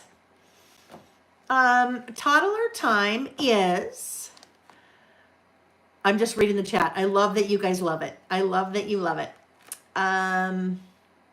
Yes, Novena, they're opposite of triggers. Like if you think of a trigger, like maybe seeing someone not hold the door open for someone is a trigger. So then maybe a glimmer is someone held the door open for you. But yeah, exactly. Opposite of triggers. All right. So let's see what we're going to do here. For my glimmers, I have no sketch. I have no sketch of what this is going to look like. It should be really pretty easy. It should go pretty quickly because it's just going to be a title and then a list, maybe with a couple of icons on it. Let me do this though. Let me get front porch out of the way so that we're not working on top of something else that is going to confuse things for me. All right, let's get all of the glimmers out. Glimmers. Let's get all of these things, the front porch things, out of the way. While I'm doing that, let's talk about the third giveaway. So the third giveaway is an after party giveaway. After party means that it does not take place live. It takes place in the comments on the video once the video is over. So this is the chat. When you guys are communicating with me this way right now, live, that's a chat. Comments are just what you leave when the video is over, when the chat is no longer there. So the prize for that one is going to be one of the new Glimmer stamp sets. A Glimmer stamp set, I guess I should say. Glimmer stamp set. So you can leave a comment on the video when it's over if you'd like. But with this one, I would like something specific. Usually in the comments, I say just leave me a comment. This one, I would like something specific in the comment. I would like to know a glimmer. I would like to know a glimmer that you have thought of. Oh boy. That you have thought of, just lost that one. Just lost that bullet stamp somewhere on the floor. A glimmer that you have thought of, a glimmer that you experienced, maybe a glimmer that someone else experienced. And you know what? You may have to think hard. You may have to look hard. Because some of us are not used to looking for things like that in our life, right? But if you start looking for things like that in your life, I personally think it can be a really good thing. A really good thing. So, I would love to know when you're entering, if you are entering after the video is over, a glimmer that you experienced. Now, I would also still like to know in the chat, even though it's not for a giveaway, tell me a glimmer. Tell me a glimmer this week, okay? Kyla, I love that, Kyla. Kyla, you never hear anyone say that. Kyla said, that's one of my favorite things about me. Not me, Lael. She typed this. That's one of my favorite things about me, meaning her. I always look for glimmers, although that was a new term. The pretty in things, the everyday prettiness, the stuff that makes each day good. Kyla, I love that. And I love that you recognize that in you, right? I love that you love that about yourself. We need to love more things about ourselves. We probably need to do a list about the things I love about me, right? Because again, that's one of those things that we don't really, as a society, like talk about, like what we love about ourselves. And we really should, right? We should, because it's a good thing to do. All right, glimmers. So I am using Toddler Time. Toddler Time, I love. I'm not doing a list about little kids. I don't have photos on my list of little kids. Doesn't mean I can't use Toddler Time. It just makes me happy. It's just fun, kind of Dick and Jane look and feel to it. So let's see what we want to do. We know we need one page for sure. Like I said, I don't know if this will be a 1 page or a 2 page. Probably just needs to be a 1 page. Look how cute they are. There's those little kids looking up at the sky. What if... Yes, that's what we're going to use. We are going to use that, and I'm going to pull out a trusty self-healing cutting mat. If I can stretch that way.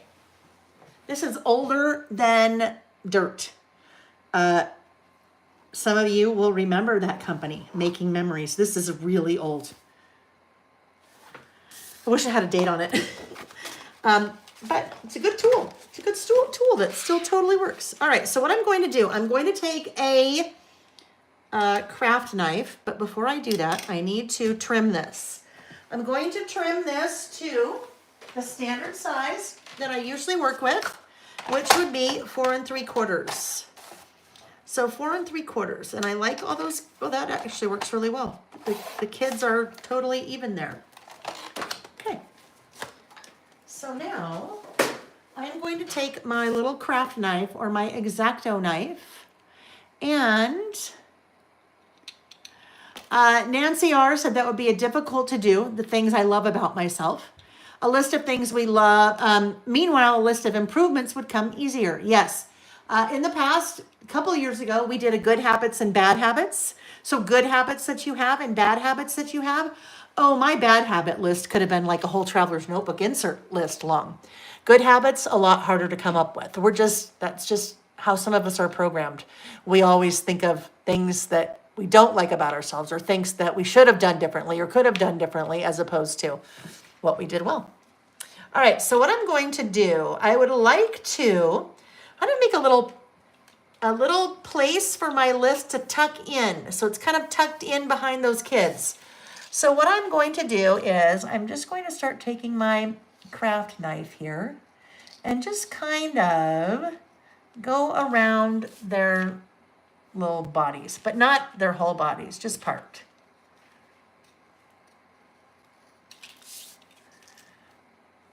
And then now is when we either need the Jeopardy music or we need something, because it's hard for me to talk and concentrate when I'm doing this. So I will say some words that will take a long time. They'll draw out how long it takes me to say a word. This little area here doesn't really have kind of a stopping point, so we'll just kind of go across like that. And we'll just kind of keep going. I'm not going to the very edge. Let's see where we are here. Okay, I couldn't see where I had ended there. I won't go to the very edge, but we'll just kind of keep going around all these little kids. And, man, you know what? Here's the thing. In a week or a month, you might only have one glimmer. And you know what? That's okay, right? That is okay. But in other times, you might have a lot. Oh, this one I probably should have gone out a little bit more. That's okay. Other times you might have a lot, but just because you only have one or two one week and another week you might have 18 doesn't mean that there aren't things that, in my opinion, that we should still kind of be on the lookout for, right? All right, so let me look at, Carol, do you think you have the same one of those? Is that what that is? Nancy, a glimmer. A glimmer is that your husband has been sick with coughing. That's not the glimmer, but that he slept in the other room for a week. That's a positive, right? For you, for sure, and probably for him. He probably slept better because he wasn't worried about you. Waking you. Cherie said, my glimmer this week was seeing snow on the ground in Atlanta, albeit in the shadow areas after 7 days. I grew up in Pennsylvania and haven't seen that since you were a child. That's just so cool, right? That is awesome. 111 Renee said, my glimmer for today is using my Epson printer for the first time with the photo collage. Love it. Thanks to Lael. I'm glad that you are using that, 111 Renee's. A photo of you holding your 86-year-old mother. Oh my gosh. And me holding my 30-year-old son and my son holding, oh, it just keeps going on and on. That is amazing. How cool is that? Oh, Marilee, you're the passenger. We're still good. Oh gosh, Marilee, who are you driving with? That poor person probably feels like their ears are bleeding. And they're like, oh, please, enough already. Nick would be here. He'd be saying, let them go, let them go. Let's see. His newborn son to add to the book, I'll Love You Forever. I'll Love You Forever, the light blue book with the son and the mom on the cover. Oh yes, I remember that book well. How fun. Brenda said a glimmer for me was seeing our neighbor and his daughter playing outside. We had beautiful weather yesterday. They were laughing and enjoying the sunshine. It made my heart happy. Brenda, I love that. That wasn't even, like, you weren't even involved in that, but it's something that you saw and you recognized and it made you happy. I love that. That is very special. All right. Okay. So I love that you guys are sharing those glimmers because sometimes, like you want to participate in something, but you're like, yeah, I got nothing. I have had no glimmers in my life. And then somebody says something and then it just like triggers. You're like, oh, yeah, that's right. I remember now. I was doing this or saw this or, whatever it is. All right, so that's the idea. Now, I tucked that in there now so we would know where we need to kind of cut that off. But that I do. It depends.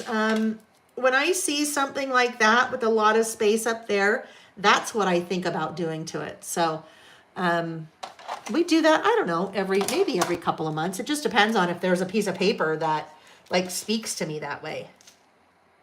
Let's go there. And then this one will kind of go probably about right there.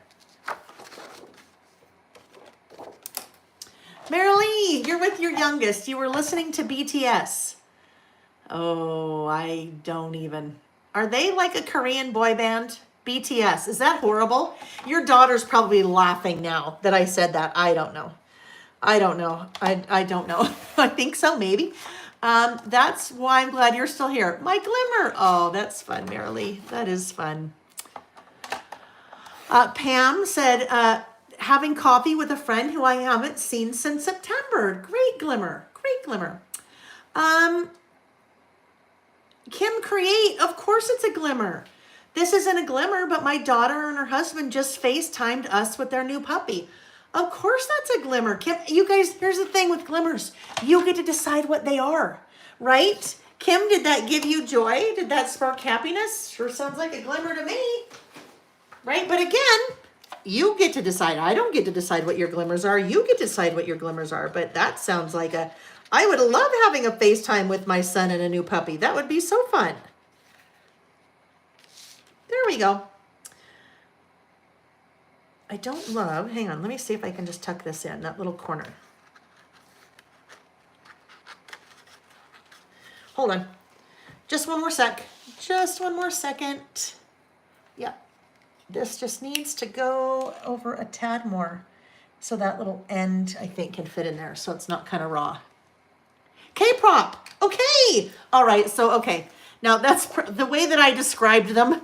A Korean boy band. K-pop. There we go. Oh my gosh. Yeah. Are they the one that sing the Watermelon song? Watermelon Sugar High? Is that the one? Or the Butter song? I don't know. I don't know. I'm just not too hip on those kind of things. All right.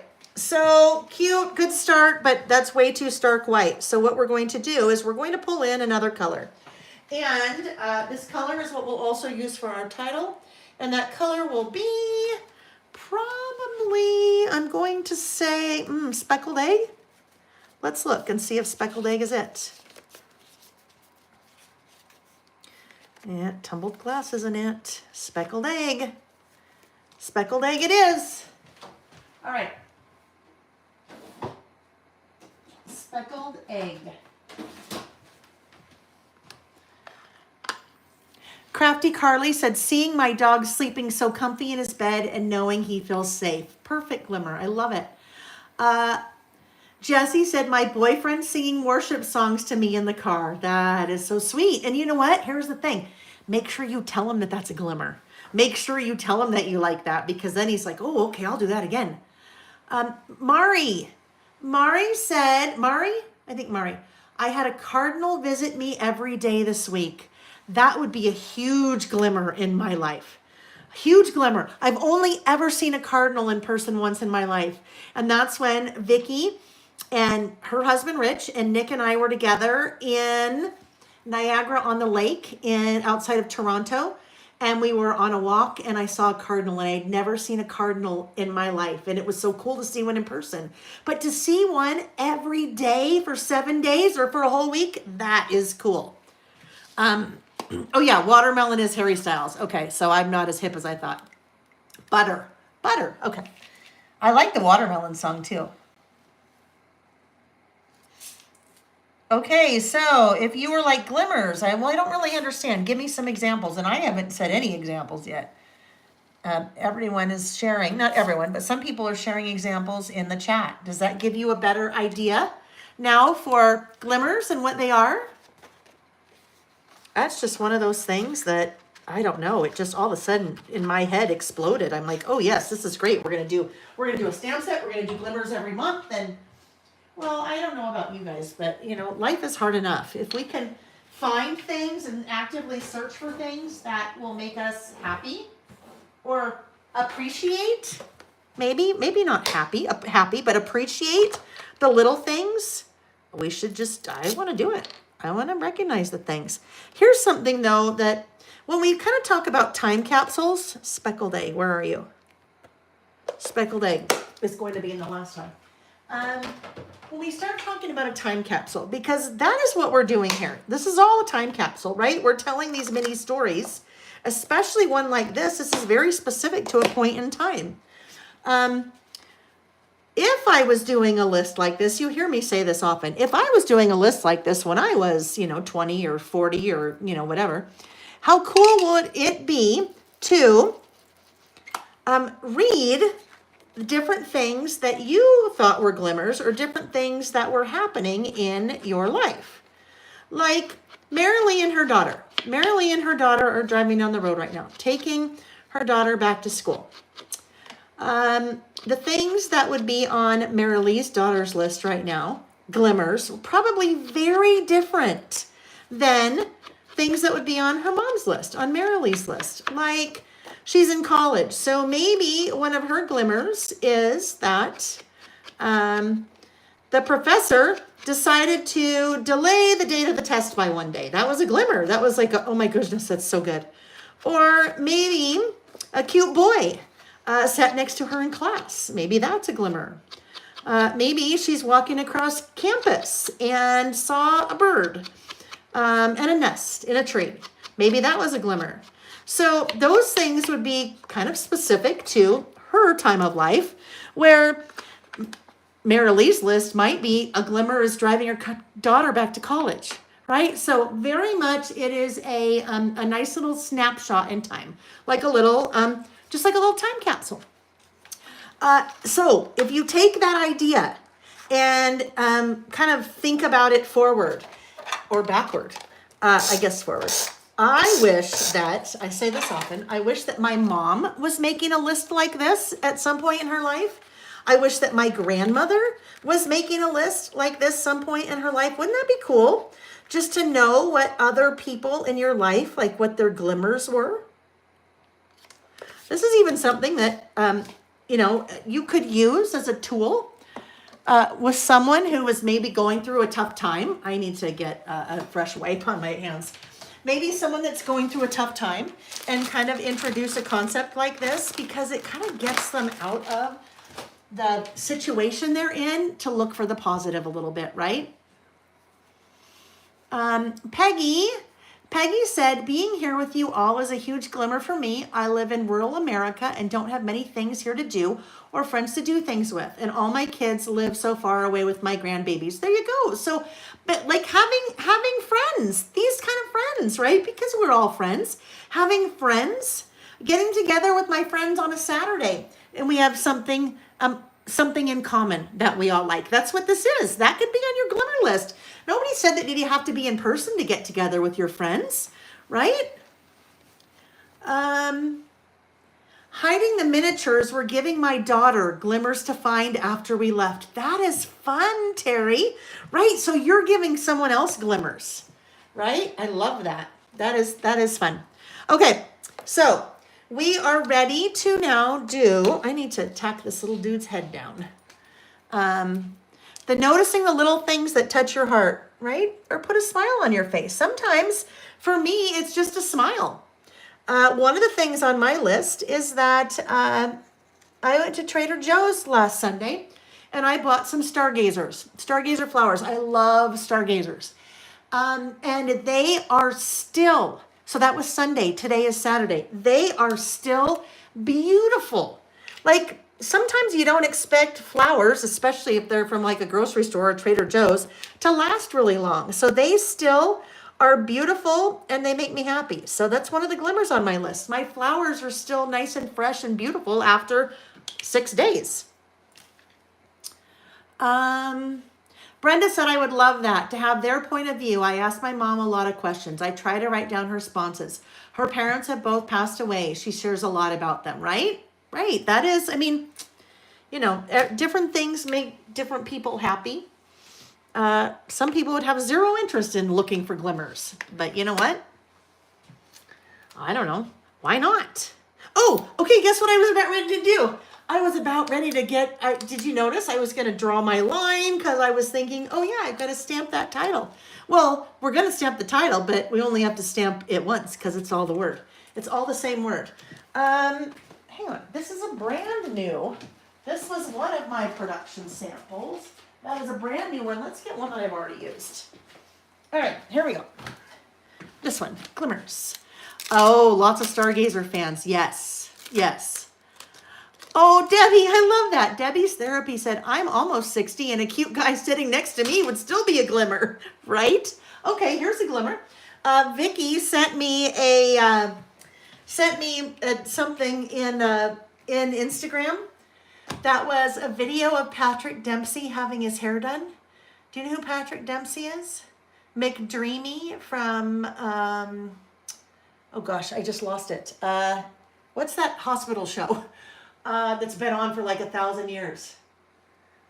McDreamy. Who's the most beautiful head of hair you have ever seen? He is a handsome man. He is handsome. Grey's Anatomy. Thank you, Heather. He is a handsome man. She sent me that video and I'm like, oh gosh, he is a handsome man. His hair is beautiful. That was a glimmer, right? That was a glimmer. Just seeing I don't know. That was a glimmer for me. So, yes, having a cute boy. Yes, having Patrick Dempsey sit next to me. Oh yeah, that'd be more than a glimmer, wouldn't it? Okay, we need our, I guess I have to put myself in a situation where he could sit next to me. All right, this is a longer stamp. So I am using that new 5-inch stamping block, one of mine. Let me get this a little bit closer to me here. Glimmers. All right. So glimmers will go right here. Glimmers. And then below that, it will say, this week I noticed. And it fits right in between that little space. So we're going to use this ink.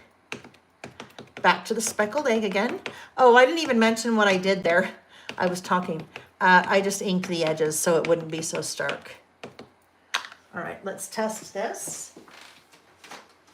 I think one of my glimmers today when we're done is, well, hopefully it happens today when we're done, is having a clean craft room. I mean, I have to clean it first, but that will be a nice glimmer. Make me happy.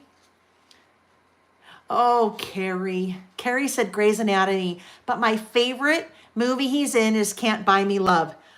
That movie, when he's riding around on the lawnmower, he is like, the whole premise of the movie is he is like a total dork, and he pays a girl to go out with him. Well, a long story.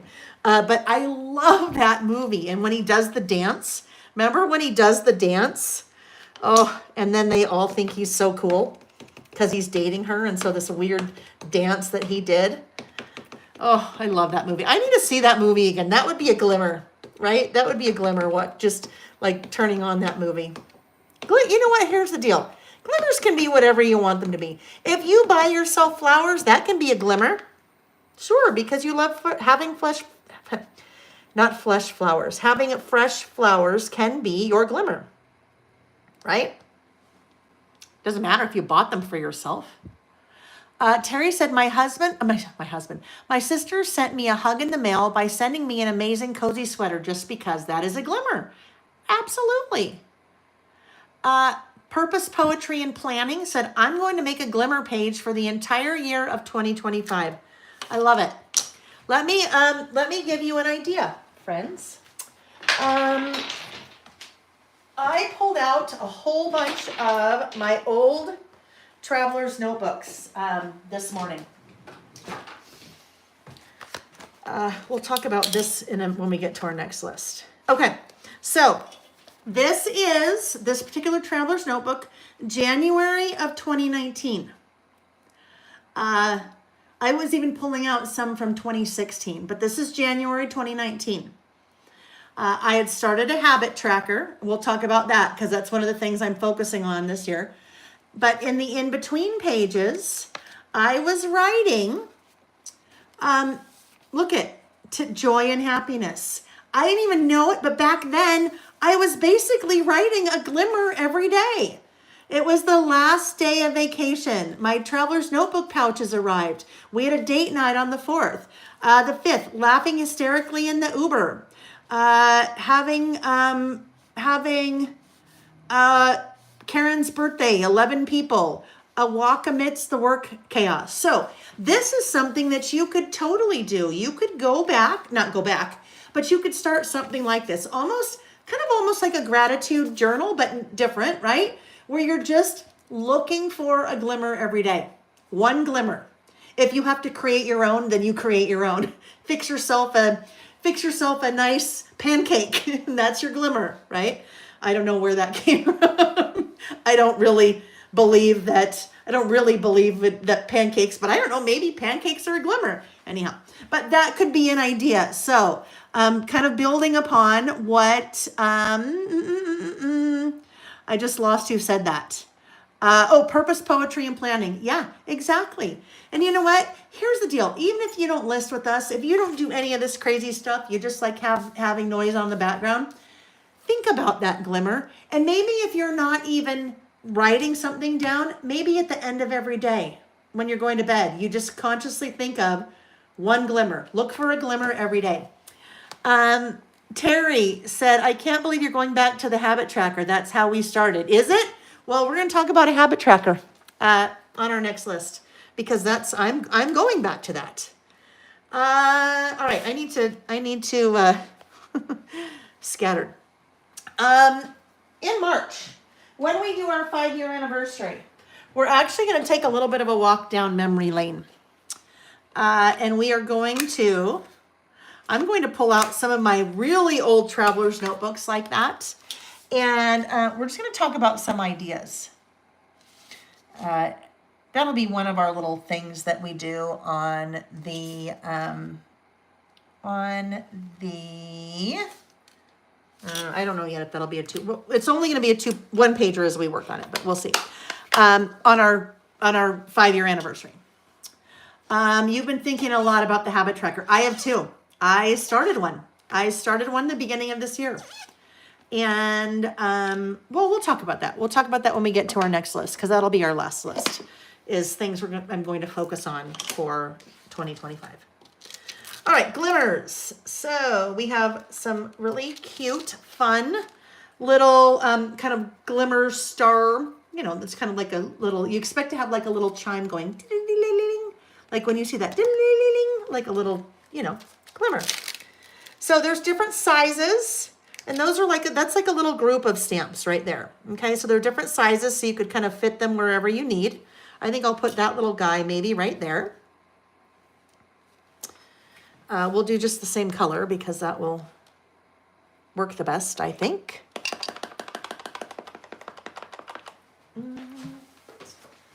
Another thing that when you are doing your, oh look, when you're doing your test stamping, you can kind of get a feel for where you like it. I like it there. That was a test stamp from when I was testing the stamps right when they arrived. My production samples. There we go. So it was a little bit off the edge, but that's all right. And then maybe we'll do this. Maybe we'll make this one go down here. Okay, glimmers. Now, these are things I noticed this week. So I will grab that little stamp thing, or this week I noticed. So there's today I noticed, this week I noticed, and this month I noticed. So this week I noticed is designed to fit right. They're actually all designed to fit right in that little space right there. Okay, let's see. Does it fit on that? It does. Notice how I grabbed a different stamping block, even though I could have put it on that one. Way too big. It's just a lot harder to manage it. And if your stamp is harder to manage because the stamping block is so much bigger than the stamp, just set yourself up for success. Right size your stamping block to your stamp.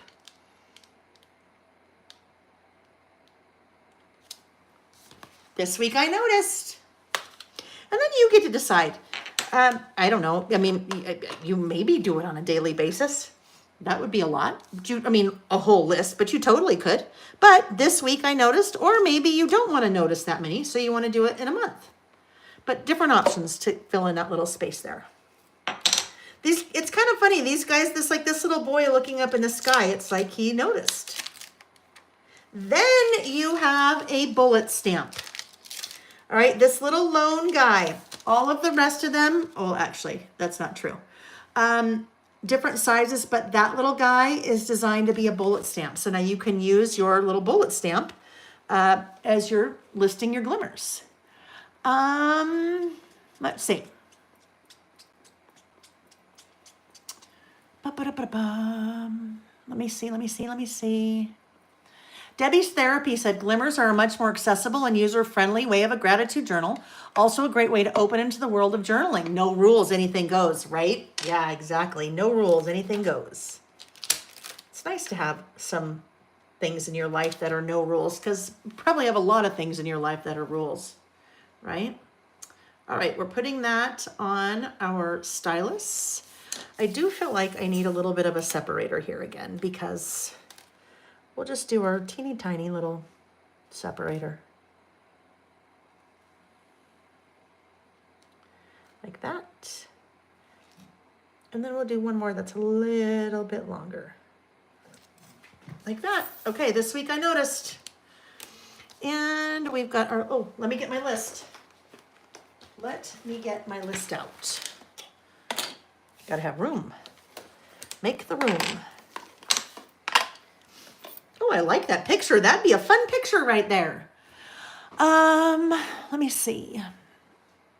Nina, Purpose, Poetry, and Planning. You know what, Nina? I think that we've had that conversation before, haven't we? I think you told me your name before, and I said, Nina, I will probably never remember it. Oh, sorry. Let's see. TK put a habit tracker in her journal this month after she saw what I posted with the season pass kit. I love it. Okay. Terry said, pardon me, be right back. I got to go order the stamp set. I think it's a good one. I mean, I don't know. I think I like a lot of the stamp sets I use, obviously, hopefully, because that's why I designed them. But yeah. Okay. Glimmers. And that guy is probably going to end up going a whole bunch of different directions. All right. Glimmers. Glimmers this week. Where's my list? Oh, here we go. So, lunch on Sunday with Sherry and Karen for Karen's birthday. We haven't done that in years. We haven't gone to lunch like that in years. I don't know why. Those are my closest local friends. So I don't know why. That was a lot of fun. That was just a nice little glimmer. All right, next up. This is what I told you about. My flowers from Trader Joe's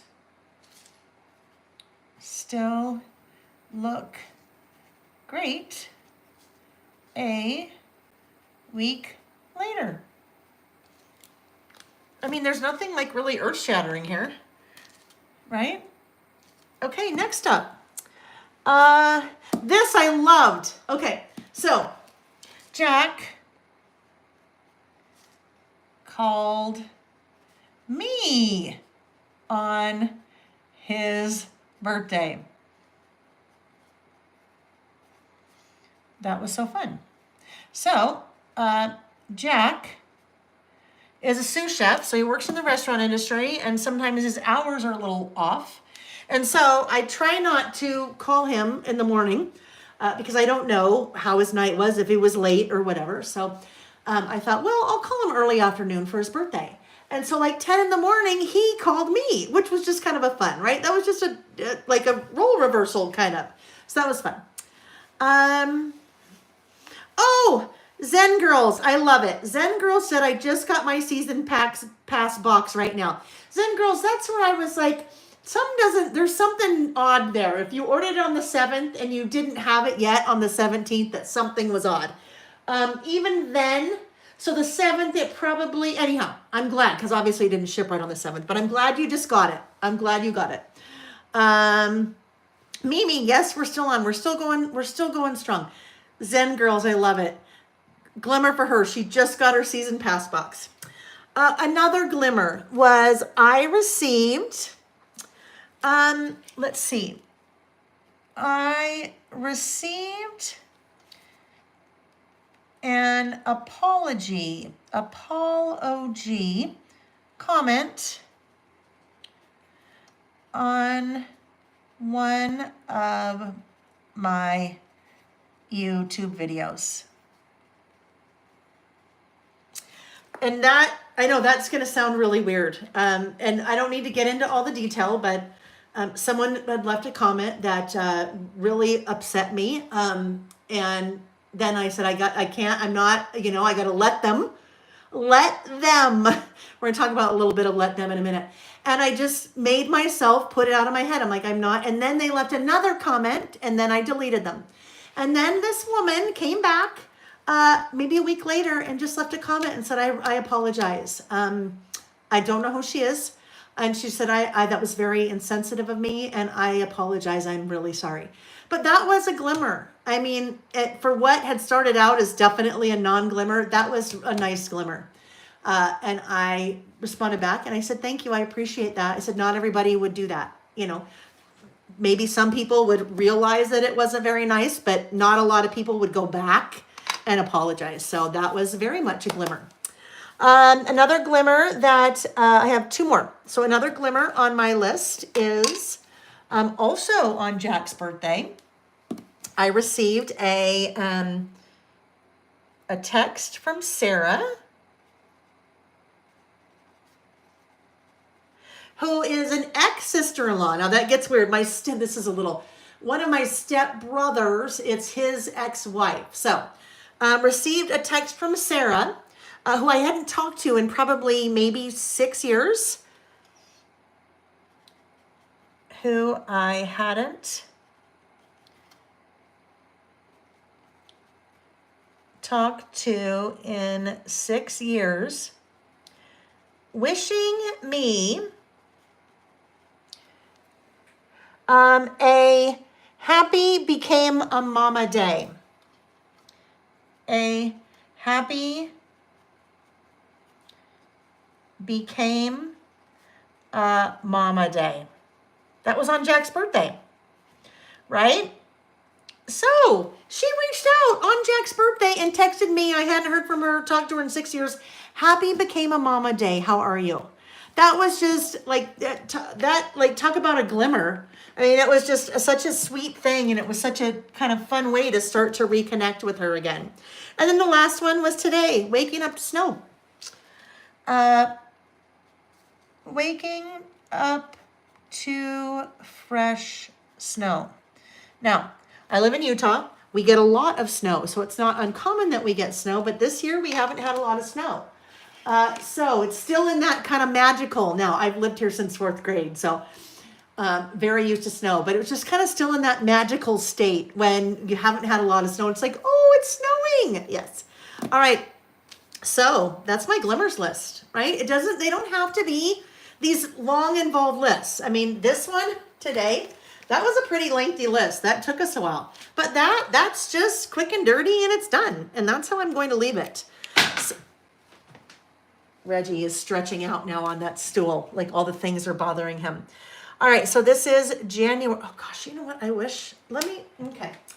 I would really like to do a date stamp on here. So let me just grab it if I think I know where it is, because it is not put away where it belongs. Oh, but the nice thing is I have a bag that I have not unpacked. Oh yes, there it is. I don't even know how long it's been. It just has a lot of my like junk journal stuff in it. Well, I'll be taking it with me on Thursday. So look, I'm already packed. Well, not all the way. All right, so January. Today is the 18th. And it is 2025. All right. So I need black. Oh, here we go. Snow, Terry, snow is always a glimmer. You know, Terry, snow is always a glimmer until it's like April and then we get like 3 feet and it's like, come on. We want the spring, not the snow. That's how I always am. But we're still in that kind of honeymoon stage this year where we haven't had a lot. Okay, there we go. There's my little roller date stamp down in the lower right, or excuse me, yep, lower right-hand corner. Okay, now, there we go. So this guy is going to adhere right here. One of the things I was doing before, and I did, okay, let me clean this off because I lost my last bullet stamp because it, when I did that, it flew to the ground. So let's just get that cleaned off right away. Karen, one of her glimmers is looking at old scrapbook pages of people no longer with me or places I've been or things I've done. Because you look at that, right? And here's the thing. Reggie, he is on that stool and now all the things are bothering him. So he's like getting rid of all the things on the stool. What was I just saying? I was thinking in my head I needed this.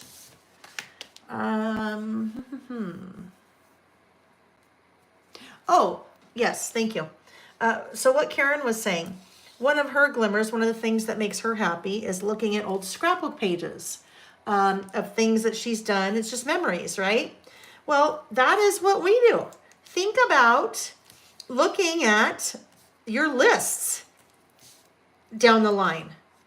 Or think about if you have grandkids one day. Like I can think about if I have grandkids one day.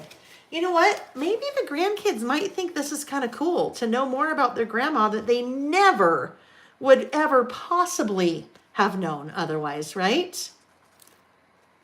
So that's why I do it. One of the reasons why I do it. One of the reasons. All right, so we did this same technique when I was doing the library pocket. So I've just revealed a little bit of the sticky. I'm actually going to do this upside down. It's easier for me to do it upside down so I can see along this edge. I do this, I use that much stronger adhesive, the score tape, when we start to get to the end of an insert because of that. There's so much, it's so, oopsie, just lost part of that, dang it. There's so much, I don't know, excess there that it has to kind of stick to. Gravity really wants it to pop up. So I like to, when we get to the end, add, instead of using regular adhesive, add a little extra stronger tape. All right, so there we go. That is our third list. We still have one more list to do, you guys. Oh, it's 3 o'clock. Are you kidding me? Wow. Well, Karen, it's almost an all-dayer. It is almost, no wonder I'm thirsty. No wonder I'm in here going, wow, okay. I had no idea that it was that late. I had no idea. That's okay. I said I don't have a time limit today, so we're gonna do our last list. Heavens to Betsy, that's a lot. Okay, our last list that we're doing for today. I need to start a new insert. The reason I need to start a new insert, this is a 2-page list. So I've kind of got this here. I can come back and fill those in. I also have that there. I did not want to put my glimmers list there, although it would have been fine. I thought I was going to end up having more orange in there, but that could have gone next to that one. It would have been fine. Okay, so new list, new insert. It's like new phone, who dat? New insert. Let me grab a lined one. Okay. Here we go. Okay. I know. I'm going to do this, guys. I am going to very quickly just go fill up my water. All right. So we're going to put this down. Don't leave. Don't gotta leave. Don't mean to leave. I'm just going to put that down for a second. Well, I'm going to still be here. So if you need to go about your day, that's totally okay. But I'm still going to be here because I want to do that last list. I'm going to go get some water and then we will do our last list. Okay. So I'll be right back. Right back.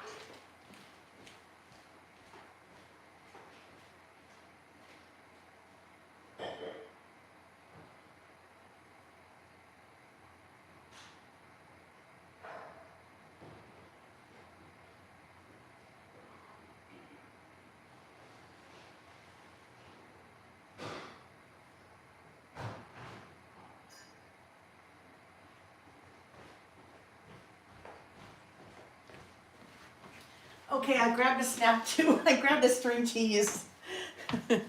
So I'm just going to, I've got my little can of LaCroix. I'm going to have a little bite of string cheese here, and then we're going to keep going, okay? All right, so we'll just take a bite of string cheese. A couple bites. And I will pick things up. I'll pick up the mess that I've made, and then we'll keep going, okay?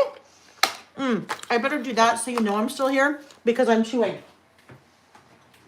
Gotta have some kind of nourishment. 3 o'clock.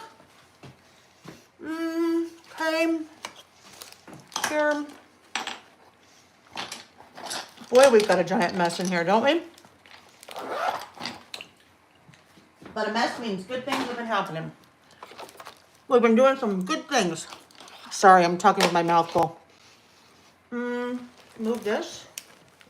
Okay. For our next list, I need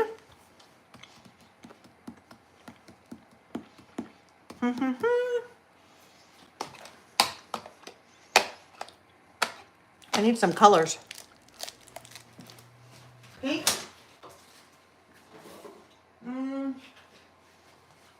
Flamingo. And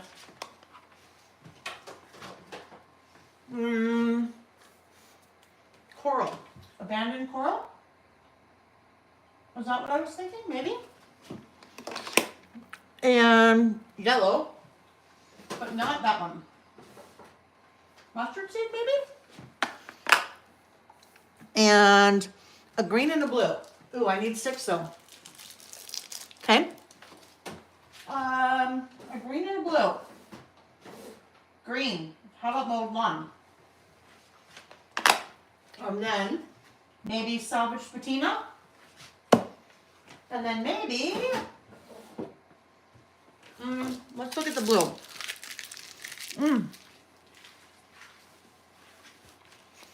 I'm chewing. I'm chewing. Blue. Let's see. That's the fastest string cheese I've ever downed in my life. Okay. Blueprint sketch. Or, ooh, salty ocean could be fun. Blueprint sketch, I think. Or prize ribbon. Okay. Prize ribbon. All right. All this will make sense in a minute. I need lots of stamping here. Okay. String cheese has been consumed. Let me have a little sip of my water. Donna, do you believe it? Donna said, hello, I can't believe you're still going. I went out to run errands, traveled 50 miles round trip, and here you are. I'm so happy. I'm happy you're back, Donna. I'm just having so much fun. We're just going to keep on going for our last list, right? Even if you, well, okay, I was going to say, even if you guys weren't here, I would still be going. I wouldn't, because I'd be making up other work I needed to do. Okay. Zen girls, do it. She said, I'm ready to throw everything off my desk to open my season pass box. Okay. So this last list that we're doing today, we have done this list. Let's see. I can always tell. I always know because we just go to the idea book.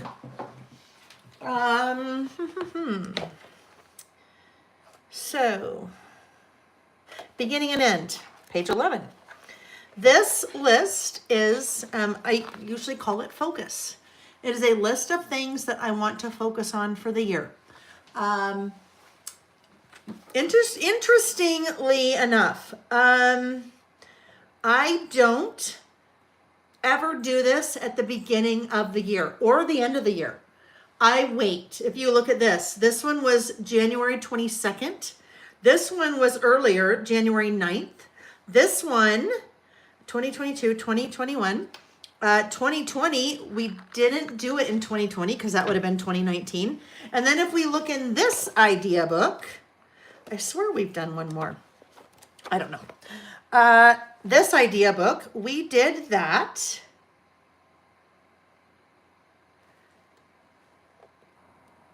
There's no date there. Isn't that funny? And there's no link there. That is so weird. I just noticed. Anyhow, whenever we did that, that was mine for last year. So, every year, I like to identify things that I want to focus on. These, for me, are not New Year's resolutions. I broke up with New Year's resolutions probably 5 years ago. Nothing wrong with them. If New Year's resolution is your thing, then you absolutely should do that. Yesterday, do you know what they call yesterday, January 17th? Quitter's Friday. There's really a thing called Quitter's Friday. There's a whole bunch of research that shows that people that set New Year's resolutions, Quitter's Friday, January 17th. That's when a good portion of people stop doing their New Year's resolutions. Now, there's nothing wrong with New Year's resolutions. In my head, I think they're different because I call them something different. They're just things I want to focus on. So they have a little bit less structure for me, maybe a little bit less pressure. And for me, that works. Other people, you may need more structure and pressure. So you may need to say you're going to save $10 million this year. Obviously throwing something out really outrageous. And you're going to do that by saving X amount of dollars every day. And you're going to save X amount of dollars every day by doing these 8 things. For me, that's what I feel like a New Year's resolution needs to be for me. I'm going to lose 3,000 pounds this year, and I'm going to do that by every Monday eating carrots at 1 p.m. And then I'm going to walk 0.3 of a mile 6 times a day. It feels like that's what I need to do. So this just a little bit less pressure, and it works. It's worked for me so far. So, well, ish, right? So the whole idea behind this list is we'll do this list now, and then periodically throughout the year we check in and we make a list on how we're doing with those things. So it's just kind of a fun, for me, way to focus on things. So we are going to use 2 stamp sets for our list today. We're going to use the Focus stamp set. We're going to pair that with Goal Getter. So Goal Getter was part of the November stamp release. And I designed this one to really help you to kind of keep track of how you're doing, not keep track, but to document how you're doing on your goals or the things that you're focused on through the year. It points along the way. All right, so we're going to use these 2. One of the things that I started doing out again in January of this year, which I had not done in a long time, and this is actually going to be the very first thing on my list that I focus on this year, because I think this is going to help me. Back in, I had this, I know, it's when we were here. Back in January of 2019, I started doing a habit tracker, okay? A habit tracker, basically where you are making a list of habits that you would like to do, and then you are tracking how you do with those. So that was a format that I did that first month. And I listed things down here. I listed all the days of the month there. And then each day I put marks in terms of how I was doing. Now I don't even remember anymore. I've got half things. I've got X's. I have dots. I don't remember like what all those things meant. But anyhow, I did that for January. I did it for February. These were my, my glimmer things back in February or back in 2019. I did my habit tracker for half of March and then fell off the bandwagon. Did it in May, there's no April, but I did that for a while. I did it for a while, and it was just something for me visually. I'm a very competitive person with myself.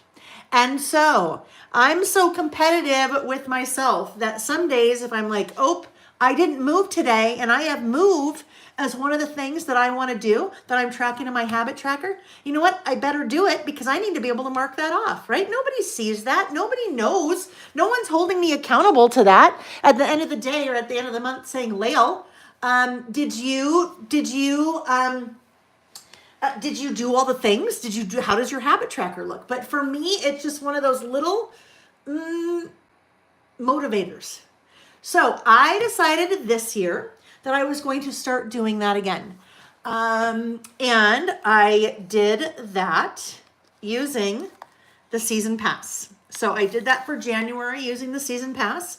And I will be doing this. You hear me now committing. I'm going to do a habit tracker for every month this year. Now, the things that are over here can change, right? Those can be fluid.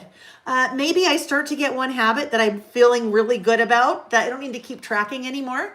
And so I might put something on and take something off, and I might put on glimmers. Maybe I want to be looking for glimmers. So that could be a habit that I want to track. So I will continue to do this every month of the year. And I'm going to use the season pass every month to do this. So that's kind of what I did there. I put a little quote there. At the end of the month, I'll kind of do a little recap here. And then I'm not quite sure yet just what I'll do there. So anyhow, that's the very first thing on the things that I'm going to focus on list. I'm going to focus on tracking what I want to focus on. Because for me, if I focus on that, then that's going to help me focus on all the other things, if that makes sense. All right. So with this guy, brand new insert, and I am stamping. We'll do lots of stamping on this one. I have done the same format for the last 3 or 4 years. So I am totally changing up the format of what I'm going to do this year. If we look at,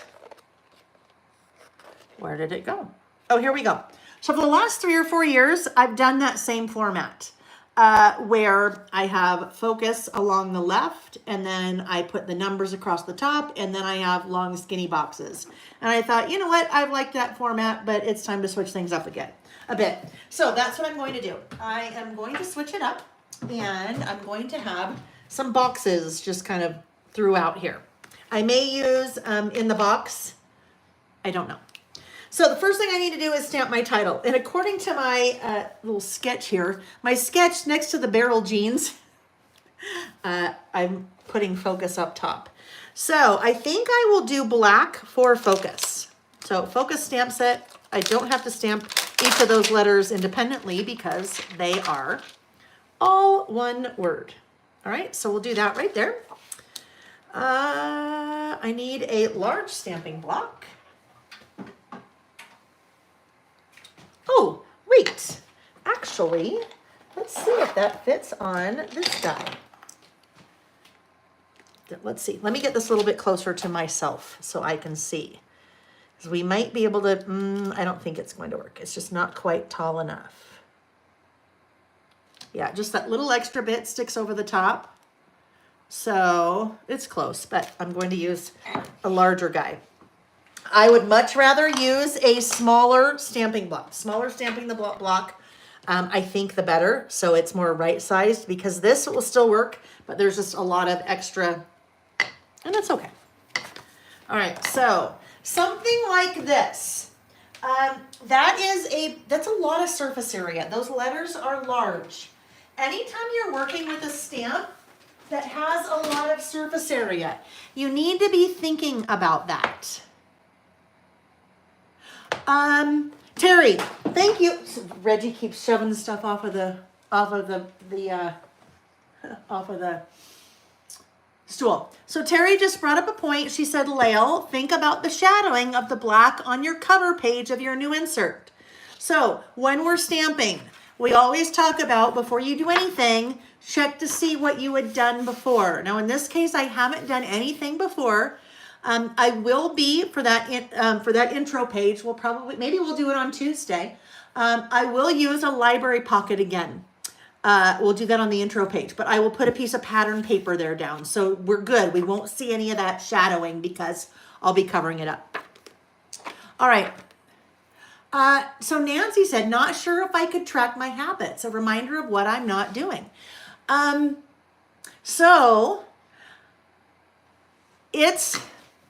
I get it, Nancy. I get it because I'm that way too, right? But for me, it's just a way. It holds me accountable.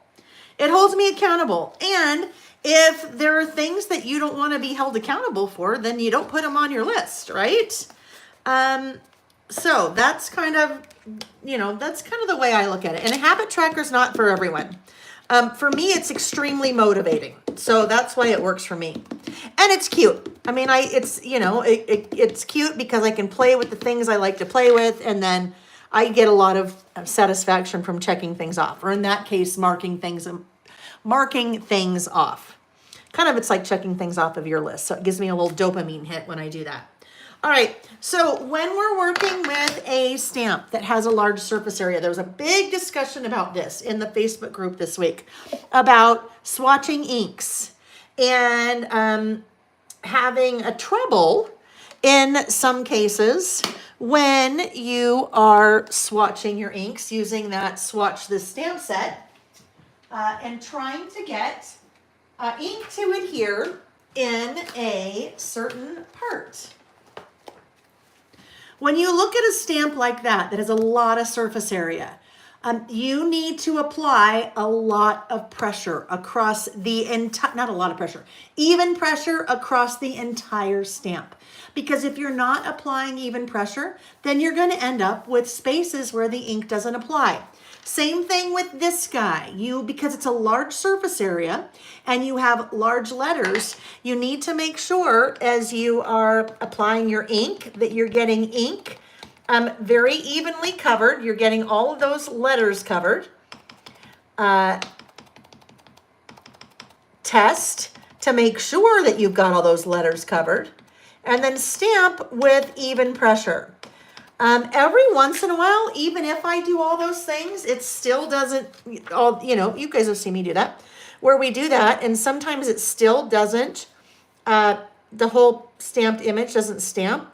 Sometimes you have something on your stamping block that is preventing the ink from stamping, even if it's just ink. Sometimes if I ink and then re-ink because the ink did not adhere in a certain spot, if you haven't cleaned all the way off, back to the clear color of the stamp, if you haven't cleaned that all the way off, you've basically just added an extra layer on top of something. So if you've added an extra layer of ink and then it's only one layer everywhere else, even though it seems really minuscule, you're just kind of continuing the problem. So even pressure, making sure that you have plenty of ink on that stamp, and then even starting over and cleaning the entire thing, not just re-inking. All right. Those are things that I find help. It's not magic. There's nothing, I don't have any special knowledge that, you guys don't have. It's just doing it over and over and over again. Especially like when you look at those, like all of those, right? So sometimes you just got to be methodical about what you're doing and test and play and learn. That's how I learned. I just kind of learned and tested and figured out what didn't work and what worked, and then, kind of go from there. And so the adventure begins. All right, we'll figure that out. So I have 6 things. 1, 2, 3, 4, 5, 6. So if we go in Roy G. Biv order, well, we're kind of there, aren't we? We are. Red, orange, yellow, green, blue, blue. All right, so we need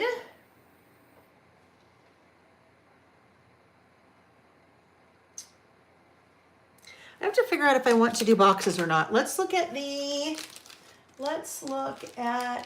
in the box stamp sets. Because there are 2 different sizes.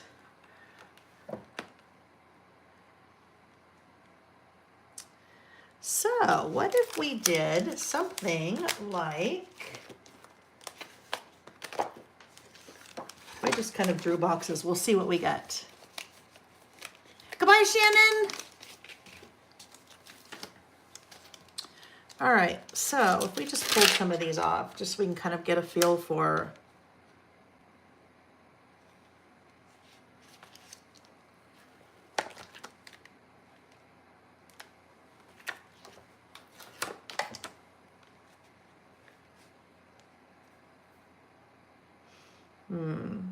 So what I want to do there is not really going to work because I don't have room for doing what I would want to do there.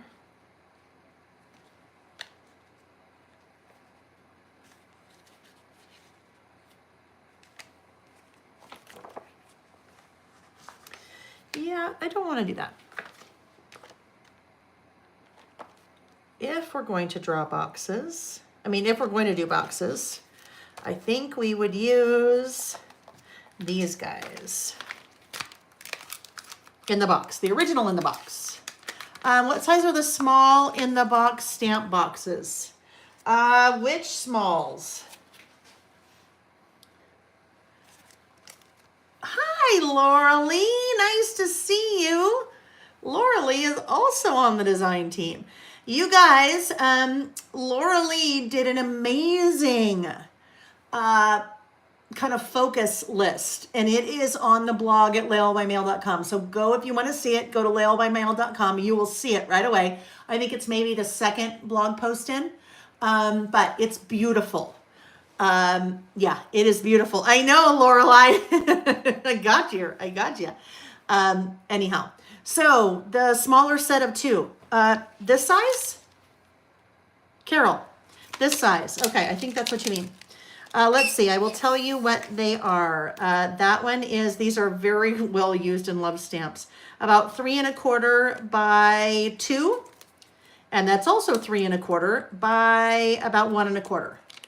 So 3 1/4 by 2 and 1 1/4 by, sorry, 3 1/4 by 2 and 3 1/4 by 1 1/4. Woo! That's hard math. That's not even math. All right. Okay. I know Kim Create said, hi, Laura, longtime fan of your crafting. Yes. Laura Lee, Laura, I'll just call her Laura. Laura does amazing work. She can work with my stamps like no other. I tell you what, I told her that again the other day. She does beautiful work, beautiful work. I'm a fan as well. All right, well, I have 6 things. So what if we are just going to do we'll figure it out. We'll figure it out as we go. Sometimes when I try to lay things out too early, it causes me issues. So let's do, I think I'm going to do a box and the number in the same color, like that. So, stamping block. We will need, not that one. We don't need that one. Does that one work? Oh, it does. All right. That is a set of 2 stamping blocks. So those are good ones to have as well. Those are on the website. They're linked under what I'm using, but just kind of that 2. So this one works well for, get this a little bit closer to me, in the box. I love it when my design team friends hop on. There is no, I don't even, I mean, if they know, they know. There's no requirement for them to come on. So very fun. Very, very fun.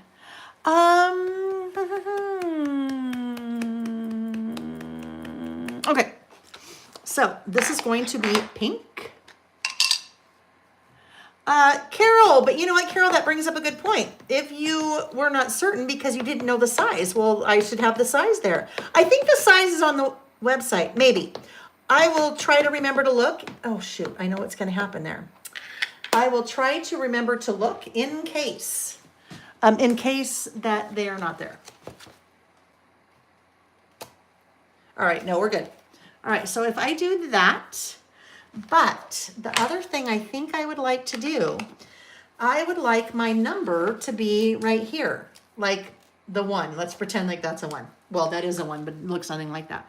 So I do not want that part of the box to cover the 1. So we're going to do a little masking. I think what we want to do first is, do we want to do the 1 first or do the box first?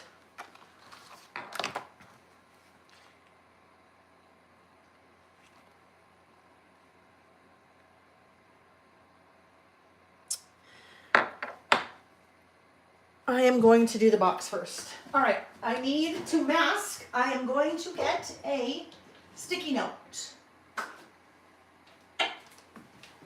Got my little stack of sticky notes here. And the way I'm going to mask is, there's still a little bit of ink on there so I can show you. Basically, I will put sticky note down, and this I will need to cut down a bit. If I put sticky note down, and then I stamp the stamp like that. Wherever that sticky note is, then it did not stamp right there, because then I can go in and stamp my 1 right like that. All right, so that's what we're going to do. I pressed really hard on that because it didn't have much ink, so it kind of did that funky little thing. All right, let me clean this. Let's clean this guy off. And it's got a little Reggie hair on there. Start over. All right. Also need to dry that though, because again, we are using a pigment-based ink with the oxide, so it's water reactive. We want to make sure that's totally dry. I just saw this because it's on the corner of my desk.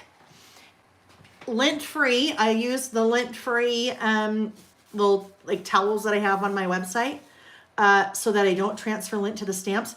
Totally, I throw mine in the washer because look at that is time to be washed, but you can totally wash them. That's just dirty, just because of what happens, right? Okay, let's ink this guy up again.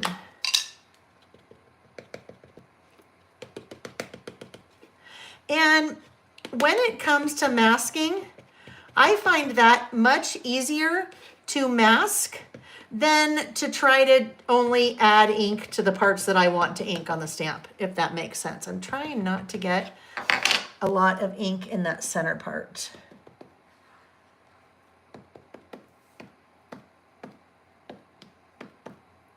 But getting a nice amount of ink everywhere else. Let me see if I can just really quick get some of that off. As long as I don't press too hard, that ink in the center will not come off. It's just I don't want to accidentally do that.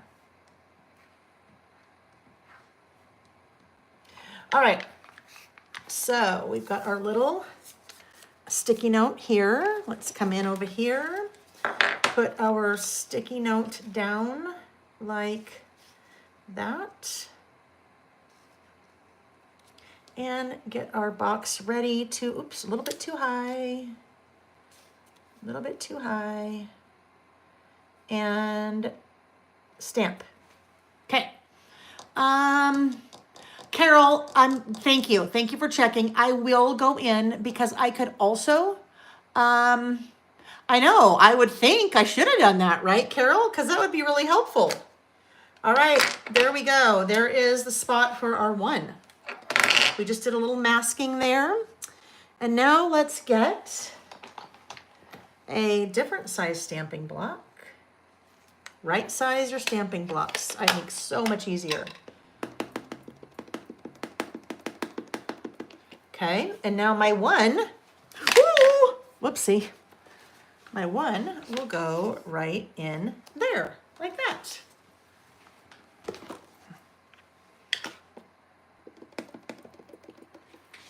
Okay.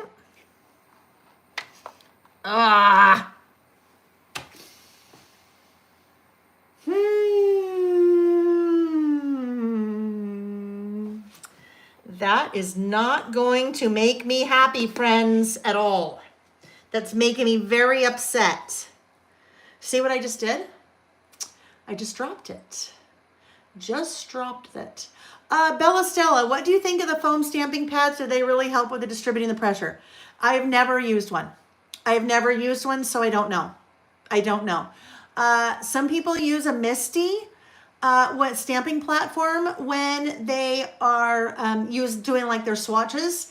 In that case, there is one of those there that if the ink is not, adhering in a spot, I really think it's because the entire stamp is not cleaned off before starting over again. I know, whoopsie daisy, right? Okay, so now, before I have said, oh, don't sweat the small stuff. That's totally fine. Just leave it or write over it, or that's just not going to work.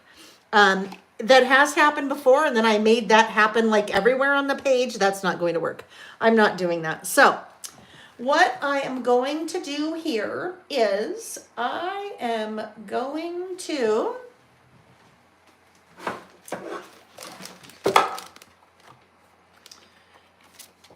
do that. Normally I would say we're not starting over, but guess what?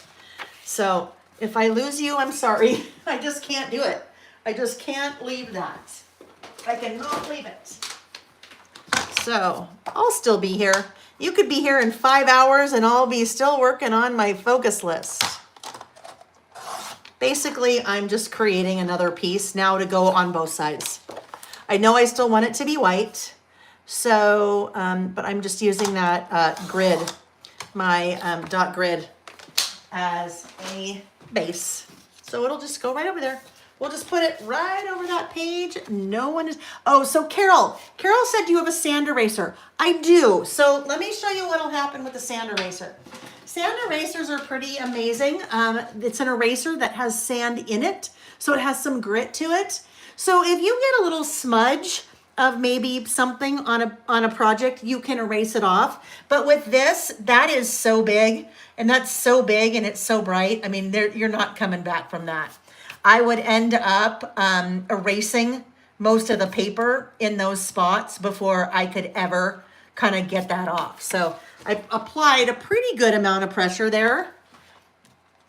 I am just worried about in order to really get that to come off. I mean, it's made a big difference. I don't know, maybe. Can we try it? Can we make it? I don't know. If I rip a hole in the paper, you know what's starting to happen. But maybe it just won't be as noticeable. I would really rather not have to start over. We're just gonna make it work, Carol. I like it. I'm gonna use a whole eraser on here. You won't be able to see it. Even if I bring it up to the camera, you won't be able to see it, but I've definitely, the paper is a little bit underneath. It is a little bit starting to pill. P-I-L-L, not peel, pill, underneath. But you know what, that'll be okay. We'll just make that work. I'll write over the top of it. You'll never know it's there. And then I'm gonna erase a hole. I'll end up erasing a hole in the paper. But that will take us a lot less time. Oh yeah. So I don't know if you can see that where it's kind of pilling. Pill. P-I-L-L-I-N-G. Pilling. Sounds like I'm saying peeling with an accent. Pillin'. It's peeling. Pillin'. Yeah. Okay. But now here's one thing I want to do. I cannot use that. I can't use that because that has dried. Even if I re-ink right now, there are now 2 layers in some spots and only 1 layer in another spot. That will not give us the look that we want. And I think that's what was happening. And Denise, I don't know if you're here. I think that is what was happening when Denise was having some issues with her, when she was swatching. Because she's had a couple of layers of ink built up in that spot, I think, and didn't clean in between. Just based on my experience. I'll write over that, you'll never even know. All right, now let's hold on to that, Lael. Let's hold on to that and not drop it like we did the first time. Thank you, Carol. I've never tried to erase something that much before. All right, there we go. Yes, so Carolyn said I could redo on white cardstock to cover. Totally could do that. I know me, this is what would happen. I'd have a white one right there and then it would look odd because I had lines there and then not, you know. But you could totally do that. Absolutely. Absolutely. There's always a way to fix it. Even if it's, you know, putting a piece over it, or even if it's putting an entire sheet over the page and starting over.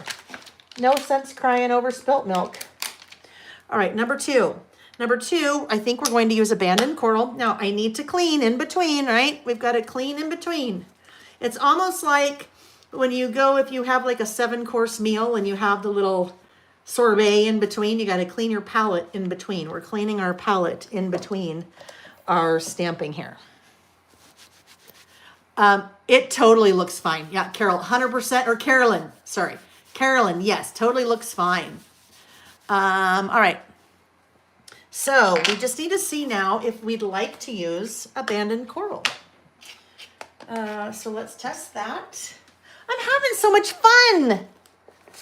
This is just, you know, when I've got a stressful week and lots of business and lots of, oh my goodness, and deadlines and all of that, this is just fun for me. So thank you. And it's also now probably a little bit of a procrastinating. I have a couple articles I need to write for the idea book. But that's okay. We're having fun. All right, let's see. Are we going to like abandoned coral? Ooh, it's pretty bright. I think it'll be good. We're going to go with it. We're going to embrace that brightness because I am not using any collection on this. I'm not adding any stickers. I'm not, well, I don't think, but I think my plan is only to be stamping with ink. So I think that is what we're going to end up with. Although if I know what I could add for sticker if I felt like I needed to. Okay, want to do this pretty quick. Go over here. Here's my little guy over here. Ooh, right. This one will go here. Ooh, it needs to come way over here. Golly, Lael, hold on. I didn't quite place, I don't quite know where I want this yet.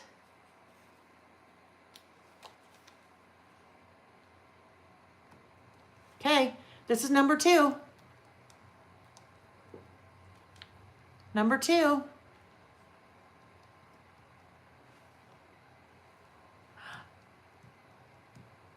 Robin, that is so cool. Robin said she just received a Christmas gift from her sister, a Lail by Mail Year in Review kit, and the 49 and Market Big Kit. That's a glimmer. You've had a great mail day today.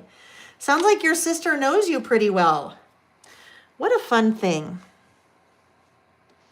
All right, now we're ready for our 2 to go in that same spot. Lots of up and down as I grab my little testing book here. Ooh, see, look it. That's a good thing I tested that. I either did not get, I'm going to clean that again. Do you see how there's some spots of ink that are still there? Let's get that cleaned really well and try that again.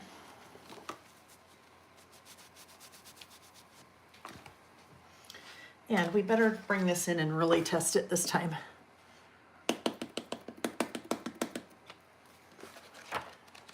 We can go back to our page. There we go. All right. Oh my goodness, it's 3:30. I had no idea we were going to do an all-dayer.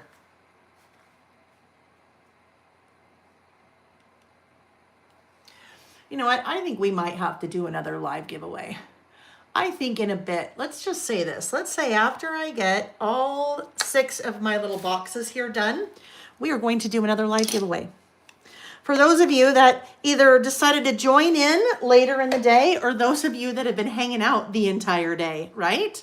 I know, an unplanned all-dayer is awesome. I mean, the planned all-dayers are awesome. The planned all-dayers are nice is because then I plan a break in there. We do 2 sessions. They're a little bit easier when we do 2 sessions.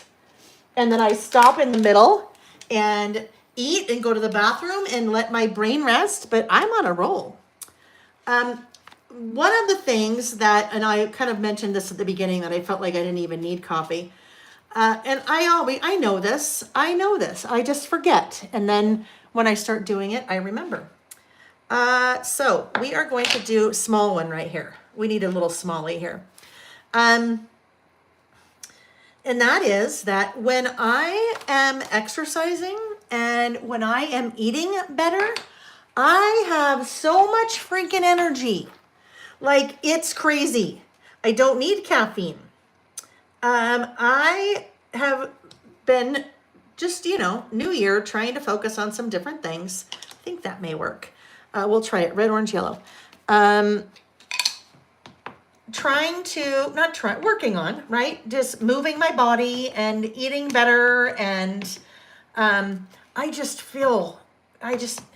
wake up at like 5:30 in the morning and I bounce out of bed. I just have so much energy. And that's what happens when I give my body what it needs. Isn't that crazy?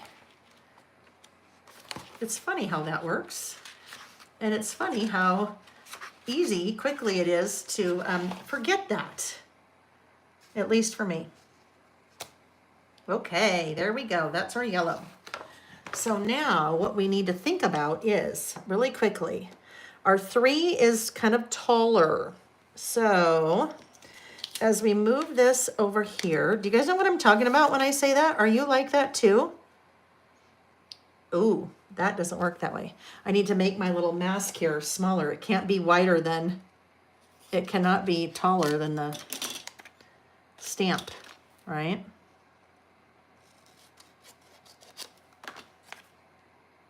Does that work? I think that will work. So this guy, this box should be able to go over here again, maybe this a little bit further over like this. And I better ink that. Don't remember if I re-inked it. Doesn't look like I did. Oh, Reggie Hare. Nick is skiing. He's been skiing all day. He's probably like, what in the world? He's going to come home and be like, are you kidding me? Ooh, okay, hold on. Still a little bit too tall. He's going to be like, what in the world? You like let those people go. I'm like, you shush up, man.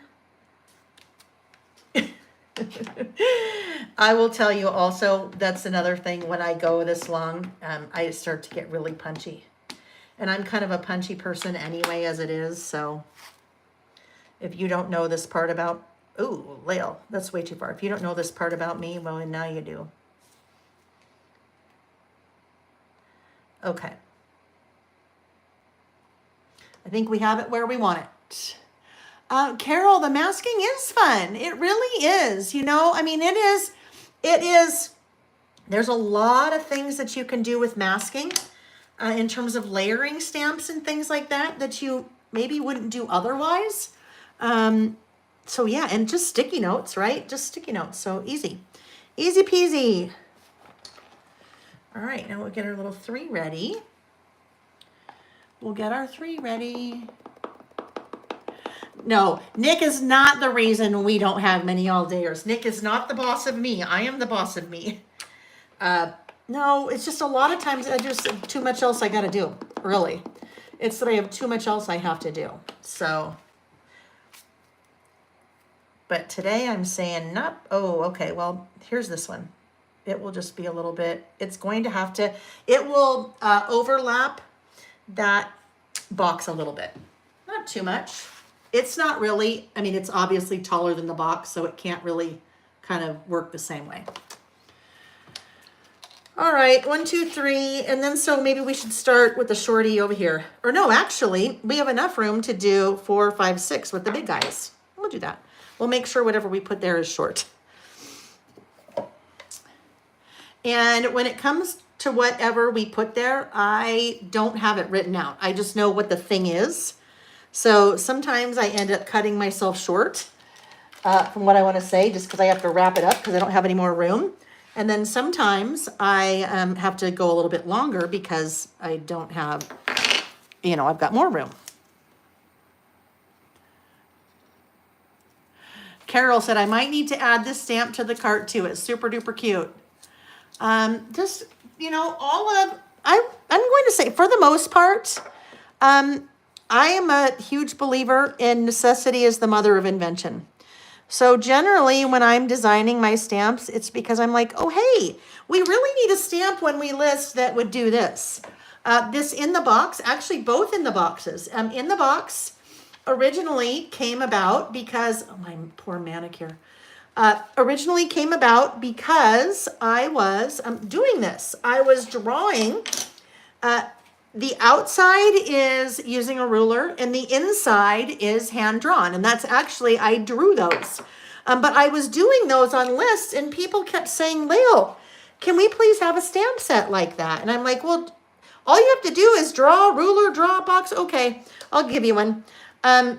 And it's way easier for me now to do, you know, it's way easier than getting up the ruler and doing all those things. But most of my stamps, I'd say it's because I'm like, oh, hey, we really need, I use library cards a lot and I hate those little lines getting in the way. So I'd really like to have a library card stamp. Or, hey, I need to swatch my inks and I'd really like to have a, you know, a stamp that I could use to swatch my inks. So that's kind of where that's kind of where things come from when I am releasing my stamps. All right, so if this one goes here, we like that. Let's get our green out. And this is an example of you don't have to buy all the product, right? You don't have to have all the pattern paper and the stickers and the, you know, they're fun. The die cuts and all the things that go with it, they're fun. But this, all I'm using is Stampin' Inks, right? Okay, looks good. My stamp chamois is getting a workout today, and it's been so long that it's getting a little dry. Your stamp chamois, that's what I use to clean my stamp every time in between colors or when I'm cleaning it off. You don't have to wash them. They just kind of, I mean, I rinse them out when I'm getting it wet again, but, oh, good. I'm glad you guys are having fun with the I'm glad you're having fun with the masking. Is there a reason not to put the Post-it on the stamp? No. You mean just do this instead?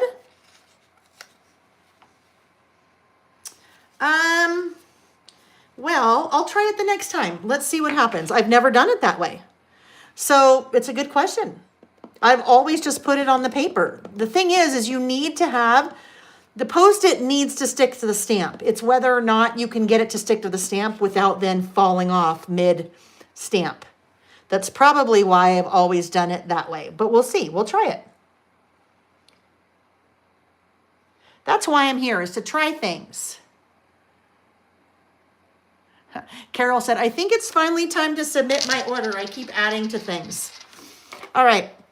So we will try that with number 5. I am just going to very quickly go wet this again because there are parts of it that are almost totally dry. So I'll be right back. Ooh, I'll be right back.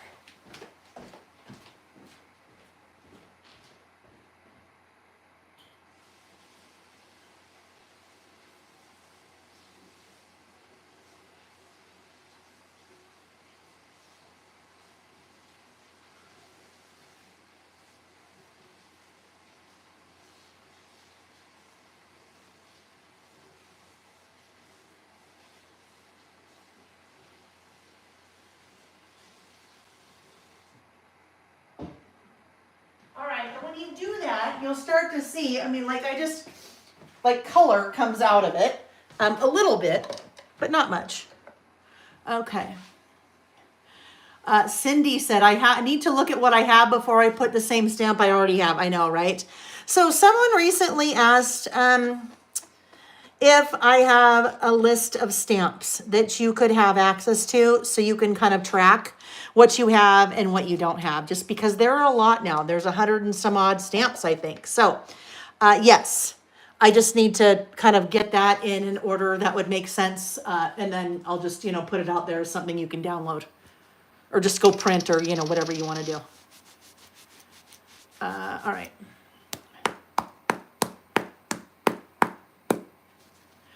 Terry says she puts the sticker to the stamp.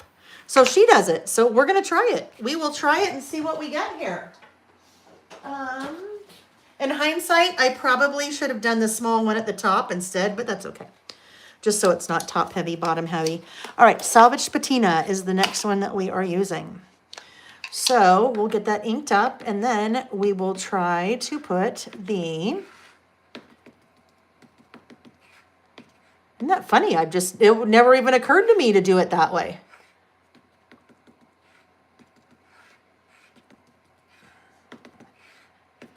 All right, so if we try it right, so there's the sticky part. So if we put that right there. Well, yeah, it'll work. Yeah, I think so. Isn't that funny? Just never even occurred to me to do that. Was that Carol? Carol, was that you that asked that question? If so, I loved that. So you have to be careful. The mask will fall off and the mask serves as a place marker. Okay, that I'm not sure. Not that I don't get.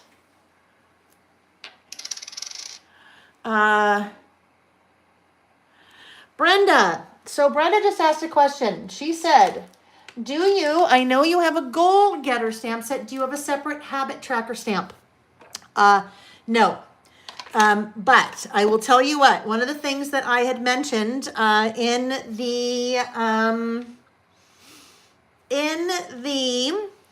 you guys, I'll take some feedback from you. I would love feedback on this. When I was talking about the things I'm looking forward to this year and all of the new products I have coming out, one of the things I mentioned were themed inserts. So one of the themed inserts on the list is for a habit tracker. And obviously it wouldn't be decorated. It wouldn't have all those things. It'd basically just be kind of that format. So I was going to hold off until December to have that release. It probably, if we worked on it now-ish, it probably wouldn't come out till, I don't know, maybe mid-February, so about a month. Is that too late to have a habit tracker? Yeah, there'll be boxes. It'll be similar laid out to the way I do mine. So it'll have the boxes and it'll have, you know, all the places and some room on the left side to write down whatever you're tracking. But is February, mid-February, too late for a habit tracker? I mean, it would never say January, February, March. You know, it wouldn't have that on it. I don't know. Maybe it would. I don't know. I haven't thought that much about it yet because I just decided that habit tracking needs to be a part of my life again because it changes my behavior when I do it for the better. Let's see. Mid-February, not too late. You would love it. You would love it. Not too late. Start anytime. Okay. Okay. All right. Well, then we'll work on another one. I will let the designer that is working on those for me know that that is another one. So interesting, just while we're doing this, I will tell you that my regular inserts, you know, the lined ones and the blank ones and the dot grid ones, those I have manufactured in China because I order thousands and thousands of those at a time, a lot of them. And that's where it's most economical. And with some factories you work with, you have to order like 5,000 at a minimum. And you may have them for a while, but that's what you have to do. And I've always wanted to do themed inserts, but I've never done them because I don't want to do 5,000 habit tracker inserts because something tells me I'd have many thousands left over. I'd be trying to pimp habit tracker inserts when I'm 90, right? But those, my printer that does my idea book, I had a great meeting with him, beginning of last week. And he can do all those for me. Much smaller quantities. They're more expensive, but much smaller quantities, which totally opens up the year, you guys. I think I have 5 or 6 themed printed traveler's notebooks, like insides printed. So I'm so excited about that. Very excited about that. But if you guys think it's not too late, all right, yeah. Okay, perfect. Would it be the layout that you have had manually obtained? Carol, it's going to be along those same lines, right? It'll be along those same lines, yes, because that's what makes sense to me. And it may not make sense to everyone, but because that's kind of what makes sense to me. And if I use it, you know, then yeah. If I do something that doesn't make a lot of sense to me, it's a lot more difficult for me to have my name on and then to use if it doesn't make sense for me. So yes, that would be the plan. Something similar in format to that. All right, we're ready for our last one, but look at how much color we can bring in just by using ink. Okay, here's our last one. The blue. Oh, I like it. That'll be nice. That will be nice. So now we just have to, we run the risk if we're doing this, right? We run the risk of that falling off. So we're really going to press down and, oh, yeah, we need to ink again. We just don't want that to fall off on us because if that, oh, Lael, don't be dumb. So did you see what I was doing? Now I'm adding ink there and that would cause a problem. So we need to put that down after we ink. Sorry guys, that is 6 hours worth of streaming without a break. Sometimes the brain stops functioning. It knows. Just glad it stopped me before I did that. All right, let's just make another one really quickly before that ink dries. Okay. All right, put this here. All right. My biggest challenge right now is not dropping like I did before, right? Okay. 111 Renee's. Exactly. She said, I've heard that it takes 3 weeks, 21 days to create a habit and just a few days to break it. Like I said, if I'm a very visual person, and I really do get a lot of dopamine hit from every night crossing those things off. Now, we'll take a look in a minute. We'll just kind of, we'll take a look at just in a little bit more depth, just so you can see it. But I also, there is a blog post, and I did link to the blog post in the description box of the video, where I talk about my habit tracker and kind of how I set it up. But there are things that I want to have boxes in, and in some cases, there are things I don't want to have boxes in. So one of the things, I've never been one for dry January. It's just never been my thing. I just never felt like I needed to not have any alcohol during the month of January. But I did decide at the end of December that, hey, you know what? December was a lot of fun. Maybe I should just be a little bit more conscious of when I'm having alcohol, like a glass of wine, during the month of January. So I have been tracking that, but I've kind of reverse been tracking it. I haven't been marking off the days when I don't have it. I've only been marking the days when I do have it. So it's kind of visual. There are two kind of habits that I don't want to have many boxes in or many things checked off. All right, so let's get our 6 ready here, and then we'll be ready to do some of our writing. This comes up every time I use this stamp. Someone will email me later and say, oh, Lael, how did you not realize after all of these years you don't have a 9 on your stamp set? And I say you do, it's just the 6, you turn it upside down, and then it's a 9.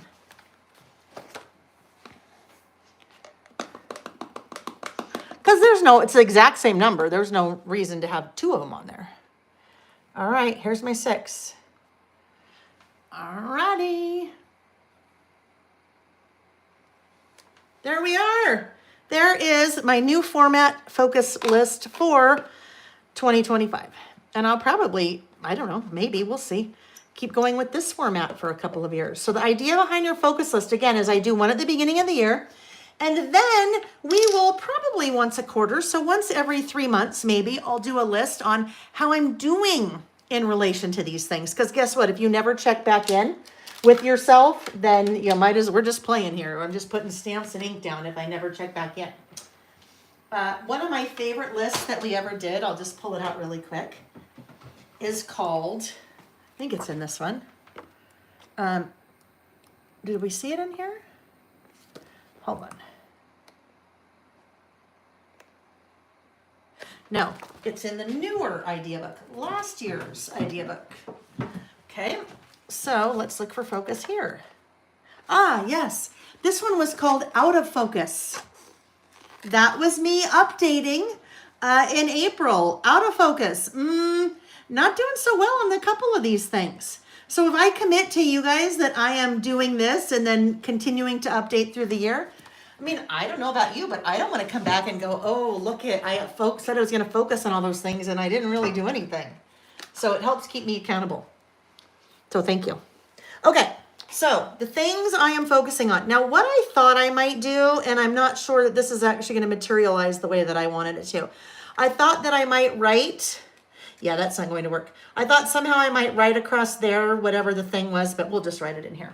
Okay, so the things I'm focusing on. The very first thing is I am focusing on habit tracking.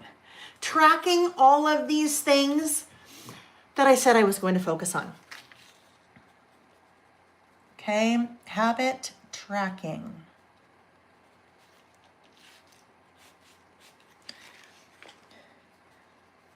Keeping a daily log of progress, what I'm doing and not doing will be a visual reminder and motivator for me throughout the year. So that's an example of, I did not have any of that written out, and I start writing, and then I tailor what I'm writing based on how much room I have left. All right, so really quickly, let's take a look when we talk about habit tracking, because for me, that is a big part of things I want to focus on this year. When we look at what I have down the side, some things I'm doing better than others, and that's okay. I'm doing very well at moving my body the last 1, 2, 3, 4, 5, 6, 7, 8 days. That's good. My water, I'm not doing very well at all in drinking as much water as I'd like to drink. Screen time. One of the things that I would really like to reduce the amount of screen time, the doom scrolling or whatever people call it. When you pick up your phone and next thing you know, it's an hour later and you've done nothing. Let them. So let them is a little bit of a particular, it's kind of a different one. Let them is something I brought up a couple weeks ago. Mel Robbins is an author that I have followed for years. She is the 5-second rule that I made probably 6 or 7 years ago. She came out with that, and I was really into that for a while. She was on the Today Show in December, and I was getting ready, and I heard Hoda Kotb say, "Welcome, Mel Robbins," and I'm like, "Oh, I want to watch this."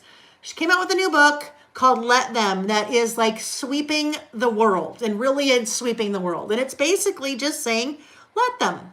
If someone is going to be mean to you, then let them walk away. You're not going to change the way they're acting. Let them.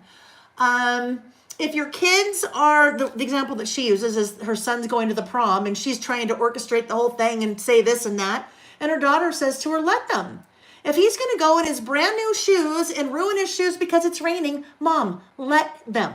Let them do what they want to do. So the Let Them is a book I've started reading, and I am where I can. It doesn't happen every day, but when I'm in a situation where I really should in my head say let them, I am recognizing that and then making a box. So something like that, I wouldn't expect that to have a mark there every day. Hair care. I have religiously since June been doing the same thing to my hair every night. I have not missed a day. So that, I get so much pleasure out of that, seeing all of those little X's. Skincare in the morning, skincare in the night, whatever it is. Reading, only once so far this month. I don't give myself enough time to read. Creating, planning, and then these two, sugar and alcohol. I am a self-confessed sugar addict. Like seriously, like sugar, candy, give it to me. And so that's something I'm really trying to work on, which means only twice this month. Uh-oh. Did I just lose us? Oh, that was weird. My screen went black. Are we still here? Hang on. Let me see. I think we're still good. Let me just do this. Let me do this so I know if my book turns over. Still here. Okay, my whole screen went black for a minute. That was bizarre. All right. So I'm only these two. I don't want to have a lot of X's. So it's good to have no X's. I've got 2 so far. And then alcohol. So just looking at, I don't have a drinking problem. I'm not worried about that. I'm just being more conscious about when I have a glass of wine, because for me, the glass of wine is the answer to all of life's problems. So just 3 times this month. So that's how I'm using that habit tracker. And I will continue. That's a big part of how I'm going to achieve the things I want to focus on. That's a big one for me, is that tracking those things. And they could change from month to month. That is one I drew out, Jackie, but that is one. Did all of you guys just blip for a minute?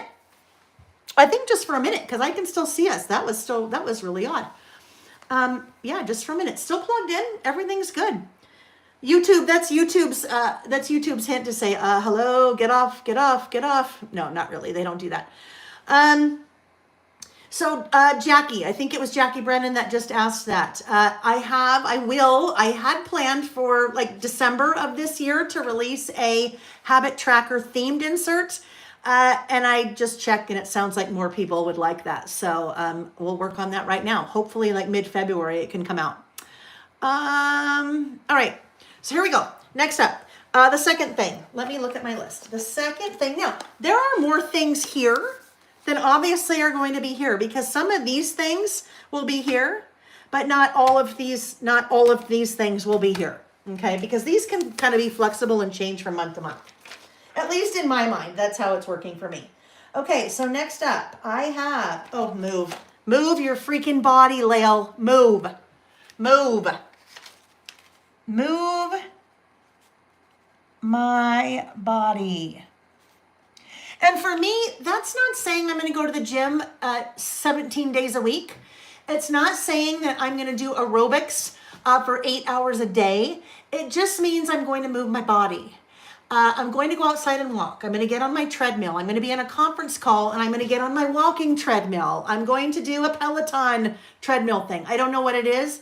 It doesn't have to be anything specific. It's just move my body because it's important. It's really important to me. I know I feel better. Like I said, the amount of energy that I have had in the last 10 days because of moving my body and eating better, it's unbelievable. And I know it. I just sometimes get very sedentary. So move my body. And then basically that's what I'm going to write. It's amazing how much better I feel when I do. I know it's good for me and 100% necessary.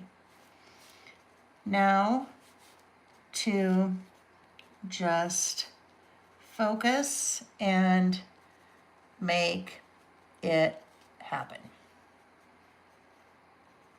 All right, there we go. Second one. Mindful movement, Carolyn, I love that. Mindful movement, that's a big one. That is a big one. And Carol said she has a walking pad. She works from home and walks during the day during meetings, which that, you know what, if I can, did you just get a sneak peek of a new cover? No, I don't think so. I didn't show anything. Oh no, this is a cover that I'm like, wait a minute, what did I do? Jennifer, this is one of the 3 covers that I currently have. So I have 3 covers that I've released before. We did those in 2023. So it'll be about a year and a half in between. But no, that one's been around forever. I mean, not forever, but that's an existing one. Okay, next up, number 3. Number 3 is read and learn. Okay, 2 things, read and learn. And I'm putting both of those together.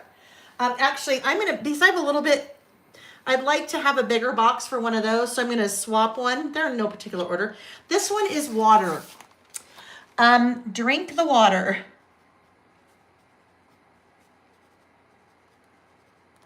This is, sometimes a whole day will go by and I've had 2 cups of coffee and nothing else. And I know that's not good for me. I know I also feel better when I drink lots of water. I don't drink soda pop. I am not a soda pop person. That reminds me, I need to have some of my bubble water. I'm not a soda pop person. I like coffee. I like wine. I like iced tea. Lots of caffeine in there. I like bubble water, but I'm not a soda person. If I don't drink water, I'm not getting any kind of hydration, which is really bad for your body, right? So drink the water.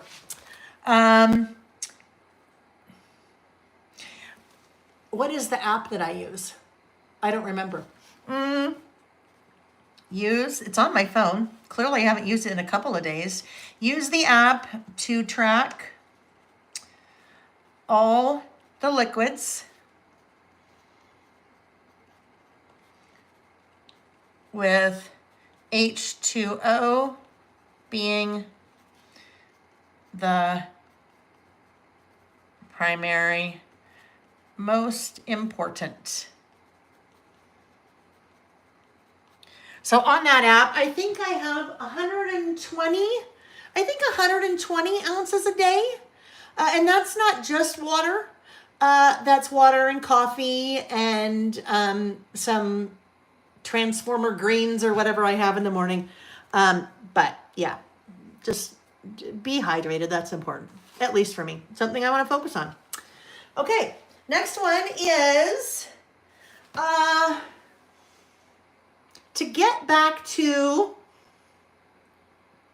some creating that is purely, for me, purely 100% pleasure. And I will write it like this. Create just for me.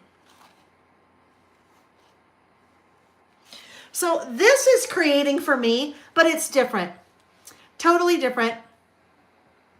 Oh, Grace, I think, Grace, it sounds like you may have typed my name and it auto-corrected. I don't ever even pay attention to that. None of you ever worry if you call me Layla or Gail or whatever it is, because it's happened my whole life. Autocorrect is not like Lael. So until autocorrect likes Lael, then you're fine. I don't even notice. Honestly, don't even notice. You never have to apologize. Create just for me. Create just for pleasure, like Laura put it. It's very interesting. And we will take a deep dive, not deep dive into this, but we'll kind of dig into this a little bit more back in March when we do our 5-year anniversary. I've been looking at these things a lot. These are some of my past traveler's notebooks, where I would, some notes that I took, but I was doing things like this. Where I was reading, I don't know what, back then I was reading something about how to improve your social media presence. And I was just like, this was just creating just to create, right? I'm making notes, but I'm making it cute and fun and pretty, and same thing here, same thing there. But I have quite a bit of this where I am just kind of playing, and I don't do enough of this for me. And as I was going through, all of this stuff, I'm like, oh my goodness, April 2017, just so many things like this, don't mind that, that I was doing that I miss, like just playing like this. I don't play enough like that. And not worrying about, oh, what products do I have to use? And did I get the email about what we're doing? And just different things, just having fun, putting different things together. This is kind of a funny one. This is even pre habit tracker. This was, oh gosh, when was this? 2016. So this was, and one of my many times I've tried to focus on being healthy. But this was a whole tracker I had in here that I had shut with washi so nobody could see the weight and all that. But this was another tracker. This was here, I'm tracking food. Tracking food, but making it fun. Because tracking what you eat isn't really a fun thing to do. But if you can do stuff like this and play as you're doing it, that's really something that for me, I want to focus on this year, even if it's because I need to do a food tracker, or even if it's because I want to do an exercise tracker. Look at me, mixed media. I think that was watercolor. Watercolor and stamping and all different kinds of things. But getting back to sometimes doing that for me. So that is kind of what that's all about. There is something that I brought into the website. We'll see. I don't know. We'll see if you guys like it. I don't know if you will or not. I'll talk about that in a minute. Create just for me. I really miss playing in my, and for me, I mean, you look at 2016, that's a traveler's notebook. I've been working with traveler's notebooks for a really long time. I really miss playing in my traveler's notebooks. Experimenting,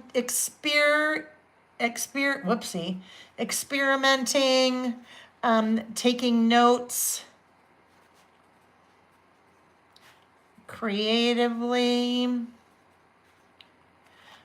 I'm not really going to call it to like getting back to my roots, because it's certainly not my roots. My roots would be 8.5 by 11 scrapbook pages where I would cut silhouette around the person's body. I mean, my roots go way back.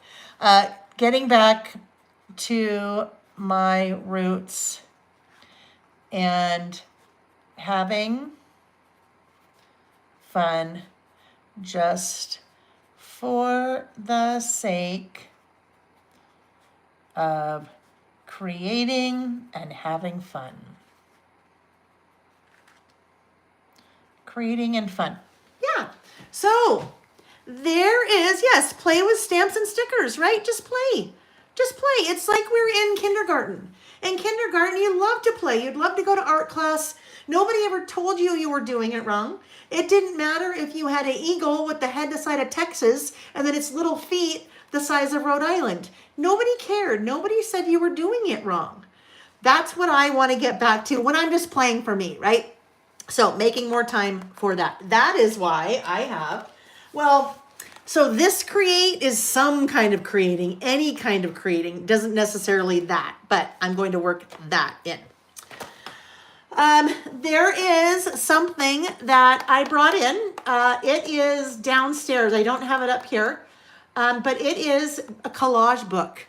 It is a book, a softcover book that you basically cut things out of and glue down.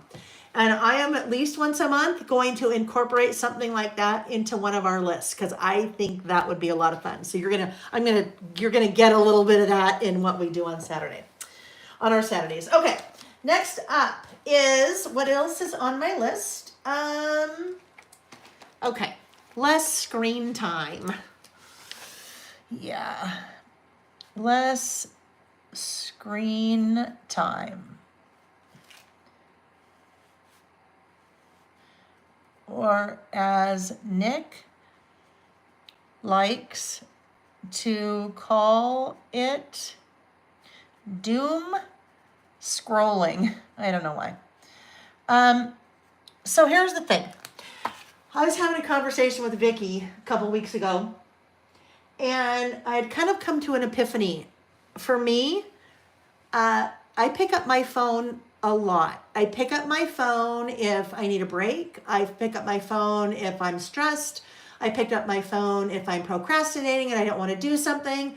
I pick up my phone at the end of the night, and something occurred to me.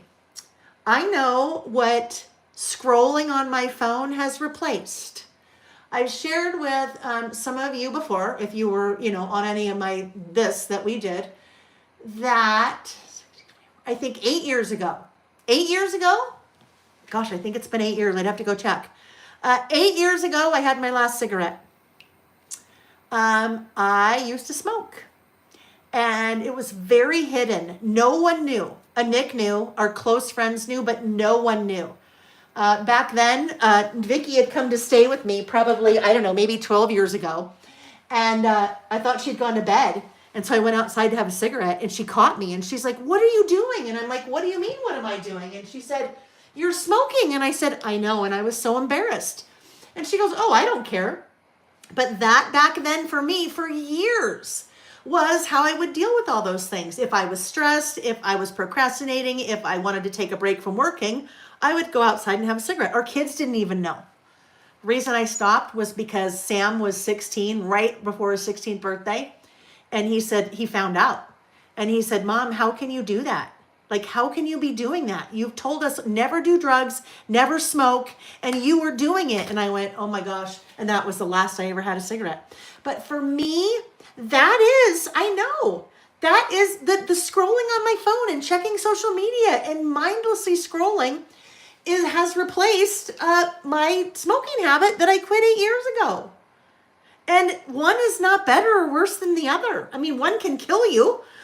The other one is not good for you either. So that was just been a real epiphany for me this year, the last couple of weeks. I never had kind of put those two things together before. So now I need to find another vice, my friends. I mean, I don't need a vice, but I won't go to like drugs. But it is that's on your phone, kind of scrolling on your phone for me is kind of a drug. So this is going to take a lot of work for me. This is going to be a very hard habit for me to kick.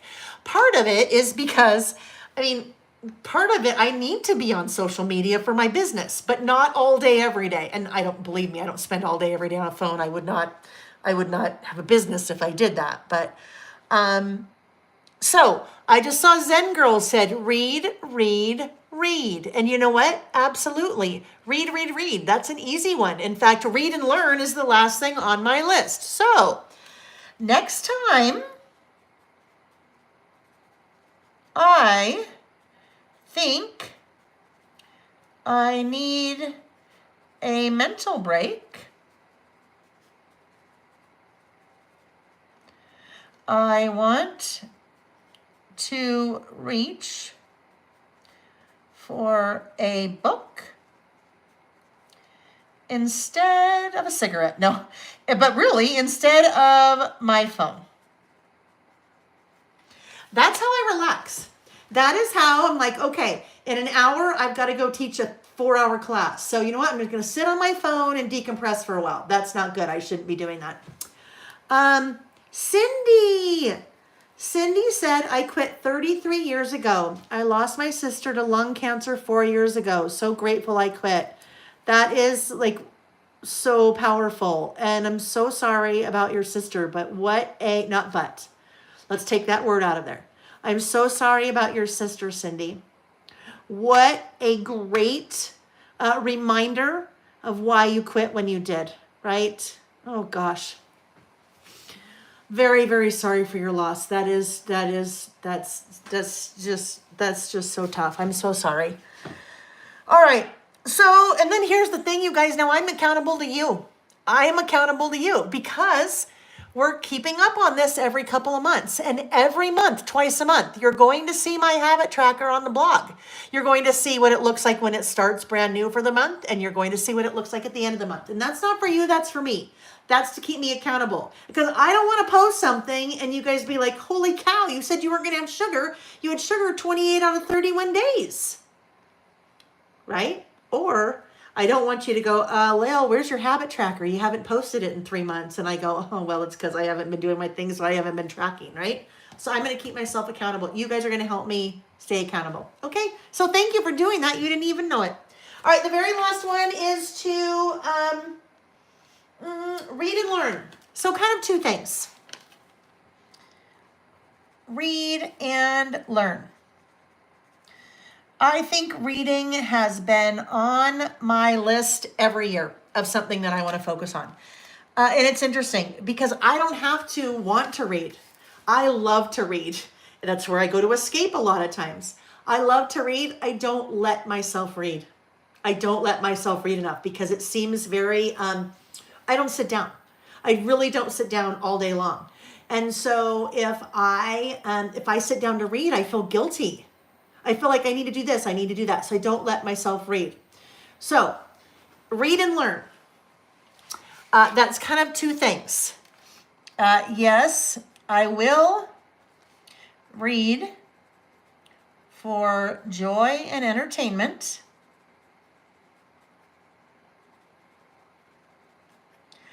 But I will also do some reading to learn. That is starting right off the bat with the Let Them. I'm a couple chapters in. Let Them book by Mel Robbins. When I think of reading, I think of pleasure. I think of like beach reads. I don't do historical fiction. I don't do science fiction. I like to get totally lost in like a beach read kind of book. I generally don't, although that's totally a self-help book. That's probably the second thing that I would read next to just a beach read would be a self-help book. But if I can take my pleasure of reading and also combine it a little bit sometimes with learning, then that is where I think that I can kind of check 2 boxes off with one, with one activity. So we'll do both. I will read for pleasure in my, Erin Hildebrand and Colleen Hoover and books like that. Also, you got to get some like legal thrillers in there too. but then I will also read to learn. And the read to learn, it doesn't even necessarily have to be a book. It could be that I am, I don't know, reading an article about how to, I don't know, go from good to great, or, you know, whatever it is. All right, so there we go. That is focus. I think what I'm going to do, friends, we're at 4:30. Can't believe we're still here. We're 6.5 hours. Holy cow. Okay, I'm curious. Anyone else still here that was here from the beginning? Karen Haynes, I know you are. All right. Just pop up in the chat and let me know, because we're going to do our last giveaway. I told you, since we've been here so long, I feel like I want to do one more giveaway. We're going to do a live one. So let's do focus. Let's do the focus stamp set that's 4 giveaways today. Focus stamp set. All right, and this is a live one. So I will just put away my inks here for a minute. Let's see who's still here though. You guys deserve like an award. I can't even believe it. Susan's still here. Kelly's still here. Nancy, Long Fun Day, Bev, Michelle, Karen, Pam, Jesse. Oh, you guys, I love it. Yes, 111 Renee's. I will totally date that. What I'm going to go in and do, and I won't do it now because I feel like I need to, I don't know. You know what's probably going to happen tonight, and it's okay. I may just mark off another little box on the alcohol list. I might have a glass of wine tonight after this day. Okay, so probably what I will do, I will probably come in with a couple of stamps from Goal Getter, maybe challenge accepted, maybe one day at a time. Some of these things I may just pepper in a couple of these places. So as I do that, then I will date it and figure out kind of where I want to put things, and then I'll date it at the very end, but absolutely will date that. Let's see. Nancy wasn't here at the start, but you've been here a good portion of the day. Carolyn is still here, happy to craft along. Nina, right? Is that it? Purpose, Poetry, and Planning. Nina, still here? Nina, if it's not Nina, just pretend like it is. No, just kidding. Just kidding. I'm punching. You can tell that. Janine, Michelle, Terry, Cindy's been here. Linda May, she joined late, but she's here. Gerda. Oh, you guys, I love it. Bev, I love that you guys are still here hanging with me, because let's flip the camera. Now I'm just like talking to the screen. Let's flip the camera. And then we can say our goodbyes. And we'll do the giveaway too. And then we'll say our goodbyes. And then, holy cow, I've got a mess to clean up in here. Ooh, holy cow. Holy cow, that was fun. I had so much fun today, you guys. I can't even tell you. I cannot even tell you. Oh, Linda May, she said, happy your voice is holding up. I don't think I could talk all day. I can do it. I can do it. My brain may not be holding up. That's what happens. That's why eventually I have to stop, because my brain just gets too, it needs a rest. It needs a rest, that's for sure. It's the being on and the talking and chatting and coming up with things to say and without thinking about it. Yeah, that's the brain. That's the part that needs the rest. Voice is okay. All right, you guys. All right. Carolyn, you've been sick and you've been down and this helped. I'm so glad. I am so glad. All right, friends. So, just really quickly, and then I'll do the last live prize. We are listing again on Tuesday night. So today is the 18th. That means Tuesday is the 21st. Guess what else Tuesday is? Tuesday is Squirrel Appreciation Day. Did you even know that was a thing? I didn't make it up. Tuesday is Squirrel Appreciation Day. So I don't know. I got to figure out. We'll do something fun for that. We will totally do something fun for that. So we'll be listing again on Tuesday the 21st. And then again the following week on a weekday. But I've got lots of traveling coming up. So we kind of got to work our way in between the being gone Saturdays. So if you want to hang out again, believe me, we will not go that late because we're starting at 5 p.m. Pacific. So that one I will cut us off at 3 hours. But anyhow, there we go. All right, let's stop and do the... Okay, so this is funny. Nancy, you got picked again. But Nancy, I'm going to make an executive decision. That's where you stopped. I'm going to pick the person below you, if you're okay with that, since you already won. Carol K. Carol K, you are the next random lucky winner. And Carol K, you win You win the Focus stamp set. Nancy, I hope you're okay with that. All right. So Carol K, congratulations. Please leave, or excuse me, I had to go to the end.